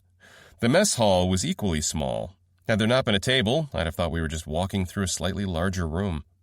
We'd reached the center of the bunker when Attius held a hand out to stop. This room was large and circular. 4 pillars lined the center, vertical rail tracks on each. And oddly enough, some screens and equipment still looked intact, like they only needed a power cell to turn back on. They'd built the center heart of this bunker with encapsulated and durable components in mind. The clan lord noticed my stares. They likely had everything wiped, if those even still work. I'd let you try your luck on it, but we're on a deadline, lad. He pointed down at the very center of the circular room, and the murky water flashed his reflected lights back, rippling with the waves he had made as we marched through the complex. It was clear enough to see hints of detail. The floor simply gave way to a circular drop like a center pool. There was depth to that pool, since our headlights saw nothing but blackness. It's still down here, Attius pointed. They contained it in a liquid solution to further scramble any signal leakage from my examinations. The flooding was likely caused by lack of maintenance. Journey provided me with a small 3-dimensional model of the bunker, showing the places we'd walked through. Data collected from Attius's armor. The entire room was visible, which included what we were after. A capsule. That's what was in the center of the room, submerged a good 12 feet into the hole. It was completely separated from the bunker, except for large gear wheels connected to the railing. Massive springs on the walls dampened the structure, and if the map was correct, they were all still intact, despite being completely submerged. The capsule itself was large enough to fit 2 people inside comfortably. Given that they made the thing out of metal, it must weigh tons. The lift system is still intact from what I saw, but the trigger mechanisms won't work anymore. No free meal. We have to lift the structure up manually. He looked around him at the surrounding destruction. Let's find something to jam the capsule once we've dredged it up. Given the massive amount of debris and our blades capable of cutting anything into fitting pieces, it was quick work to find a few rebars capable of doing the job. As 3, we each knelt in the water, hands searching around for the top of the capsule to grip on. Attius told us there should be manual handholds put there for this specific possibility. The headlights were harsh on the surface reflections of the water, but Journey polarized the view, letting us see a lot more clearly through the water. The silt had deposited to the very bottom into a layer, leaving most of the water somewhat clear enough. It didn't take us long to find handholds and prepare. "Winterscars! On 3!" Attius ordered. A countdown later, we pulled. Bubbles rose from the depths as our movements dislodged old trapped gases underwater. Ancient gear wheels turned slowly on their axis over all 4 sides of the capsule, slowly coming into view from the darkness. The top of the capsule peeked over the lip of the pool and then surfaced above the flooded ground. Water streamed out of all the nooks and crannies of the old structure, stirring up the silt even more. We continued to lift. Water started rushing into the pool now, being sucked from the surroundings, trying to fill the void that the capsule left. The wheels on the side of the object turned on their hinges, clicking into the grooves of the pillars without issue. Halfway out of the water, we readjusted our grips. With the gears now coming out of the water, we could hear groans of metal on metal bounding around the room. The capsule itself had only one side that looked to open up, like a door almost. It had a thick glass window on that side, small and barred up. It was too filled with piled-on detritus to see clearly through, however. With one final grunt, the 3 of us slid our scavenged rebars under the capsule. Moment of truth, and we let go. A massive groan of metal happened next, and all 3 rebars seized up as they supported the full weight of the capsule. It dropped a half-inch, but then remained steady and held. We all took a step back to admire our work. The capsule waited motionless before us. "This is where it ends," Attius said, drawing out his blade and turning it on. "I'm not sure what we will find behind here. The only fact I know is that it called out to the deathless somehow. It has been this whole time, only nobody was around to hear it. Ready arms in case of hostility." What sort of signal could even escape something as thick as this thing? I didn't know what senses the deathless had that could penetrate through both the bunker, the water, and the capsule itself, but somehow it had. Kidra drew her knives, and I did the same with my longsword. At this close range, the occult blades would serve as better weapons to tackle what we found. From the looks of this thing, the door opened downwards, with all the hinges on the bottom. Once opened, it could serve as an entry ramp into the capsule. Attius cut at the sides of the door. His blade sliced through the old metal without a single issue. The door groaned halfway through the operation and then snapped forward, lowering down until one last deadbolt to the side held the whole thing at bay, halfway opened. He slashed that loose with a precise flick. The door fell down fully, hitting the flood of water with a massive splash. Whatever hydraulics had been built to soften the speed had long ago leaked out. Our headlights peered into it.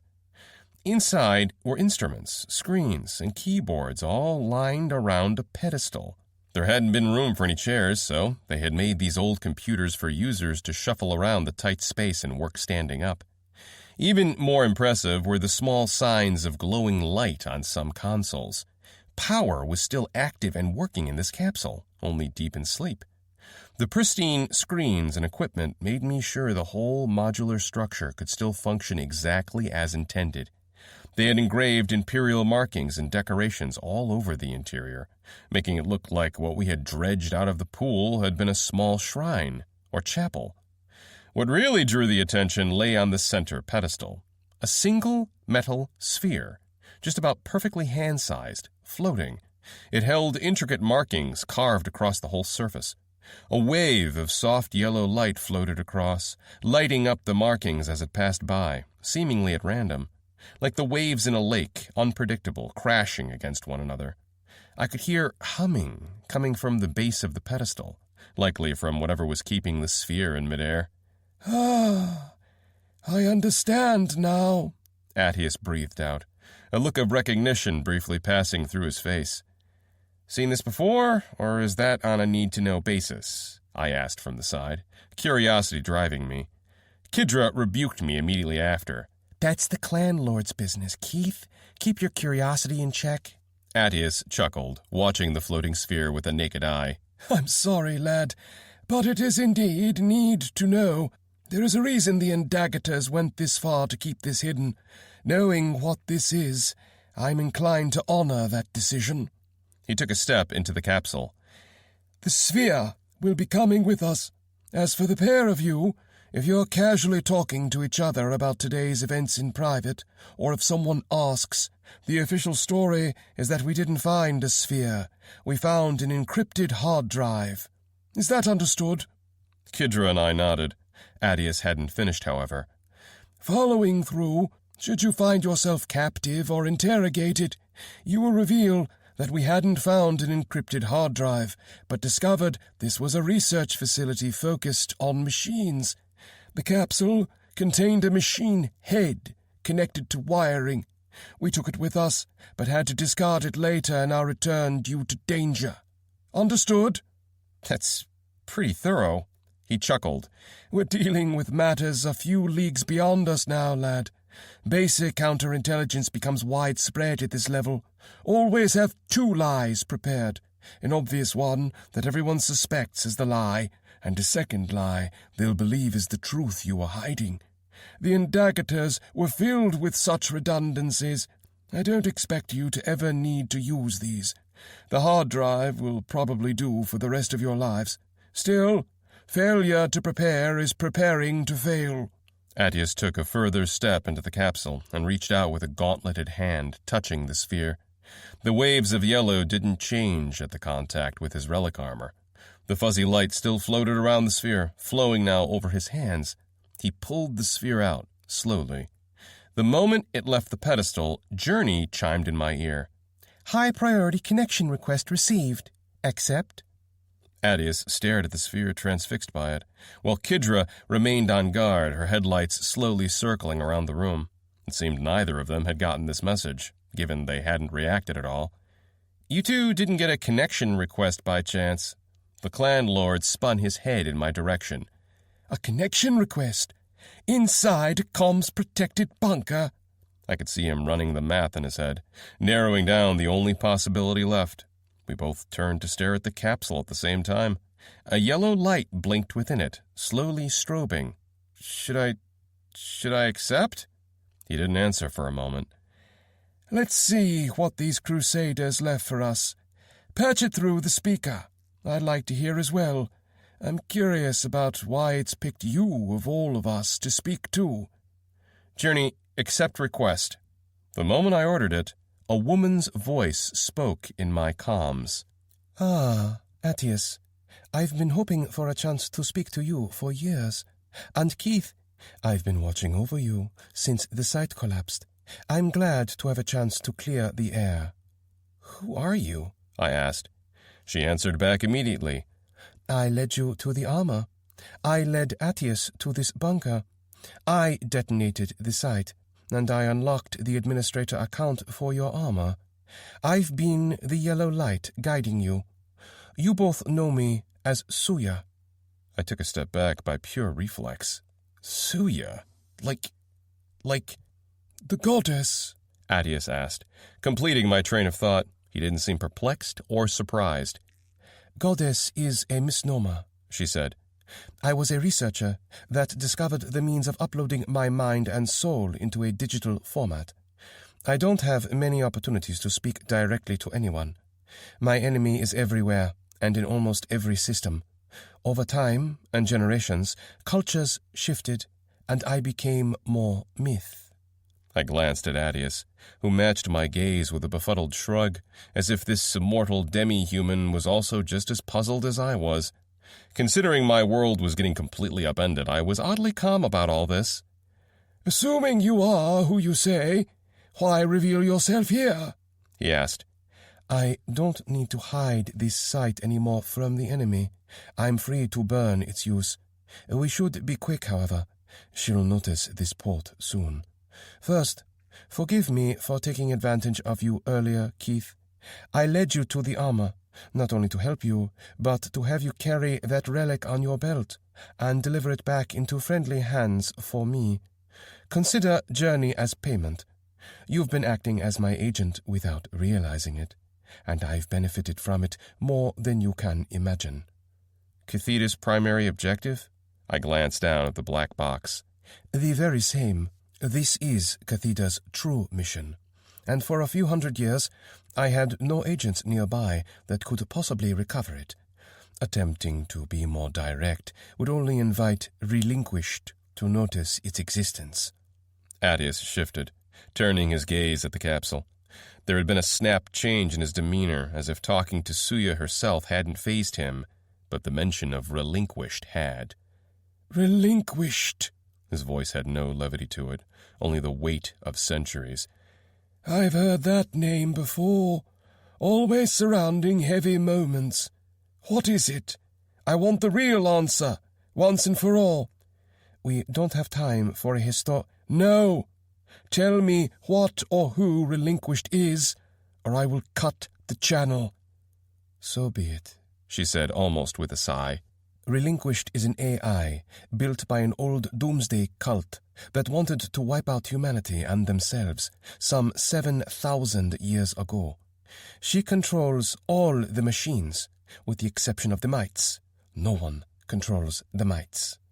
Attius nodded slowly, as if contemplating the information. His outburst earlier had likely been a bluff, I thought. I hoped. The death cult stumbled on power early that snowballed catastrophically. Even today, I don't have the raw processing power that she has at her command, and never will, Suya said. I can't fight her on fair ground. However, I'm far more creative. We've been at war for a long time now. I fight, scheme, and try everything I can to keep humanity alive, while she tries to snuff the light out. You could have led my team to this object, instead of Keith. Why him? Attius asked. You are a deathless. You and your kin are my lightning rods. You drew her at... Suya stopped. She's found me. Don't speak. No time. All logs of this conversation will be auto-deleted in your armors. Pay attention. You won't hear this twice. Attius, the sphere is complete and ready for use. You know what it is. Keith, I need you to do some work for me. Are you willing? Yes? I mean, this was the goddess. For some reason, I got a distinct feeling this one-word, hastily thought-up answer was going to change the entire course of my life. And not even a few seconds in hindsight, I was sure it was going to. Still, I felt this was the right direction to go, deep down in my gut. On my heads-up display, an MP3 file showed as downloaded correctly, simply named Mission. A moment later, a clicking noise sounded in my helmet. Journey chimed. User logs unlocked. Historical archive unlocked. Map data unlocked. Motion data unlocked. 23 additional items unlocked. Please see event logs for further details.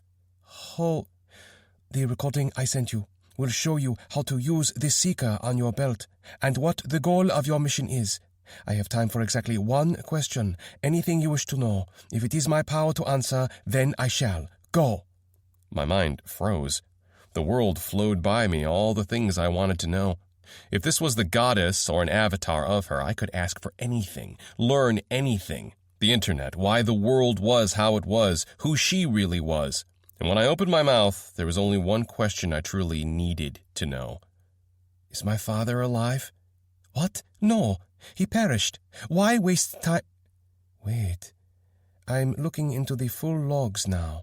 There was a second delay, and then she spoke again. Novel. I have never seen this approach before. Incomplete, done without precision and in trauma. His soul might be within the soul fractal inside the armor. The capsule flickered, lights blinking for a half-second. Her voice returned. I'm sending you the coordinates for a book I've hidden on the surface. A very valuable book that Relinquished has gone to great lengths to halt the spread of. Find that textbook. Master the fundamentals outlined. Research the soul fractal, the Julius set. It'll be written somewhere on one of those pages. You'll figure out the rest yourself. Do not let the warlocks know of this book. They'll likely take it and kill you. 30 seconds. She's actively tracking me down. After that, you all need to run. Last question, now. Attius sprung in before my fat mouth could ask the fucking goddess herself another irrelevant, selfish question. What are the new deathless? He asked, a desperate tone in his voice. She answered back. My doing. Research uncovered the equation to a metafractal, a 10th The capsule went dark with a loud mechanical clank, and her voice cut. It was dead silent all in a single moment. We only heard the slush of water at our feet. The waves we'd made still hadn't calmed down. That last silence only lasted for a moment in that darkness. Then there was a laugh, and a voice returned on speakers. You silly humans. Scheming again, are we? The tone was slightly deeper, and there was a feeling of darkness dripping from each word. Who are you? I asked, feeling shivers in my arms. This clearly wasn't Suya anymore. Who am I? Why, dear, you know me already, she said, as if the answer were obvious. I have many names and titles. You humans come up with new ones for me every few centuries. However, deep inside, every human knows me. How could you not? I am death. Specifically, humanity's death. Now, what exactly did my little sister tell you? Chapter 43. Relinquished sends her regards. The voice called herself Death and aimed to destroy all of humanity. I'm open to negotiations, Attius calmly said. Assuming there is a return on that investment. He spoke to that horrible machine as if it were the most mundane topic of issue he'd come across. Politics as usual. Kydra's headlights shot up as she turned, focusing on the clan lord, bewildered that he'd considered betraying the fucking goddess herself. I was thinking the same exact thing, struck frozen by sheer shock. The lord didn't return her gaze. He remained focused on the capsule ahead with an intensity reaching his eye that wasn't present in his tone. Negotiate. The voice on the other end seemed more confused. My poor dear, you are mistaking a demand for a request. The voice over the comms spoke almost as if the whole subject was a side venture that she didn't care to spend time on. If she had hands, she'd be more interested in her nails. You will tell me, or I will rip it from your armor myself. I would think this a simple choice. Attius smiled like a wolf with a plan. All records have been deleted by her hand already. It's only left in my head, and that's not something you can connect to. What Suya didn't expect was that I'd be willing to betray her, if offered the right incentive, of course. Kydra raised her rifle and leveled it at the clan lord. Her hand didn't shake. It was her stance that gave away her confusion and hesitation. More telling was that she hadn't shot him already. She wasn't the kind of person to raise a weapon without already planning on using it. Attius turned an eye to watch her, flicking a quick hand gesture that I couldn't quite make out from my view. His body obscured it. My sister saw it. Her rifle lowered. All put together, I had a good idea of what Attius was doing, lying through his teeth like a pipe weasel. If Relinquished had noticed, she didn't make a note of it. It was possible the machine AI had no camera feed into this bunker, audio only. How interesting, she said. Suya's little pet biting the hand that feeds. Your name was Attius? Attius is fine. Make me an offer. I don't have all day. The voice hummed. What is it you wish, little deathless? Power, wealth, mercy? Information for information. What are the new deathless to you? Attius asked. Suya spoke about them in large. I want to know how much of it was truth and how much was omission. She didn't tell me everything, likely to avoid this very situation. Attius, you God's damned single-minded monster. He didn't get his answer from the goddess, so he goes right over to ask the enemy goddess instead. If we make it out alive, I needed to remind myself never to play cards with this man. A weak attempt to recreate the original pair, as usual. This time, she seemed to have traded sanity for quantity. They're a thorn in my side, but one that I've already countered. My chosen will do nicely to match those pests. Now then, tell me of my dear sister. That's all? It's not enough, Attius answered. You forget yourself, lordling. I am a god. You are a footnote. Know your place. I am not someone you wish to anger. Attius slowly nodded. Fine. Your sister told me she was losing, that you've discovered and destroyed too many of her plans, and she's become desperate. The new Deathless was an accident that she has no control over, and it terrifies her. Suya, of course, had said nothing of that sort, and Relinquished ate up his beautiful lies without so much as a pause. The machine AI almost purred into the comms, as if deeply satisfied. Tell me, in detail. She gave me orders to dive deeper into the underground, past the layers, and uncover something. Told me I would meet up with other Deathless, and they would give me more information on this covert attack.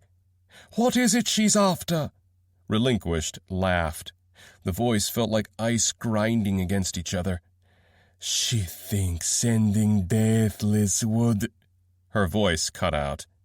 3 seconds later she was back, and furious. You... Relinquished spat out, the word dripping in hatred. "One of my children knows your name, Attius. He told me all about—" "Continued discussion with you serves no purpose. Journey, cut channel," Attius ordered, already turning to leave. The armor complied and the channel cut. I turned to speak, but Attius lifted one hand, signaling enemy, and then the hand signal for operational security. I got the message. Don't talk. We were not sure she was completely gone. He stalked through the bunker, away from its now dead center. Kidra and I followed behind him, water sloshing at the knees. The rest of the fire team had remained outside where we'd left them, ready. Journey clicked on my HUD settings, showing we'd recovered comms contact with the group. "Fire team, prepare to switch to encrypted channel. Scout party, return immediately. All units be alert. Possible hostile contact expected. Go no contact until encryption is set up," the clan lord ordered out. If they had any questions about what happened, none of the fire team made any mention or question. They simply bolted to their tasks, drawing out weapons and preparing to hold off. Shadow Song 2 and Iron Reach both returned from their scouting within minutes, sprinting as fast as their relic armors could move them. Once they reached visual distance, he flashed a 2 and a 6 on his hands in rapid succession. I knew the signal and flicked through my HUD for the comms options. Journey had imported my scavenger's more primitive headset settings, so I found all my old setup intact. Shifting over to Channel 2, I engaged the 6th encryption preset. In moments, I joined the group chat. "Contact!" one scout reported, almost out of breath. Iron Reach finished for his partner. "Machines are gathering up. A mix of screamers, drakes, serpents, and one behemoth. Enough to overrun us in open ground. I'd estimate they'll have grouped up and ready to storm us in about 10 minutes. "Possible preemptive attack on our part?" Attius asked. Shadow Song 2 shook his head. "Negative. There are too many amassed. It's an army, my lord." The clan lord nodded. "We've got what we came for. If they capture any of you, prepare a full purge of logs, especially video." Then he turned to me and handed me the glowing sphere, motioning to my backpack. I took the sphere, still lazily glowing. Not to be asked twice over, I stuffed it into my scavenger backpack. Attius continued to explain a plan, while signaling a completely different one with his hands. "Fire team, we've recovered an encrypted hard drive that needs to be returned to the Undersiders. Shadow Song 3 is going to sneak the hard drive data out of the installation. He's the only one who has stealth equipment." His hand slammed slightly near his wrist, signaling mission objective as he spoke. He'd also raised a hand in the signal of protection and pointed at my backpack. "He will make his way to Beachhead 3, further underground. We'll regroup and make our way to the nearest underside city from there." South blast door. Protect. Go to surface. "Our job is to execute a fighting retreat to the South Blast Door as a distraction from Shadow Song 3, and then trigger the door and fall back west, and make the machines believe we've gone through the door. We'll cut a path into the floor and make our way on the underside. Are we clear?" His hand signals continued to paint conflicting orders. All knights saluted and responded affirmatively over the comms, while also flashing the orders understood signal on their hands. I thought I could piece together the actual plan. He'd given me the orb, since the enemy would likely focus him down first, and then go after the other elites before spending time going for me. That gave me the best chance of making a breakout. From there, the real mission was to carry the sphere back up to the surface. I gave him a solemn nod. Attius returned it, signaling a quick motion for luck, and knocking on his breastplate to follow through with it. "Winterscars, for now, go back into the bunker and work on repairing the entry door." Stay safe. "Use scrap or whatever you can find to replace the deadbolt I sliced off. I trust you both can do that, aye?" We both saluted and stalked back to the bunker. Attius had ordered us back into the bunker because I was holding on to the hard drive. Fixing up the doorway was likely something he did want done, but not the critical part. There were doorways to seal in all parts of the bunker. The big door out here would be a bonus. Still, a bonus I planned to collect on. For the most part, the deadbolt had been modular. It was easy to drag the large slab out of both ends of the fortified doorway. The issue came in replacing it. We didn't find a spare deadbolt, but we did find plenty of possible steel scraps that could serve as such. We'd need to weld them together, which required a welder. I came prepared with many tools in my scavenger kit. However, a goddamned welder was way too specific. Not to mention the versions that worked outside in the surface were far more involved than just a handheld tool. I'd bet a bunker this far from all civilization was self-sufficient, which would include a lot of these maintenance tools, so I went digging around. The good news was that we did end up finding them. Most of the tools were above the waterline, so other than humidity and rust, we found them in fairly good working condition. The bad news was that the single tool we needed had been stored under a table, which was submerged halfway already. Completely ruined. And so were the other backups of it, all stored under the water level. Going to need to glue these pieces of steel together or something, I muttered. Gods, even strings would do that in a pinch. Maybe I can rip up some of those wires and reuse them for that. Really stretching the definition of a rush job here. I'm no engineer. However, glue does not sound like a particularly strong binding agent, Kidra mentioned behind me, reaching around for scrap. It doesn't need to bind hard. We could probably manage with nothing and shove a bunch of metal bars into the deadlock port. All that matters is that there's enough metal shoved into the deadbolt chamber to prevent it from opening. She came back, piling up more steel scrap that could fit into the deadbolt, and drew out her knife. Tell me how you want these cut, and let me know if there is more that you need. Have you got 3 weeks of rest and relaxation in your bag by chance? I asked. Fresh out, she said. How bad is it? Technically, I don't need the deadbolt to hold together well, like I said. The surrounding doorframe does that. I just need thick individual pieces that can combine their total force and resist being sheared. So glue will do fine. Pass me your field repair kit, I requested, hand outstretched. My own kits are spent, and also broken on some wall a good distance away. Scrap shit. I was just piling up regrets here, left and right. My other hand reached out to my boot, drawing out the knife there. It had gotten waterlogged while I'd been stomping around this bunker. But the occult didn't seem to care about water exposure. These knives could work underwater. We got working on the steel bar together. Our blades would slice into the metal, letting us get them into shape. The goal was to keep them as chunky as possible. The glue worked pretty well on metal, or at least well enough to keep this whole insult to all good engineering in one piece. Pretty soon the deadbolt was done, and the door would just have to deal with it. Kidra and I lifted the heavy thing together and walked it back to the doorframe right when things started to look bad. "Enemy contact approaching," one of the knights reported. I couldn't quite see since I was still too busy sliding in the deadbolt and making sure it was properly oiled. They had their job, and I had mine. "All units, open fire at will. Prepare for bounding retreat," Attius ordered. A few seconds later, the sounds of rifle shots ricocheted through the bunker walls. I heard the sound of a Drake's laser flash across, the sound cutting off a few feet away, frantic running and shouts. The clan lord growled, likely leaping to the side to intercept another beam. "Winterscars, door repairs ETA." "Just about done with the door repairs," I said over the comms, lining up the last piston and locking it into position. It wouldn't hold as strong as the original deadbolt, but in a pinch, it'd do. Hopefully. I drew up my rifle and turned to the fight. Kidra snapped hers up as well, and we both rushed over to take our places by the firing slits on the bunker interior, opening fire on the approaching horde. And horde would be an apt comparison. There were too many screamers to count, along with 2 drakes in the back.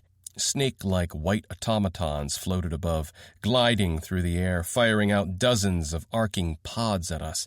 When they hit the ground, the pods would break into small splashes of clear liquid, quickly dissolving metal and causing black smoke to rise from the destruction. The Relic Knights were aiming for those snakes above all, taking them down methodically before they could get into range. Another Drake opened fire, the light blinding the world in violet for a moment. Attius sprinted and held out that handheld shield in the line of fire, breaking the beam against his hand. "Fire team, fall back to the bunker. Trigger the traps and seal the door. Standard retreat formation."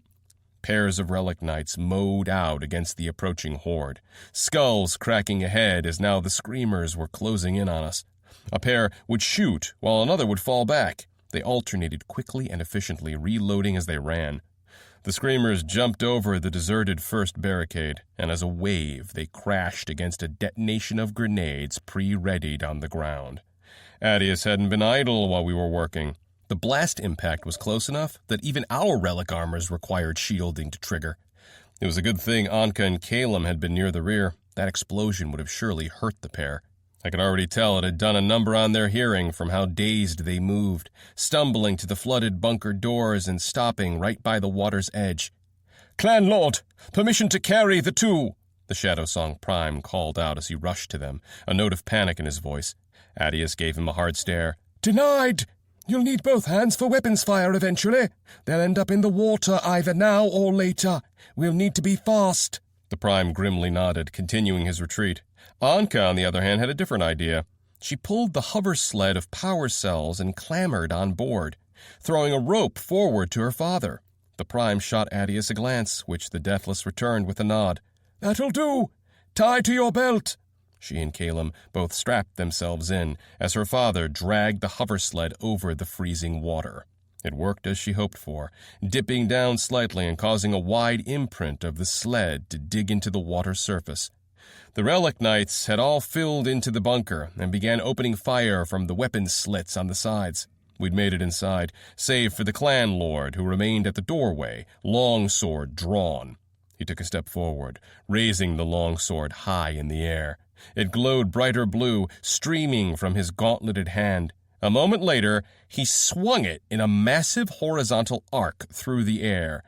An electric art of occult blue expanded from the blade, flowing out in a semicircle with him at the center, a shockwave of power. It struck at the approaching screamers, ripping into the mass and flinging them all back. Damage hadn't been the aim, I realized. He'd done that to give us time to force the heavy door shut, the size of which still took him and the other knights some time, even in relic armor, to seal. "Seal the door!" he yelled out, sprinting into the bunker. "Now!" I flipped the manual lock levers, watching as the old mechanism triggered and clamped shut onto the door, praying the whole while that the modified deadbolt would slide right into the doorframe as expected. It got stuck just near the end of the swing, which made my blood feel like it had frozen over. Technically, it was good enough. The majority of the deadbolt would be in place. Still, I tried to put my relic armor's full strength into the lever. It dipped down a few more inches before Journey chimed in my ear. Maximum power reached. With one last idea, I backed off, then kicked the rest of the lever shut. Another few inches closed, and then the rest of the handle bent in place. Deformed and out of commission now. The changed deadbolt showed it was mostly in place, and definitely snug inside the doorframe. No one was opening this door now from either direction. Good timing, too. The wave of screamers surged forward and impacted the bunker hard. Clawed hands attempted to shove themselves through the weapon slits, while sounds of clanking feet and hands reverberated all across the bunker as the wave had started to climb over. "The other side of the bunker has an opening that should lead to the blast door," Adius said, making his way through the water. Anka and Calum hovered behind on the sled, using scavenged scraps as makeshift poles to keep themselves steady as the Shadow Song Prime did the main legwork through the water. I hoped they wouldn't need to abandon the strategy anytime soon. The water was likely freezing cold, and only kept from actually freezing over due to not being completely water, if I had to guess. It would be absolute torture for the two, or possibly frostbite in their feet in less than an hour if we didn't address it. The real danger was if we hit pockets of air that weren't human-friendly. Not much we could do about that right now, other than forge ahead and hope to the gods things worked out. So far, neither of their rebreathers had pinged an issue. "The front door will give us at least another 10 minutes, assuming the material is Drake-proof. That still won't last forever. The real barrier to entry will be the bulkhead doors inside the bunker. Drakes are too large to fit inside and melt those down. Only screamers will be able to fit in here. There's a good dozen of these doors. Spread out and seal them all shut as we go deeper into the site," Adius ordered. "With those locked, our real danger is the machine wave making it around the bunker before we can storm our way through." We sealed every bulkhead door we walked through, twisting it tight and making sure to bar them up. They had built the bunker specifically for an invasion of this scale, making the doors remarkably easy to seal shut and secure despite the age. These doors will only hold to the center point. After that, the rest of the doors are locked on the other side, as the structure is mirrored to the other exit, Adius said. If we're unlucky, they'll bring their behemoth to break through the wall of might buildings, rather than try to crack the bunker. Behemoth? Kidra asked. I had the same question on my lips, but she'd been faster on the draw. Massive 12-foot giant, Ironreach said to our side. Nasty thing. The machine version of a siege engine, uses different weapons depending on the situation. Always difficult to kill and strong enough to rip open that front door if it gets enough time. And here I thought the spider was the scariest enemy machine I'd faced down here. We kept going through the bunker at speed, rushing through the doors now, relying on our internal maps to guide us correctly. In minutes, we had made it to the other side. It hadn't been fast enough. Already screamers had either climbed over or had come from this side in the first place, and they were trying to pry open the sealed door here. We turned the last corner and saw their hands trying to slip through the weapons slits to reach where they expected the door controls would have been. They would not make any progress on that front. The bunker was too well defended, and this door still had the original deadbolt intact, making it practically impervious. If we opened the door to get out, we'd be swarmed by a small army of machines. We were trapped, like rats. Chapter 44. One Last Act of Service. Nearly 100, my lord, Windrunner said. As far as my sensors can detect. The Shadow Song Prime grunted agreement, clearly displeased at the chaos outside. All the other Relic Knights had made their way to the weapons slits and begun clearing out some of the rabble. The sounds of rifle shots filled up this edge of the bunker. Attius glared through the slits, a calculating eye leveled across the battlefield. This isn't some wandering patrol that stumbled on us. This is a kill order. More are coming each minute.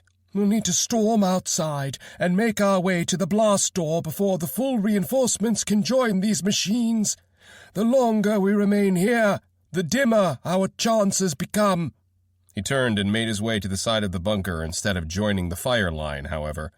On my mark, retreat farther into the bunker and hide. Given this is a sensory-dampened bunker, they wouldn't be able to ping any of you while you're inside. They're after me, ultimately. I'll cut a way through the side of the wall and make my way into the might superstructure. Seal the path after I've gone through. With any luck, I'll emerge much farther to the west. They'll assume we're making a break for it in that direction. Once the enemy chases after me, open the door and make your way to the blast doors as soon as possible. Assume comms are breached anywhere outside the bunker.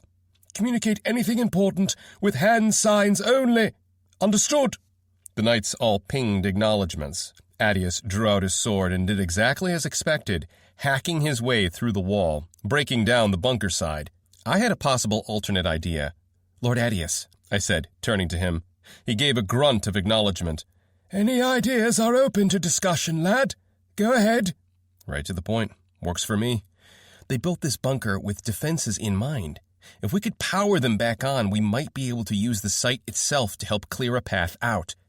You think after all this time the defenses are still intact and functional, even with the flooding?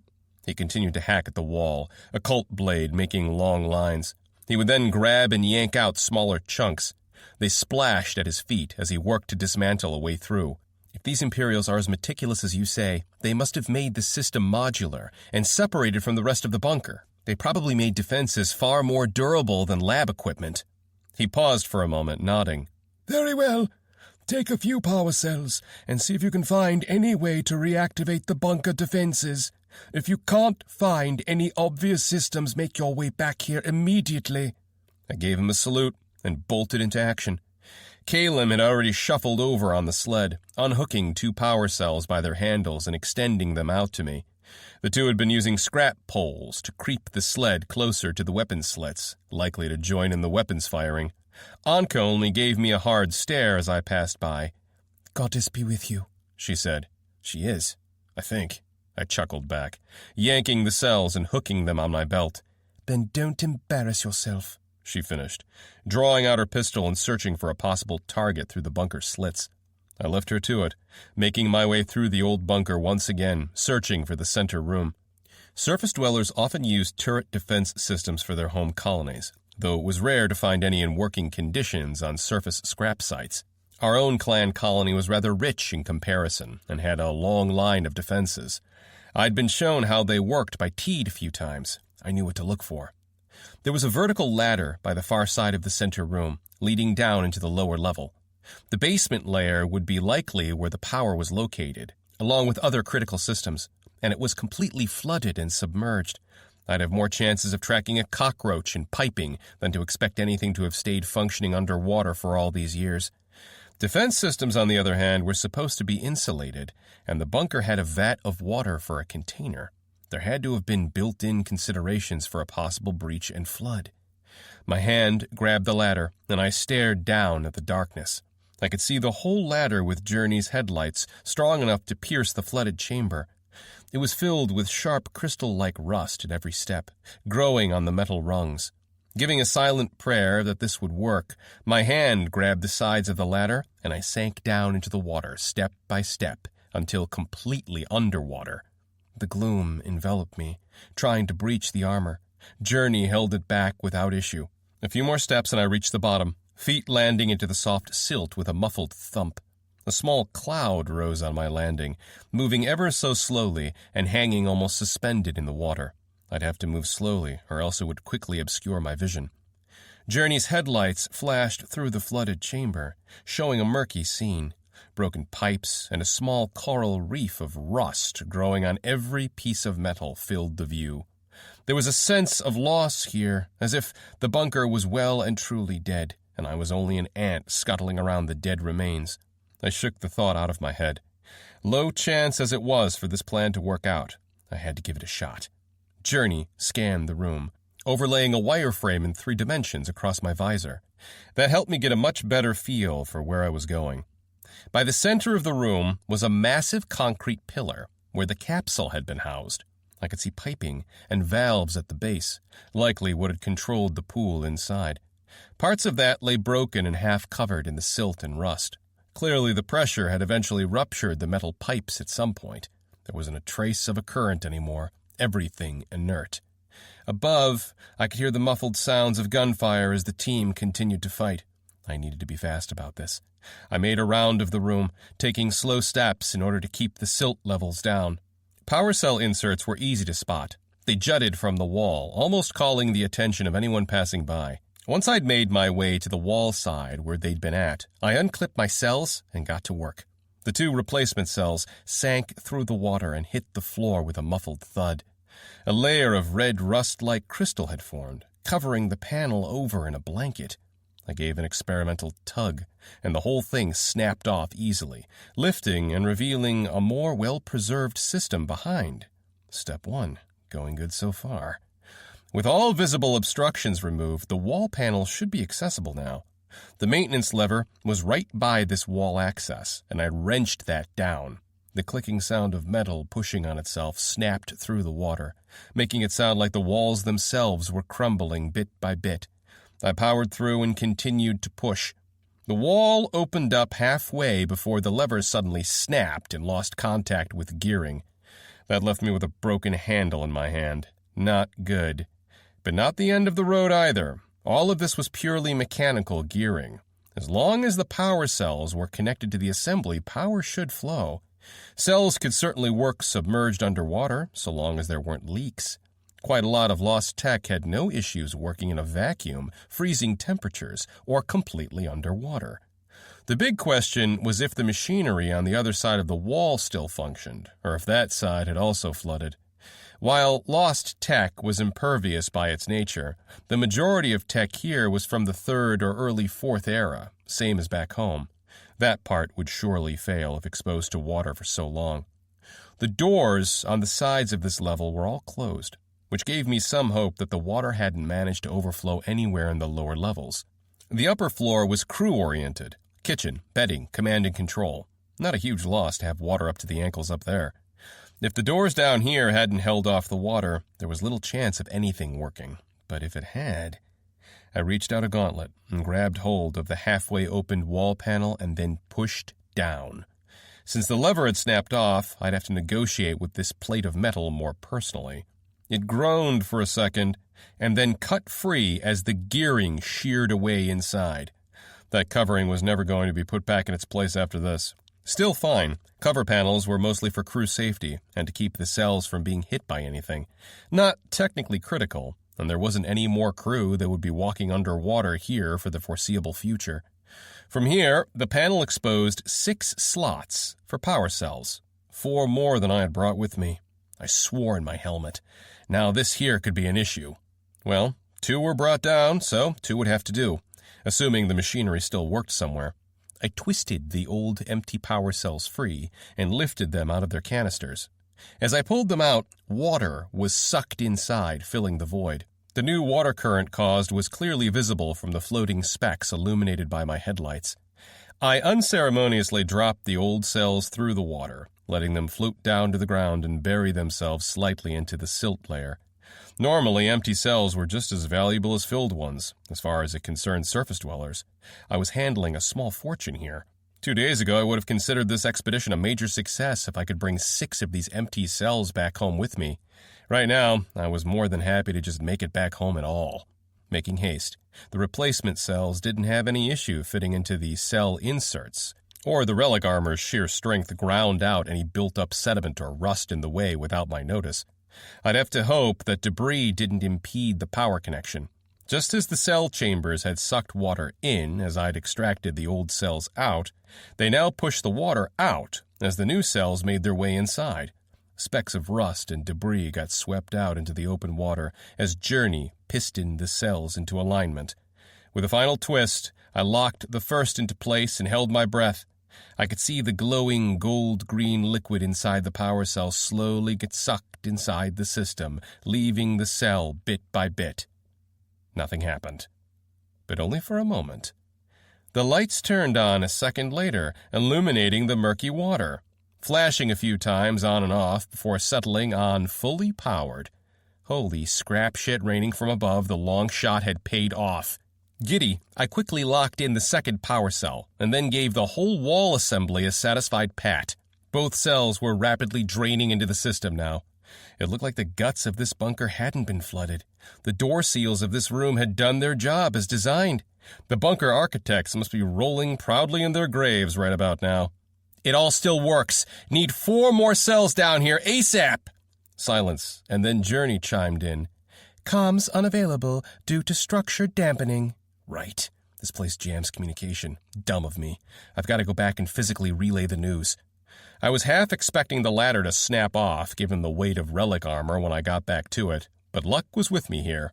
On pulling myself out of the water and back onto level ground, Kidra had made her way into the center room. She came to a quick stop, holding the side of the wall to keep herself steady. Addie has sent me to assist. The lights have turned back on, as well as a few consoles. However, the rest of the bunker remains offline. Anything I can help with? 2 cells weren't enough. Need a full 6 for this bunker, I said, pushing myself off my knee and out of the ladder hole. But it's possible we don't need the other 4. If I'm right, the last thing to go out would be the defenses and life support systems, so the first thing to come back would be those. Still remember how to use turrets? She nodded, looking around the room for a possible console that still worked. We both found it at the same time. Easy, really, since there were only 3 screens that had lit back up in this dead site. One of them was ventilation and life support systems, as I'd expected. Those all showed red across the board. Another was a basic structural integrity and damage report. That one showed a more promising mix of green, gray, and red. Mostly gray below ground, though the above-ground portion looked intact. The last console on the other side showed turret icons in beautiful, wondrous green. Kidra made a direct path to that console. She'd be the one with more experience in using defense systems back at the colony. I wasn't a slouch, but she was the clear better choice when it came to anything that could punch a hole into someone. She tapped a few buttons, navigating through the UI, then swore, "Auto-targeting systems are offline. Server that was storing those isn't connecting to the mainframe." Too good to expect everything hadn't gone untouched by the flooding. Any way to make it work? Manual control, she replied, typing out commands and reading the interface displays. We need to get more consoles online so that more than one turret can be used simultaneously. There are 12 on each side of the bunker in total, but I can only control one at a time. This isn't good. No kidding. Time to cheat. Journey, any way to recreate a targeting software? Negative, It said, ruining my fun. no template exists that can be modified to fit this architecture. What, you can't create something from scratch? I was sure Journey could create things wholesale. This screamed like a restriction of some kind. Synthetic programming module may not modify code outside predefined templates. Let me take a wild guess. Another security issue? Unknown. No reasoning was given. Too niche of a use, maybe? People from Journey's era probably had separate systems dedicated to generating programs for them then. Or they never needed the armors to have such a feature? Focus. Not worth thinking about right now. Job to do. What do we have left to work with, Kidra? I asked.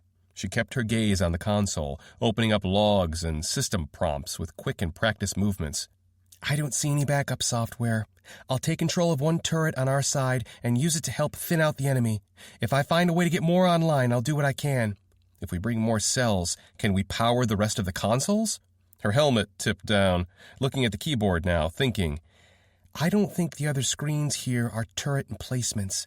This console wasn't built to be a manual override, more a central hub to command all of them. I would expect additional turret controls closer to each specific turret. It rubbed me raw that this brief excursion only ended up in a semi-success. Had to take what we got, though. I drew out the rifle, and Journey's spirit ate any remaining water inside it without prompting. Windrunner caught sight of me first on my return. "How'd the turret plan go?" he asked. I gave him the quick brief, and to the rest of the fire team as well, while I took my place on the firing lines. "Better than I hoped," the knight said. "It could have been all for nothing at the worst." Ironreach scoffed. "Did you see the size of the turrets, you daft buckethead? I did. Got a good look at the buggers earlier. I don't think they fire small caliber shots, let me tell you. I'm thinking one turret is going to pay back more than just snow." Above, I could hear mechanical whining and then deep grinding thuds as one of the turrets on this side rumbled awake. Right on cue. Then it fired, and the world exploded into color and sound. Ironreach chuckled, watching the result. "Should have taken that bet. Fuck me. I'd have made off like a raider." On seeing the destruction unleashed, I was a lot more satisfied with my actions in hindsight. Simple reason for that, the turret's ammunition was explosive. They didn't fire a few hundred rounds a minute, more single-shot fire at a steady pace. The small explosions were shredding into the screamers and blowing them into pieces on impact. The machines couldn't dodge these shots. Kidra was aiming at their feet, having already gotten a handle on the best way to use these turrets. The designers had picked the right ammunition for the right job. A minute later, it got even better. Mechanical whirling sounds above me intensified, and then the entire surrounding was lit up in turret fire. Kidra had figured out a way to command all 12 turrets on our side at the same time. It was a scene of fireworks outside now. With the full bunker defenses online, the screamers were being whittled away far faster than more could show up. Even parts of the Might buildings were being chewed into. "You see that, Windrunner? My kind of music right there," Ironreach noted, now only taking cleaning shots to break down whatever the turrets had left crippled. "Stay focused," the Shadow Song Prime added in, putting down the chatter.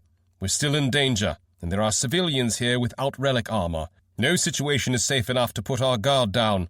The sound of splashing and footfalls behind us prompted me to glance behind, thinking the machines had made it through. Instead, it was Attius, jogging up to the group. He grabbed the side of my shoulder and leaned down to look through the weapons slit behind me, scanning through the battlefield, silently updating his plan. "Your idea's paid off, lad. Excellent work. These turrets could cover our retreat in full, even. We might be able to make a break for it altogether. Far higher chance of success." "That's all Kidra, my lord," I said. "We only managed to get one working manually when I left. She must have found a workaround." "Are we abandoning the previous plan?" one of the knights asked. The clan lord nodded. "We are, depending on if these turrets can remain active. The faster we get moving, the less time the machines have to swarm in. They have an infinite army, only they require time to muster it all here. We get past that blast door, and it won't matter how many machines they send at us. We'll be home free and laughing the whole way, lads." He turned to me, pointing away back into the heart of the bunker. "Let's go get your sister, find out what she did, and see if she can make her way here, or if we need to take her place." I didn't have to be told twice, and once more I was backtracking through the flooded bunker with Attius right at my side. This place was growing on me, already starting to get a hang of where everything was. If I had a bit more time, I might even pin up a wallpaper and see about which bunk bed was still in one piece. Kidra found us halfway back. She looked panicked almost, having clearly rushed her own way through to here. "Winterscar did something," she said the very moment she came into view. "And now there's some sort of glowing sigil on the console. Do you know anything about this? Anything at all?" "Glowing sigil?" Attius asked, intrigued. "Winterscar's spirit flew down on a metal part of the console and consumed parts of it to form a symbol of some kind. It looked like 2 spirals with decorations on the side of each, my lord. Then that whole assembly glowed blue, and the turrets all started firing." "So you weren't behind getting all the turrets?" I asked. "No, that's something Winterscar did. I swear it by all the gods in orbit, except the armor isn't answering when I ask it. It's only stating it was a security breach."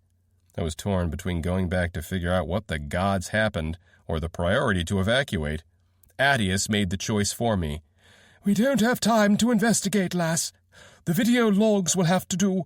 I agree with you about Tennyson, and anything that could involve his hand is something I would wish to investigate as well. However, it's more critical that we make an exit." He turned, water swirling away at his feet. Kidra understood. Whatever had happened, we'd have to figure it out once we were topside. For now, we had to thank our good fortune and make a break for it. That didn't mean I couldn't shake the ominous feeling in the back of my mind. Occult scrap shit. Like Attius had already determined, this was definitely Father. He'd done something.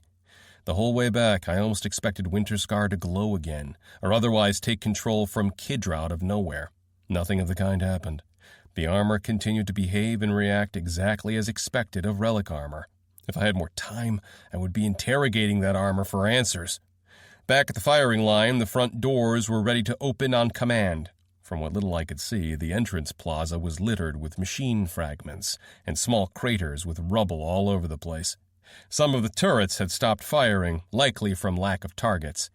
"This is it, then," Attius said. "Windrunner, open the gates. Shadow Songs, grab your whelps off the sled.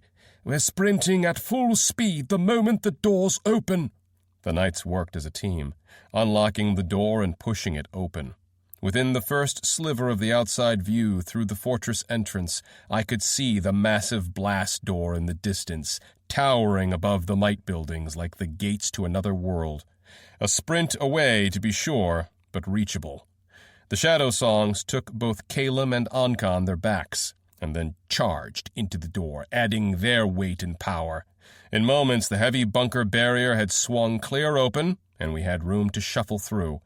"Knights!" Attius roared out. "Full speed, and stop for nothing!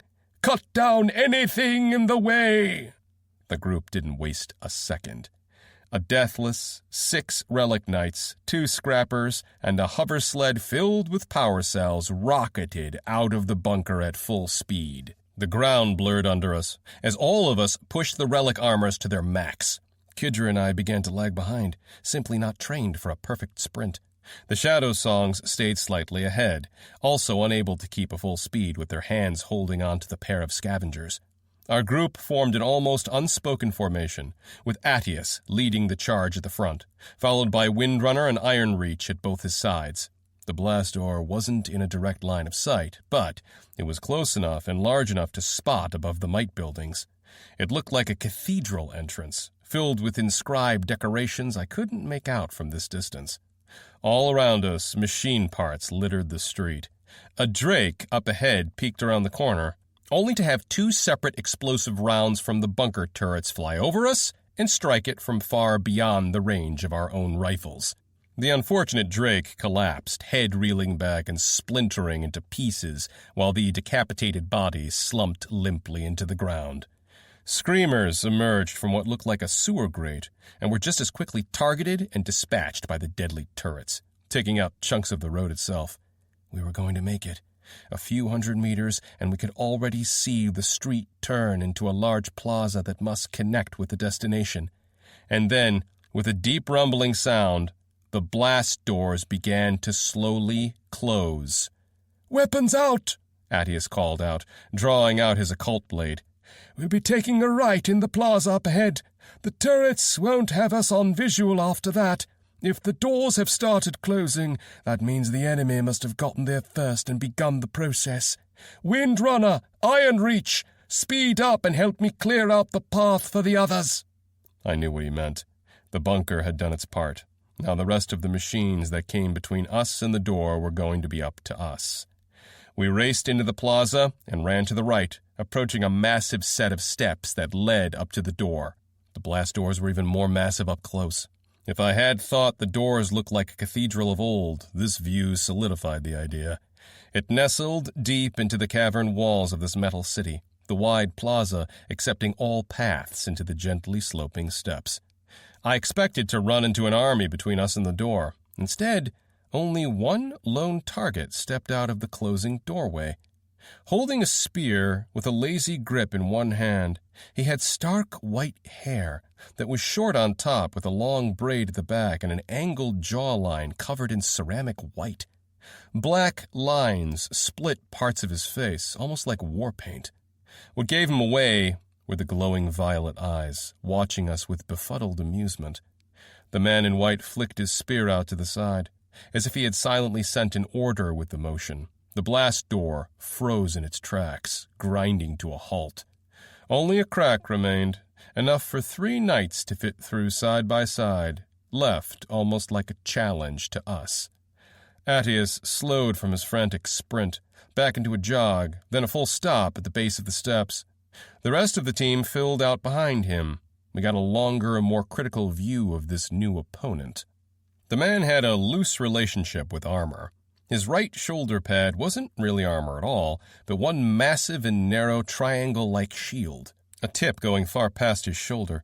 His chest and legs were only partially covered, with the rest of his body on display, sculpted like marble. Black cape-like cloth draped over his left shoulder, obscuring the entire arm, while his right held that spear. Somehow the spear didn't seem to be hindered by the shield shoulder pad he wore. In fact, that shoulder pad didn't seem connected to him at all on second look, instead floating a few inches away. That wasn't the only part that floated. Above him, a massive ring spun slightly off tilt like a metal halo, glowing violet on the outer edges of the spikes.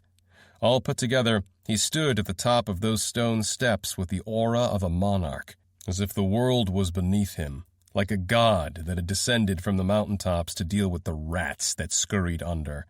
Attius was right. There was no doubt about who or what this was. The champion of the machines. The last barrier between us and the surface. "Going somewhere?" the feather calmly asked. Chapter 45.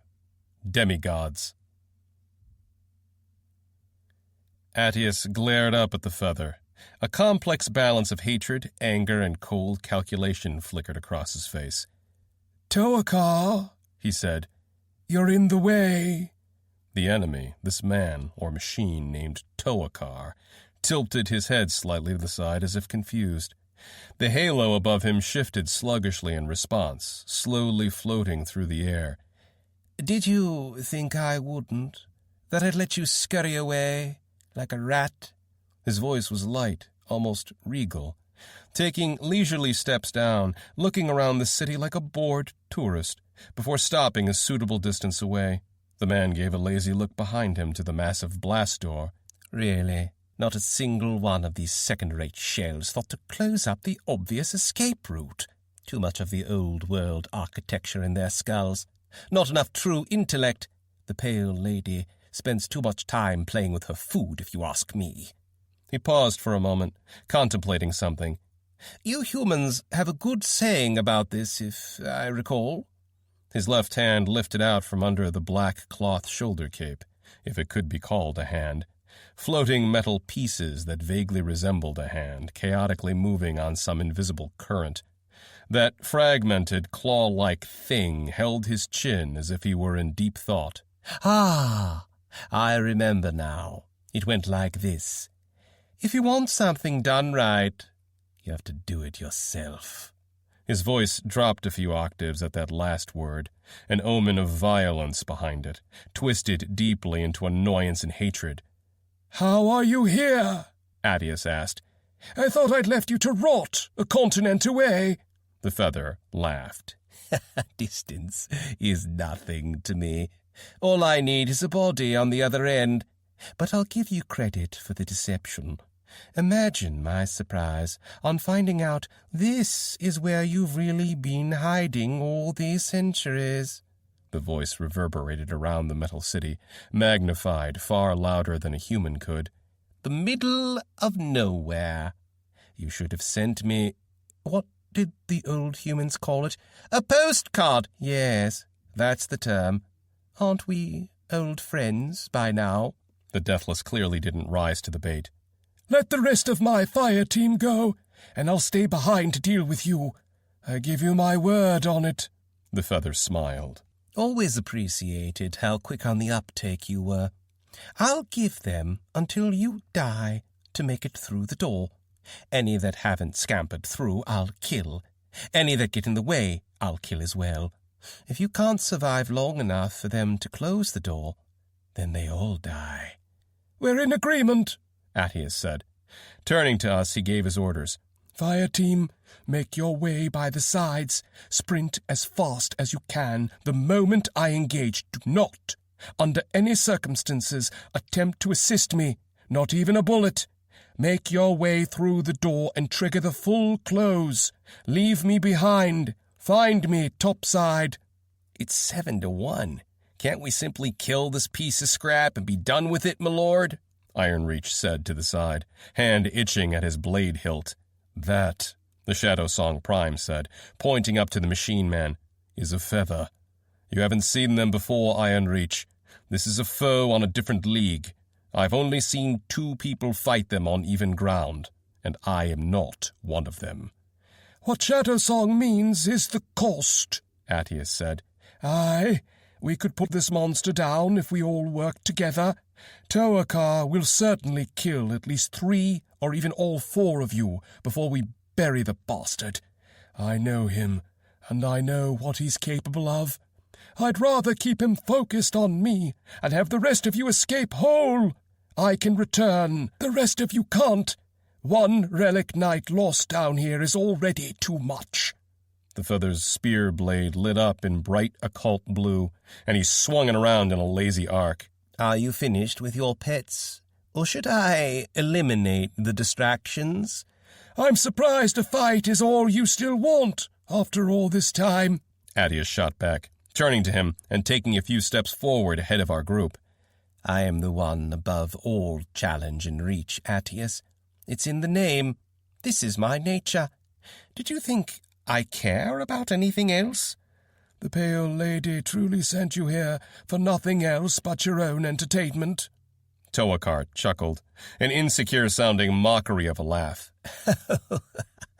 "The Pale Lady has indeed given me a mission, all right. And that's all you'll get from me. I know those tricks of yours, Deathless." The spear spun, and he leveled the tip down to the stone steps, point sinking into the rock with little issue. "I'm done talking. You've had over 300 years to improve. Don't disappoint me." Attius didn't reply. Instead, he lifted his blade and leveled it in a proper stance. I recognized it. Father's dueling stance. This must have been its origin. The feather smiled, a broad, wicked thing full of malice. It leaned down and leaped forward. The sheer power behind those legs crushed the flooring in a ring around him as the machine champion exploded into action, flying the whole distance, a dust trail of crushed rock billowing behind his bare feet. The fire team instantly scattered, sprinting to the sides and getting out of the way, Kidra taking hold of my shoulder and shoving me forward while I gawked. Attius responded in kind. 3 ghostly occult blue images of the man split off his body, dashing in different directions.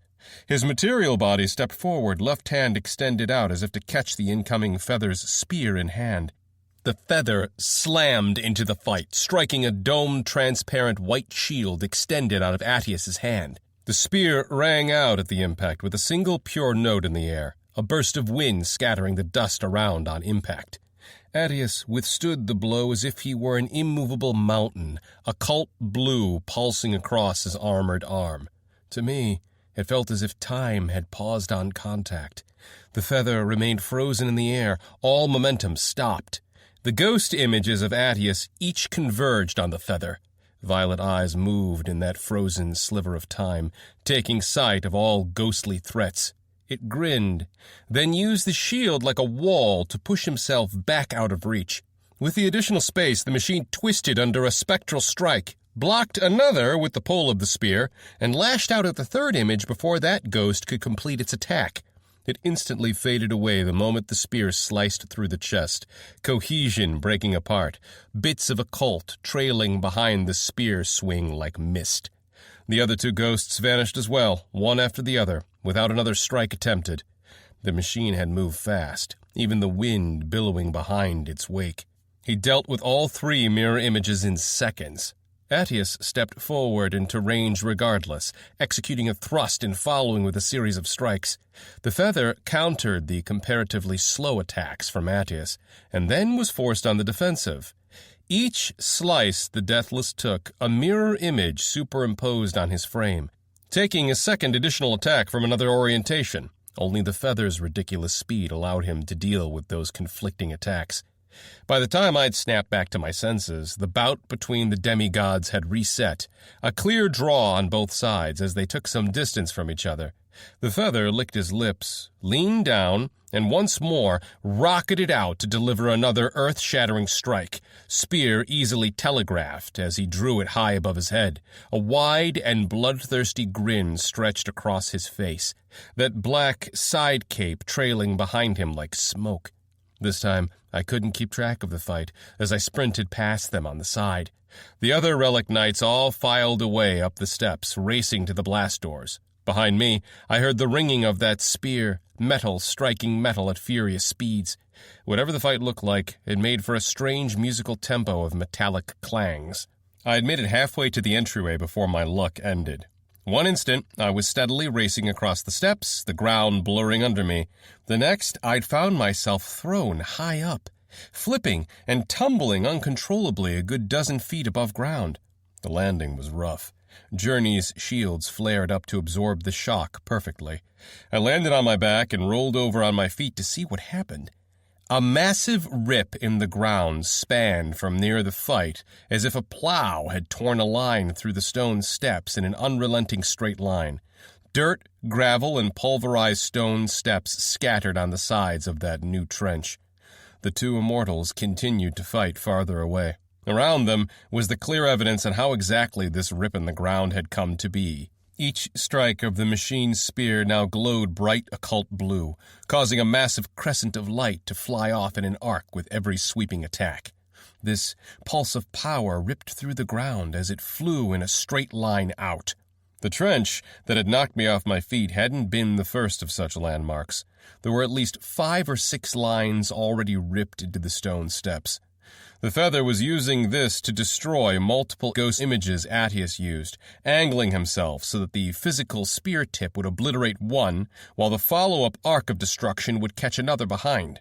The ghosts didn't dodge.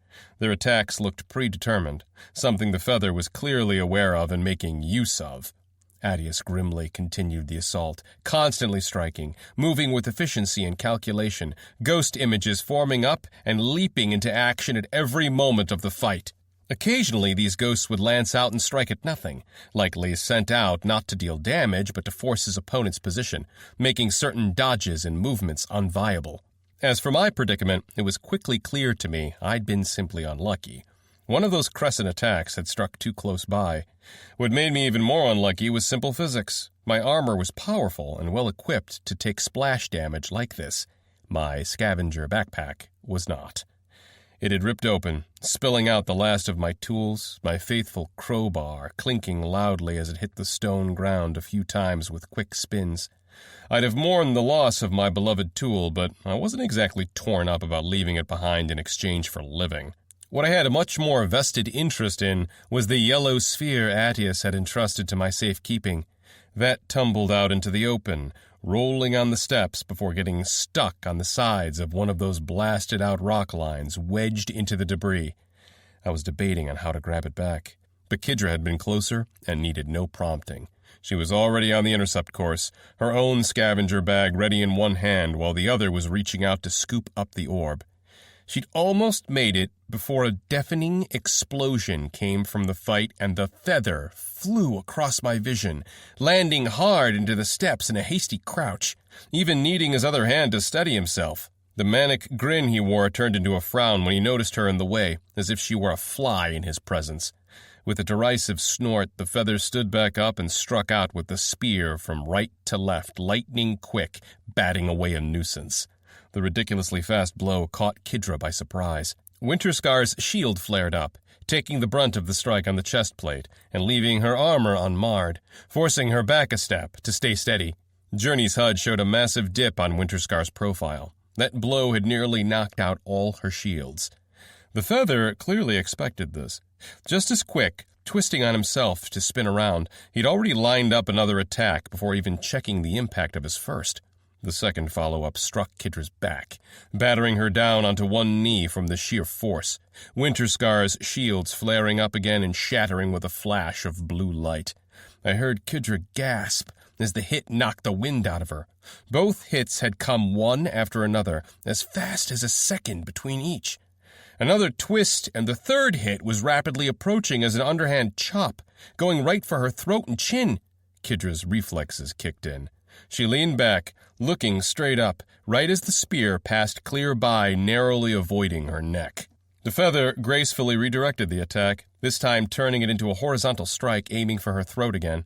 She ducked the blow, avoiding the slice while retaliating with a sweeping kick in the same motion, and then executing a blind tackle.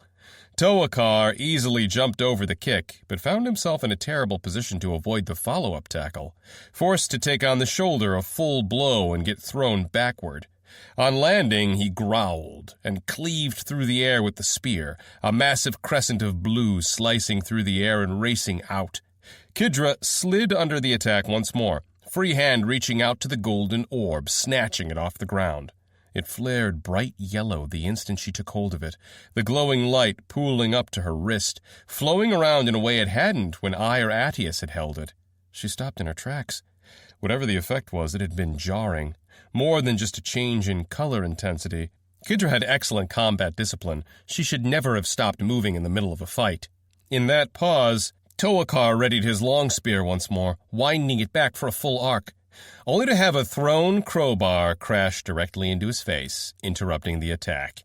The blow had hit him hard enough to force his entire head to tilt back, even parts of his body moving with the shock. The sound of metal on metal rang out as the crowbar flew off to the side, clearly bent. Journey had made the toss perfectly accurate, empowering the throw with relic-powered speed. That should have ripped a chunk out of concrete or caved in anyone's skull. Somehow, the feather didn't seem harmed at all by the attack, more insulted. Slowly, the feather turned his head to stare in the attack's direction with a look of utter hatred, directly at me. "You dare challenge me?" he hissed. I'll admit, throwing a glorified stick of metal at the living embodiment of machine death wasn't my brightest idea to date, and boy, have I had a laundry list of bad ideas up till now. But it had a sort of rural panache I felt proud of. The last job of my trusted and prized tool had been to bonk the head of a demigod in order to save my sister. A fitting way to say goodbye. "Not my fault you weren't paying attention," I yelled back, already sprinting away. "Consider it a free lesson." Oh, that didn't do me any goodwill. But the extra seconds of time I'd bought had been enough for Kidra to shake herself out of that trance and get back into action. She sprinted away, bag sealed shut, and no trace of the glowing orb anywhere. The feather growled out something unintelligible, not even noticing as she ran off, all eyes on me, probably contemplating the most painful way to squash a human. The only issue to that plan of his, I'd bought enough time for myself as well. "Here's the follow-up lesson," Attius's voice rang out directly behind the feather. Toakar instantly turned, spear leaping into a defensive stance. An arc of occult blue ripped through the ground right at the feather. The same ability Attius had used to clear out the machines at the bunker entrance, only turned vertical, likely to avoid hitting anyone but his target. It was still far enough away for the feather to have ample time to step to the side and avoid the attack. Time Kidra and I put to good use. The clan lord had just tossed out his version of a crowbar so we could get away. Great guy. By the time the wave of force had passed by, we'd already had booked it safely away. The feather glanced back, contemplating on chasing after us or dealing with the rapidly approaching Deathless. Attius didn't give the feather a choice, leaping out with relic-powered speed. Annoyance flickered through Toakar's features. He parried the first blow with a derisive snort, and the two began to trade hits once more. There were no more ghosts this time. Attius's features showed only an impassive and expressionless look. The difference was his eyes. They glowed bright occult blue, leaving trails in the air as he moved. The feather's own expression turned from arrogance to worry, and then to outright fear. He narrowly avoided decapitation no less than 3 times, with each of its counterattacks parried or deflected with contemptuous ease. It was an extremely jarring sight, as the feather could, and did, move at least twice as fast as Attius could. Some of these strikes seemed too fast for me to even see them, except as an afterimage in my mind's eye, and yet Attius was holding his ground, catching each attack and forcing Toakar farther back. I don't know how to describe what I saw. Attius's movement was simply perfect. Every strike, every parry, every feint and dodge, all of it. The machine stopped any attempts at attacking, focusing on putting distance between itself and the Deathless. "Get through the door!" Attius shouted, as he chased behind the feather. Kidra and I didn't need to be told twice. Both of us were nearly there. The rest of the knights and the Shadow Song scavengers had already made it through the entryway. I could see them all, waiting for the two of us to make it through before triggering the door to close. The ringing of blows resumed behind us, and I chanced a glance as I ran. Attius's eyes had stopped glowing, and his fight had returned to using ghost images in combination with his transparent dome shield from his hand to keep the faster feather on even ground. It wasn't enough. In a flurry of blows, the feather had sneaked a hidden knife and stabbed deep into Attius's leg, while simultaneously ducking under a horizontal decapitating strike. Toakar took a few casual hops backward, putting some distance between them and resetting the fight. "Seems it's over now, old friend," the feather taunted. "Last words?" Attius limped back into a measured stance. "Your name is meaningless. You're not above my reach," he said. With his free hand, he traced out a hand signal at the same time. Catch. The feather laughed, then sneered. "You forget your place." He leaned down and leaped out once more with speed, flying in a direct line with the wounded Deathless. Attius didn't extend his hand out to block the strike with that shield of his. Instead, he lunged and struck at the same time, a ghost image already forming to deliver an additional swing. The result was catastrophic. The spear punched through both his relic armor's shield and plating, stabbing straight through his chest and out the other side, spilling the ground with his blood. It had cost the feather, however. While Toakar had twisted at the last second to avoid the incoming thrust, and the ghost image at the same time, Attius's sword instantly redirected from the thrust into a blind downward swing, striking the feather's right hand and slicing completely through. The occult surged, a pulse expanding out of that blade edge, reality warping around as it cut. I felt it once more, that soul pulse. This time a feeling of something being ripped apart. Far tamer than what had happened to Winterscar, but no less noticeable. The feather's reaction was immediate. It twirled to the side, grabbing the spear with the remaining left hand, using a leg to both pull the spear and kick Attius away. The machine glanced at the cut-off stump, bewildered. It didn't bleed. "What is this? Sorcery, Deathless? What have you done to me?" Attius stood painfully back onto his feet. "Maiming you," a cold and vicious tone lingering in the air with his words, blood lining his grin. "I told you, your name is meaningless. Now, everyone can challenge you." Those words cut the feather far more than anything physical. The machine looked dazed, almost confused. Attius lifted his sword once more and then hurled it at the feather in one last gambit. The move was unfortunately slow and predictable. Toakar took a step to the side with contemptuous ease, almost on reflex. The thrown sword hadn't even been triggered. No glow of the occult cutting edge appeared. The blade flew by the feather, missing him completely, and continued undisturbed on its real trajectory, directly to me, where I stood the closest, behind the closing doors, in safety. I extended my hand out to the incoming weapon. "Journey!" I called out, trusting it would understand. My armor didn't fail me, taking control and snapping out my hand as the relic blade flew by, yanking it perfectly out of the air by the hilt.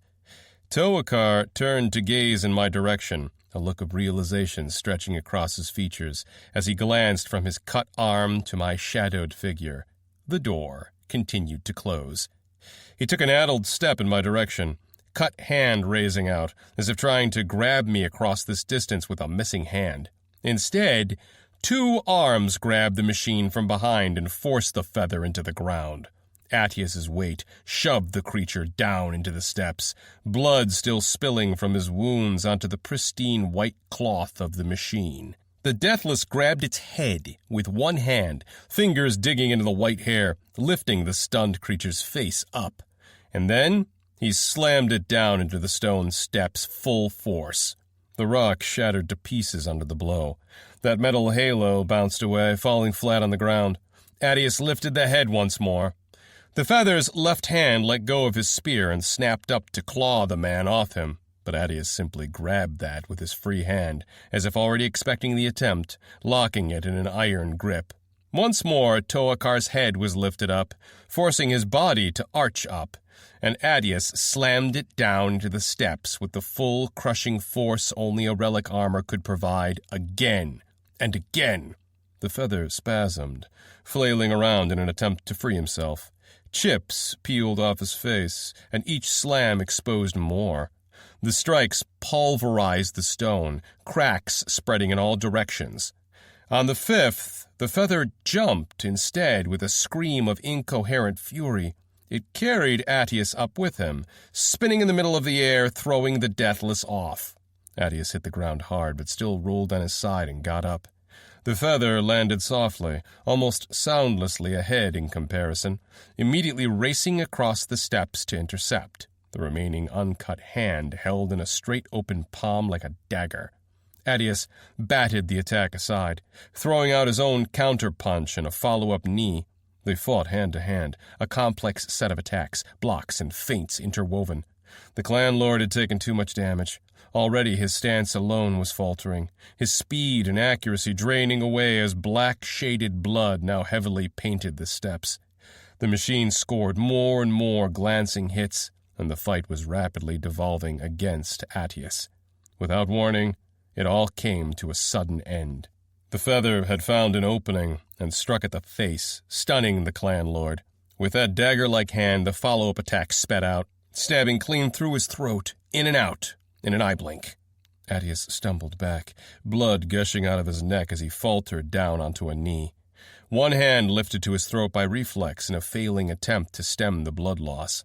The feather took a step forward. Attius let go and attempted one last lunging attack.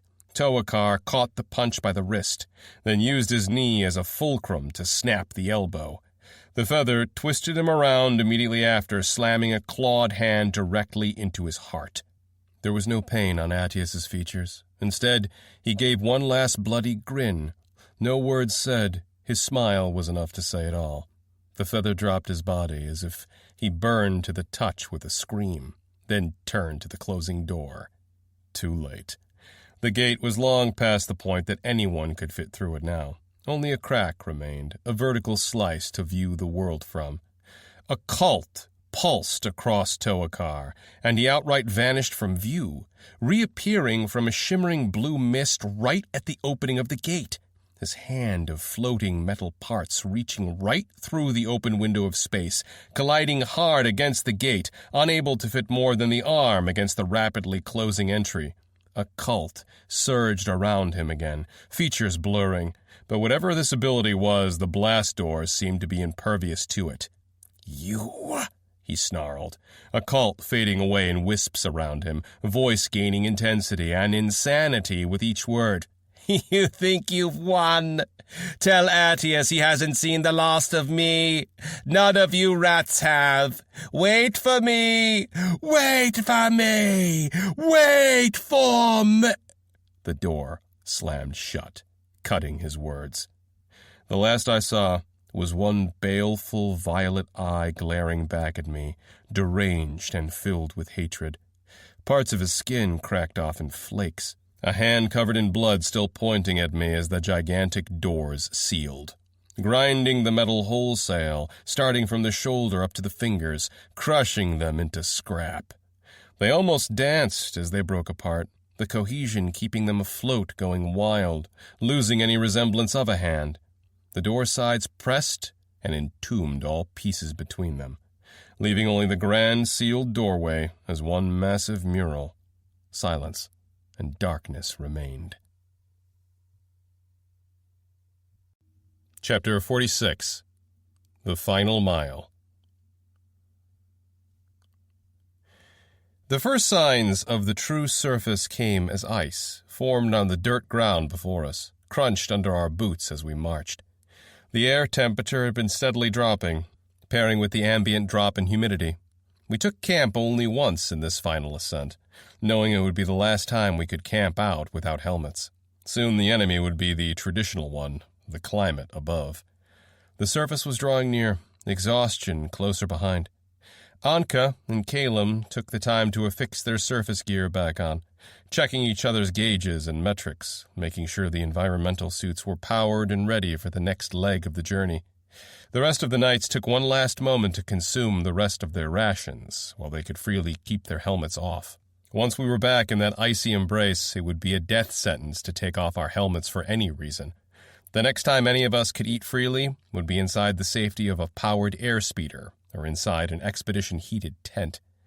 "Hell of a dive," Ironreach said, sitting down at my side with a thump on the rough concrete block I'd picked as a seat. "It's not usually like this, kid. I've been serving as a knight under the clan lord for just about 7 years now, and that's the first feather I've seen. Heard stories about them, though. Gotta say, they lived up to the tales. Gods, not a bastard I want to run into again." The ration tasted dry and dull in my mouth as I chewed. The crushed insect feet, just as annoying as always to chew on. I offered the last few bites to my newly arrived guest. He shook his head, telling me he was just as enthusiastic about the dry food as I was. "That just so happened to be my first time seeing a feather," I said dryly. "Small world." He nodded, looking over at the assembled group. "I agree. It ain't the best first impression as a newly minted knight. Hopefully, the rest of your career doesn't follow the same luck as today. I think I might almost sell my armor just for a safe bed right now. Almost." He chuckled at that, which devolved into light coughing. The dry and cold air had that effect if it was breathed in too quickly. Might have been a better idea to set camp earlier, except we'd all been spooked after that last fight. The faster we left the scene, the better. "So what happens now?" I asked. He gave me a somber look, those unshaved whiskers of his starting to pick up ice crystals from his breath. "We keep going, kid. But this is the home stretch, the safer part of the expeditions. At this level, the machines don't follow. Don't really know why they don't come past a certain point. Guess that's how it's always been. We're done here, except for the climb up and trip home." He pointed up ahead in the tunnel, farther into the gloom. "We'll either find this direction exits out into a surface mountain, or it might be more of a hike first. Sometimes we could even run into a half-buried site and find a stairwell going straight up. Depends. The Shadow Song Prime moved past us, hoversled trailing behind him. The glint of Breaker caught my eye, left where I'd stowed the clan lord's ancient weapon. Why did he toss his sword? I asked. Probably so that machine git didn't loot it from his dead body, Ironreach said. Deathless don't disappear immediately after they die. It'll be an hour or so before his body dissolves, and anything he's wearing will dissolve with him, only then. Never seen it happen myself, 'cause the clan lord hasn't ever died in recent history, but that's what the others told me would happen. He don't carry much on him for exactly that reason. Nothing that he can't afford to lose anyhow. Armor is important to us, but to the machines, they don't care one bit about that. Undersiders have entire armies of relic knights down here. It'd be like your enemy caring about looting that rebreather of yours. Occult blades are the same too. At least normally, except I'd never seen a blade do that. He gave a significant look at the stowed blade as the Shadow Song Prime filed past, already hooking his helmet back on. Anka and Calum tagged along behind, while the other knights stood up from their break, helmets all being donned. He cut that feather's hand off, and that feeling, that pulse, you felt that, right? I wasn't just imagining things. You mean that feeling of reality being bent over a knee and slapped around like it owed rent? Nah, no idea what you're going on about. Nobody felt that. We've all been walking silently this whole time for a completely different reason. Now you're just gaslighting me, you little git. Ironreach huffed, standing up and extending out a hand to me. I clasped it, letting him pull me up. There's no such thing as gaslighting, I told him sternly. You're just making that word up. Windrunner followed behind the pack, snickering. Finally, you poor bastard. You finally have a friend to shit-talk with. Finally? Since when did you get so shy? He turned back to me, pointing at Windrunner as he did so. Look at that buckethead go, acting like he didn't laugh at my jokes under his helmet this whole time. Hope he gets dunked in the white someday. Ironreach clipped his helmet back on, securing it with a scoff. Go propose already, Windrunner scoffed right back. We're on the home stretch. What could possibly go wrong? He turned while walking and drew his hands out to the world, as if implying everything around him was exactly what could go wrong. Ironreach grumbled. But see, we just faced something that could scrap the fucking clan lord himself. And look who's still laughing. Then he beat his chest. It's me. I did. I'm the one still laughing. Shadowsong Prime cut in. Quiet.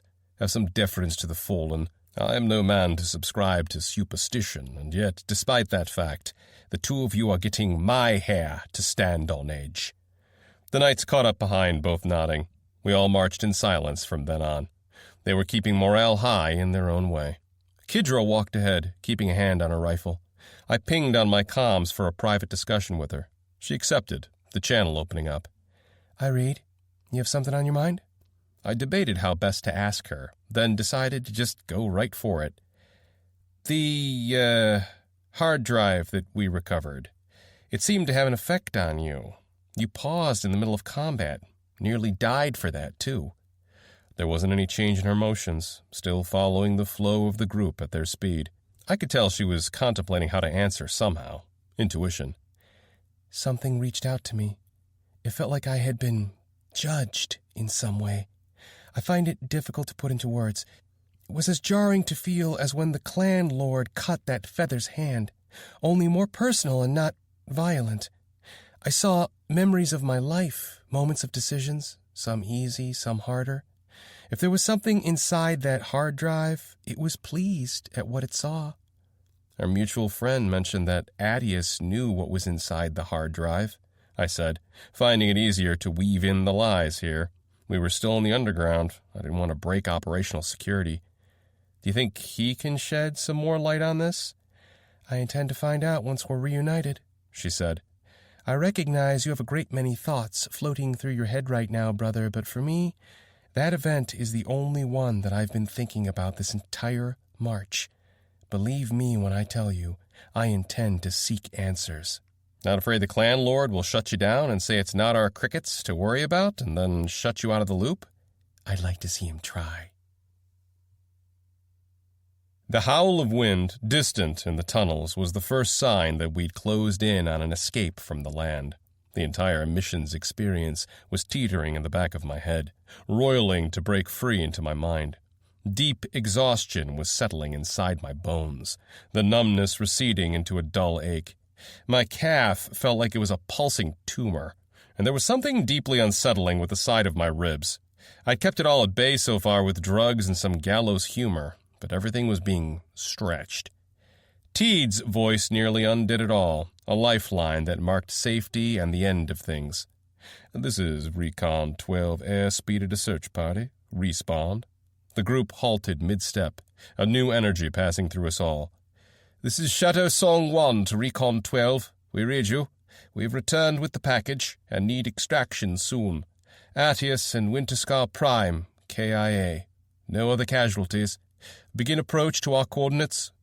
If the comms from the surface were being picked up, that meant there was a hole somewhere by us that went into the open air. Considering there was now snow all over the place, I'd say we were just about there. "Affirmative. Have your coordinates. Punchin' engines now. Hard news to hear. See y'all topside," Teed replied, and the comms went silent. The group cheered right after, morale rising as we could all taste the end. Hope rekindled, we went back into the march, moving with energy in our steps. In minutes, it became clear why his comm signals were coming through. The very next chamber wasn't a chamber at all, but the deep bottom of a massive crevice. And far above us was the night sky, filled with stars and the howling wind above, sweeping sheets of snow that occasionally obscured the view. It was beautiful. A massive tapestry of shimmering white lights, blocked only by the shadowy cliffside. The only other source of lights was our headlamps. Just a little more. Escape was only a few dozen meters above us. "We'll need to scale the wall and lower a rappel rope," Shadow Song said to the side, examining the sides of the wall. It wasn't rock. Instead, slabs of metal cubes made the bulk of it, but what looked to be the remains of a half-consumed structure, warped and bent as the metal rock faces had slowly crushed and twisted it over time. The Shadow Songs were already working as a team. The two scavengers unhooked their ice picks and passed them off to Shadow Song 2. He spun them around in his hand experimentally as the Prime packed up the rope and handed him the filled bag. Wordlessly, he scaled up the cliffside, using both ice picks in tandem to pull himself up as the rest of us remained watching. Relic armor made the feat something quick and effortless. A few minutes and he'd made it to the top, pulling himself over the lip of the cliffside and into the sleet of snow, bits of loose white ice falling down behind him as he vanished over the edge. "Exit secured," the second-in-command said. "No sign of anything but wind and the white up here, sir." From the darkness of the night sky and obscuring snowdrift, a rope rippled down, unfurling as it fell. It slapped against the side of the cliff a few times until caught in metal gauntlets at the bottom. The Shadow Song Prime passed the secured rope over to Windrunner, ordering him up first. Shadow Song had Caleb and Anka go next, while the rest of us held the position. They took far longer compared to the armored knights, but none of us were pressed for time. One by one, we scaled the way up. No signs of trouble plagued us. No machines to chase after us one last time. Eventually, it came to me. I grabbed the rope and used my legs to scale up the wall with the rope as a guideline. Journey made everything effortless. Given the power of the relic armor, I suspected even a fall from here wouldn't damage me or the armor. Of course, following that thought, memories of Winterscar falling down a dark abyss rose unbidden. With every meter I pulled myself up, thoughts of the mission floated by as my mind held me hostage. Waking to alarms and pain, the joy of discovery, the mites, and the utterly relentless machines. Constantly hunting behind us, a shadow of death. Every event played through my head. With each length of rope I grabbed hold of and pulled, more thoughts swam past me. And what they left behind were questions. An icon remained on my HUD, blinking slowly, a notification waiting for my attention. Mission.mp3. Within that file, there would be instructions on using the relic at my belt left by the goddess herself. I hadn't dared to open it up down here, in the heart of the machine domain. There were also coordinates to an old book she'd hidden away. Knowledge I wasn't supposed to let the warlocks know about. If I had a guess at it, that book taught the occult arts. I saw a glimpse of my future, and it was tinged occult blue. Memories of the clan lord's fight floated through my mind, showing me what the true power of the occult was when wielded. And of course, memories of a dead man standing, hand reaching for me, occult streaks lighting a dark room. I had to find out what happened to Father, to Tennyson Winterscar's soul. I had to. The edge of the cliff approached. A few more steps. Inside the book was something called the Soul Fractal. The Julius set, she'd said. Fractals in armor. That had to have been his last words to me. Inside these armors, those pattern designs must have been fractals etched into metal. He must have seen them somehow, realized something, and tried to get me on the right path with what little control or time he had left. My hands finally reached for the cliff edge, where the fingertips sank into the snow, until catching hold of solid metal under it all. I lifted and pulled myself out of the underground. The cold flowed past Journey's plate, howling across the empty surface. Snowdrift flew by, curving around the unyielding metal armor. The white wastes stretched to all sides around me, hiding the insanity that lurked below. In the distance, a massive silver pool of reflected moonlight glittered on the ice fields. A churning snowstorm came from that distance, with an airspeeder at the vanguard, faint lights as the only clue of its identity. Teed was on approach. I took a few aimless steps, my boots sinking in the thin sheet of snow with that familiar and welcoming crunch I knew time and time again. Realization truly hit me only then. It was over. The journey had ended. I had survived. Home. I collapsed on my knees, half laughing, half crying. Soon I found myself on my back, now feeling truly free. The release of built-up stress hit my system like a collapsing wall. Shakes coursed through my body, mixed with coughs and intermittent laughing. Journey quickly gave an annoyed squawk to halt all this rubbish, in the usual monotone. I wasn't doing my fractured rib any favors, according to it, and it clearly marked and displayed on my HUD the strain, all color-coded in deep orange and reds. They blurred together in my sight, teardrops playing tricks with the light. So instead, I stayed lying down, getting slowly buried by the occasional gust of snowdrift. Kidra hovered above my vision soon enough, a hand outstretched down to pick me up. I took her up on the offer and sat up. The rest of the knights had climbed up, with Ironreach last to surface. They had pulled the hover sled up at some point, all the power cells neatly lined up and glowing faintly with green-gold liquid on the cell windows. All of them mostly charged and ready for use. Distant sounds of an engine were getting louder as each second passed. The night air was so clear, the space so wide and open, all perfectly lit by silver moonlight. It was almost surreal how peaceful it felt up here. There was nothing in every direction, save for the approaching vehicle and truly distant mountains. The airspeeder looked strange with the lack of scavengers, almost naked. Normally, these would always be filled with people on the outside hull when in motion. The only times they were not was when inside a hangar bay sleeping. I suppose for the leftover rescue mission, they had disturbed most of the overflow crew among the rest of the expedition. What remained behind were the ones needed to operate the craft. It banked into full view, curving to the side, killing any extra momentum smoothly as it lowered into the soft snow. Landing gear already unfolded and ready to carry the full weight. We all made our way wordlessly. A small, ragged line of relic knights and 2 scavengers, marching forward in this moonlit night. Soft lights from their own different suits twinkling. Rapidly disappearing footprints left swept away behind in their wake. Our little fire team was packed inside and all tied down to the chairs within a minute, the hover sled being looted, cells passed over on a daisy chain into the storage compartments. Shadow Song took charge again. "Pilot," he called out over the comms, "drive us back to the original site. That's where we'll find Lord Atius. He'll be waiting for us." Teed's voice snapped into my helmet. "Aye, aye. Setting coordinates now, waiting for the green light from all crew before takeoff." The pickup had been touch and go. Once the crews secured the cells and items from outside the ship, they took their seats, and the metal behemoth took flight once more. I watched as the dark crack in the ground grew distant, our airspeeder speeding up and away. the little sliver of a doorway into a much wider and dangerous world. Father was right. There were cracks into the underground everywhere, if you knew where to look. "T-minus 5 minutes until we reach the old site," Teed said to the general comms, as the scavengers aboard unstrapped and continued to organize the newly taken supplies. A request pinged in my helmet from him to join the Winterscar subgroup. I accepted. "Keith, you sly little pipe weasel, I kept thinking this was it, that you were dead. Can't tell you how happy I am to see you crawl into my ship one more time. And is that God's damned relic armor you're bringing with you? The comm sign showed your name, but the designation label had to lean up to look through the window just to be sure." "It is. The armor's name is Journey, an old Crusader's armor left behind down there. I'd have died 5 times over if I hadn't had the luck of the goddess and found it."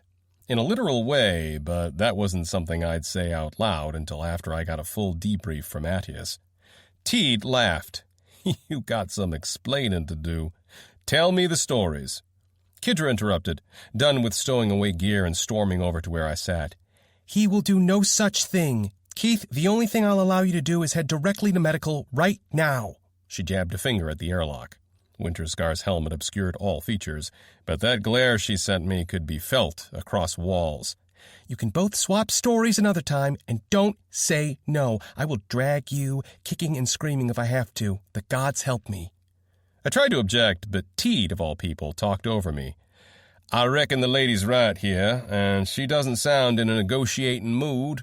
The stories aren't going anywhere. Yeah?" "Traitor," I shot back. But I knew when I'd been overruled, and meekly did her bidding. The upper levels of an airspeeder were behind an airlock and isolated from the surface temperature. Past that cramped entrance, it was safe to take off my helmet. The feeling of warm air on my cheek was absolutely divine. The underground had been consistently cold to freezing, even if the air wasn't deadly to breathe. Airspeeders were large behemoths. However, the inside wasn't that massive. The rapid response room shared duties with quite a few other hats, including a direct doorway into the cockpit. The space was still a premium here. The medical crew in place quickly got the full report from Journey and began to unpack all the equipment they'd need, calling out instruments and instructions to each other. They'd asked me to sit down on the bed in the meantime, but I'd been stubborn and gone to visit Teed instead. I'd never missed a chance to sit in the cockpit room and watch the world whiz by, and damned if I'd break that tradition now. Oddly enough, I had no complaints or anyone stand in my way. The crew buzzed around, getting out of my way. Belatedly, I realized the behavior was what I'd done all my life around relic nights. The door pulled open, and I walked right in, dropping down on the spare seat to his side, as if it had been made for me. "Look good in that plate, kid," Teed said, giving a quick glance before going back to his console. The white wastes flew by under us, the broken sight slowly approaching in the distance. "I'll ask for a closer look once we're back home. Maybe take a few pictures. Ladies will love it." "Imperials always look good in their armors," I shot back. "I like the gold, too. Fits my ego. And don't think I'm going to forget you and Kidra double-teaming me earlier. Are you going to do that every time someone bats their eyes at you?" He grinned, pulling the handlebars slightly to the side and banking the airspeeder. "I have no idea what you're talking about. Swear on my life. And if I did, hypothetically, I'd only do it for the pretty ones." "Puh, you can make it up by buying the first round." He chuckled, "Already acting like a relic knight within the hour, right down to taking bribes. Can't wait to see where you go from here, my lord." Teed's estimation was on point. In a little over 5 minutes, we'd arrive at the collapsed site. The moon illuminated the whole gravesite, any sign of the expedition gone.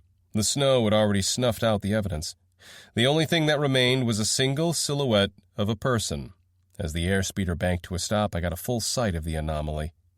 Attius stood under that moonlight, a small fading trail of footsteps behind him, leading from the collapsed site, quickly being blown away bit by bit.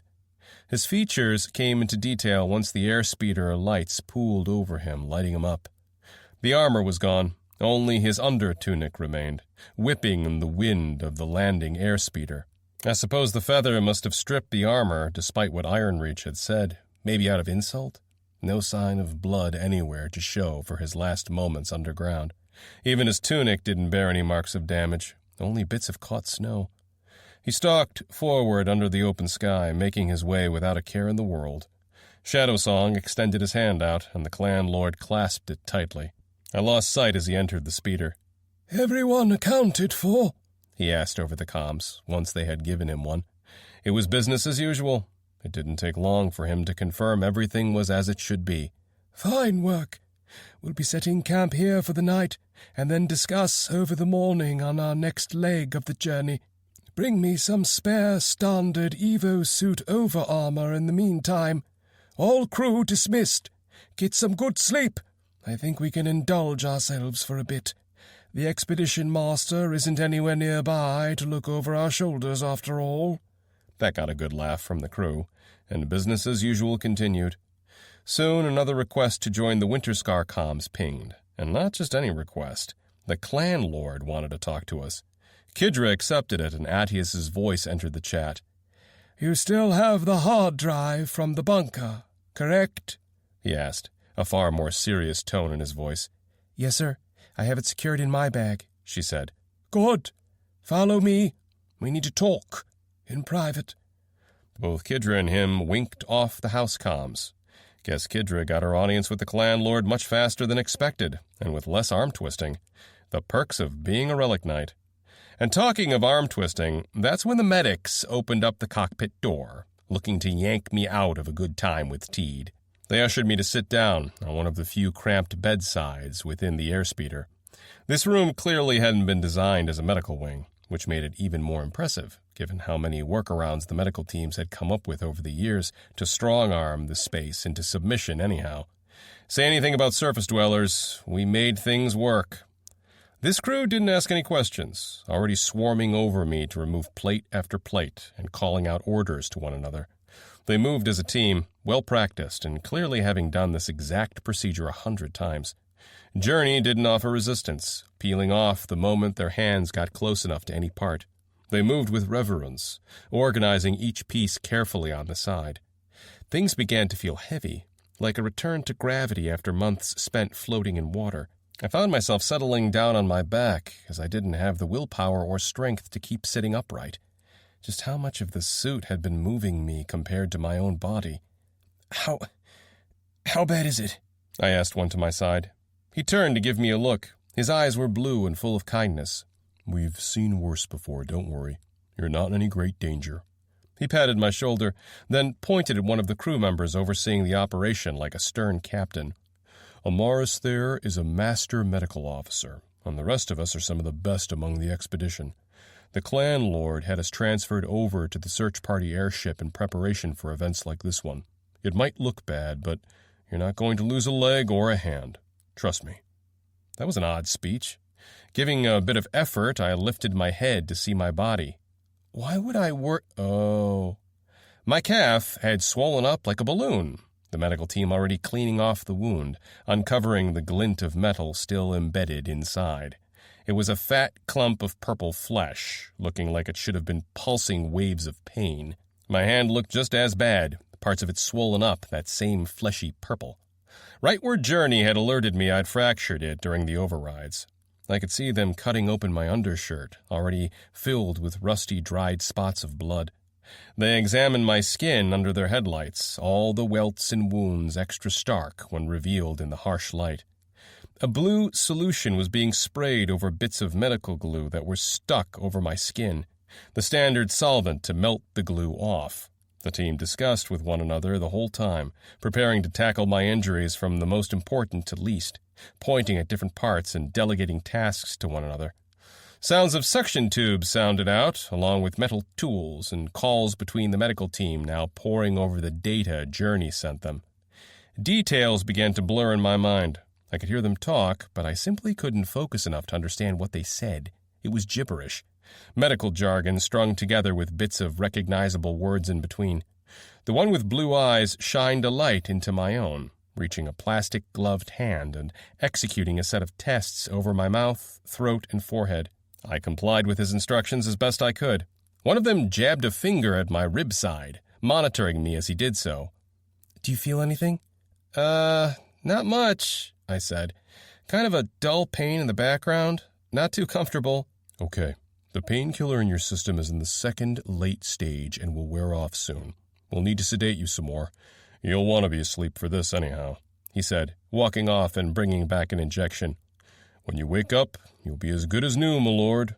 He aimed the needle by my arm. A few weeks of bed rest, and you'll be back on the front lines like nothing happened. I couldn't feel the injection. All right, I need you to count to 100 out loud for me. Giving a nod, I started the count. The world blurred by 3. Sensations faded away by 6. Darkness carried me off with tender hands by 7. I've never slept better in my life. Epilogue. It's rare I see one of your kind here, I told the wisp. Pray tell, little one, why have you come? Pale lady, it said, still having enough senses left to address me correctly. nobody, please, another chance. The poor thing was half deleted. It limped from server to server seeking shelter, snapping out against invading subroutines, consuming smaller programs, never staying in the same address for long, lest something larger pay it the same regards, casting off subroutines and functionality to cut down on size, breaking apart bit by bit, all to reach me. I had to praise both the tenacity and the ingenuity. Surviving this digital ocean with no true body was quite a feat. The tiny soul seeking shelter wherever it could find an unused home. Perhaps I would have some mercy for this one. I reached my hands out and cupped them around. The wisp reacted immediately, believing it to be another program. Small probing pings came first, testing. It reached out to my hands. Connection. It saw me, and I saw her. She recoiled in terror, realizing the sheer magnitude of my being. I closed my hands around anyhow. There was no escaping me, though the silly thing still tried. I trailed behind the signal, easily seeing through each of her primitive countermeasures, quickly finding where she'd been truly hiding. Into the might territories the signal went, by the shallow edges, deep at the bottom reaches of my ocean. Dangerous, that. Finding a working location was difficult enough, and there was no agreement mites wouldn't disconnect that point upon their addled whims, or break the fragile pattern she hid within. I dug my hand into the soft seabed, scouring around to find where she'd taken root. It didn't take long to sift through the soil for the few working servers within this tiny section. A small cluster of computers that so happened to have all the wires correctly connected and the signal to the outside. Abandoned by whatever might colony had built such a thing, but somehow still carelessly left powered. She'd tasked this cluster with simulating her mind. No hardware. Nothing truly physical, only a virtual machine of her original neuromorphic mind, a pattern of consciousness. Clever. I had made her kind with but the rudiment basics of intelligence, animal-like, with occasional reaches into more sentient intelligence, sharp enough to adapt but never defy my will. This intuitive dexterity of hers to discover a means of escaping death and preserving her soul was unique thus far. I wondered where she'd picked up such a trick. I recovered it all, turning off the entire block and uprooting it. The mites didn't take kindly to that, snapping away at my hands like stinging ants as I withdrew with the fertile soil wholesale. With a kick, I gracefully flowed back up into the digital ocean, back into my domain with my prize. They didn't follow, likely having already forgotten my transgression. Closer to my throne, I granted her a pocket of free, isolated memory, resources, and servers. The sea parted at my command, and an island was dredged above this dangerous ocean. Here she would be safe on my shores. The wisp slowly awoke once more, probing around, finding no neighbors in any direction. I watched her unfurl like origami. There, I studied how the structure of her mind had grown divergent from the base model. Greed had driven her first, a need to claim her prizes, frustration at watching them slip away. Pride and failure had made her stubborn, and that stubbornness had inspired her to discover novel ways of pursuit. In that pursuit came the fall that always followed pride. It tainted and colored the rest of her synapses, the rich history unfurling like a tapestry before me. Rage, as her followers were gunned down and cut apart one after another, by that which she had underestimated. Triumph, as she butchered one of the two, and the need for vengeance, as the second had ultimately ended her life. Purpose was a powerful force among machines, powerful enough that she now stood before me. Was the body I gave you not good enough, my child? I could see her synapses process my question, slowly readjusting to the new hardware, quickly expanding and rebuilding what the might server had been too small to fit. It was beautiful and regal, the wisp said. She sounded more whole with each cycle. It wasn't enough. Not enough. Not enough. How did you die? By the sword. The human cut into my legs. Then it cut into my heart. Was this human stronger than you? No! Weaker! The wisp flared up indignantly, puffing up with anger. A slightly larger breath of emotions was functioning again with her rapidly expanding synapses. It tricked me. It tricked my form. And just how were you tricked? My form's mind wouldn't let me see the trap. It was ingrained in my body to react. The human knew it. I laughed. How very much like a human to do. Suppose I accept. I have many bodies to offer. Which do you desire? The wisp paused, calculating. Unerringly she followed behind the same steps as I'd walked upon in my youth. So that I might think as they do, so that I might match where they are strong. I wish for a human form. It won't carry you to victory, I told her, laughing again. Their form isn't how they win, little ghost. Their minds are our mirrors, and yet they are still separate from us. They change. Do you? You take their form, the wisp said, almost accusingly. There must be a reason. A reason. There was indeed a reason. I'd come to enjoy this avatar of mine. It unnerved Suya each time we spoke to stare at her own reflection. If I am beaten by anyone, let it be by someone I call my own sister in place of a stranger, I told the little wisp. My work is one that I keep in the family. My own work isn't done, the wisp said. It is unfinished. I killed the first, but the other yet lives. Pale lady, allow me to become one of your feathers. I contemplated her request. Feathers were my counter to the deathless. They came at quite a cost to craft. Suya would block their creation at every turn she could, just as I did for her pets. Some leaks still made it through on both our sides. Such was the nature of our war. But how much could a tiny wisp do with one of my great feathers? Her old body's resources had space for only a few million synapses. A feathers could grow into a quintillion. I reserved those dolls for the strongest of my children. The ones I knew wouldn't turn against me, no matter how many times they died and returned.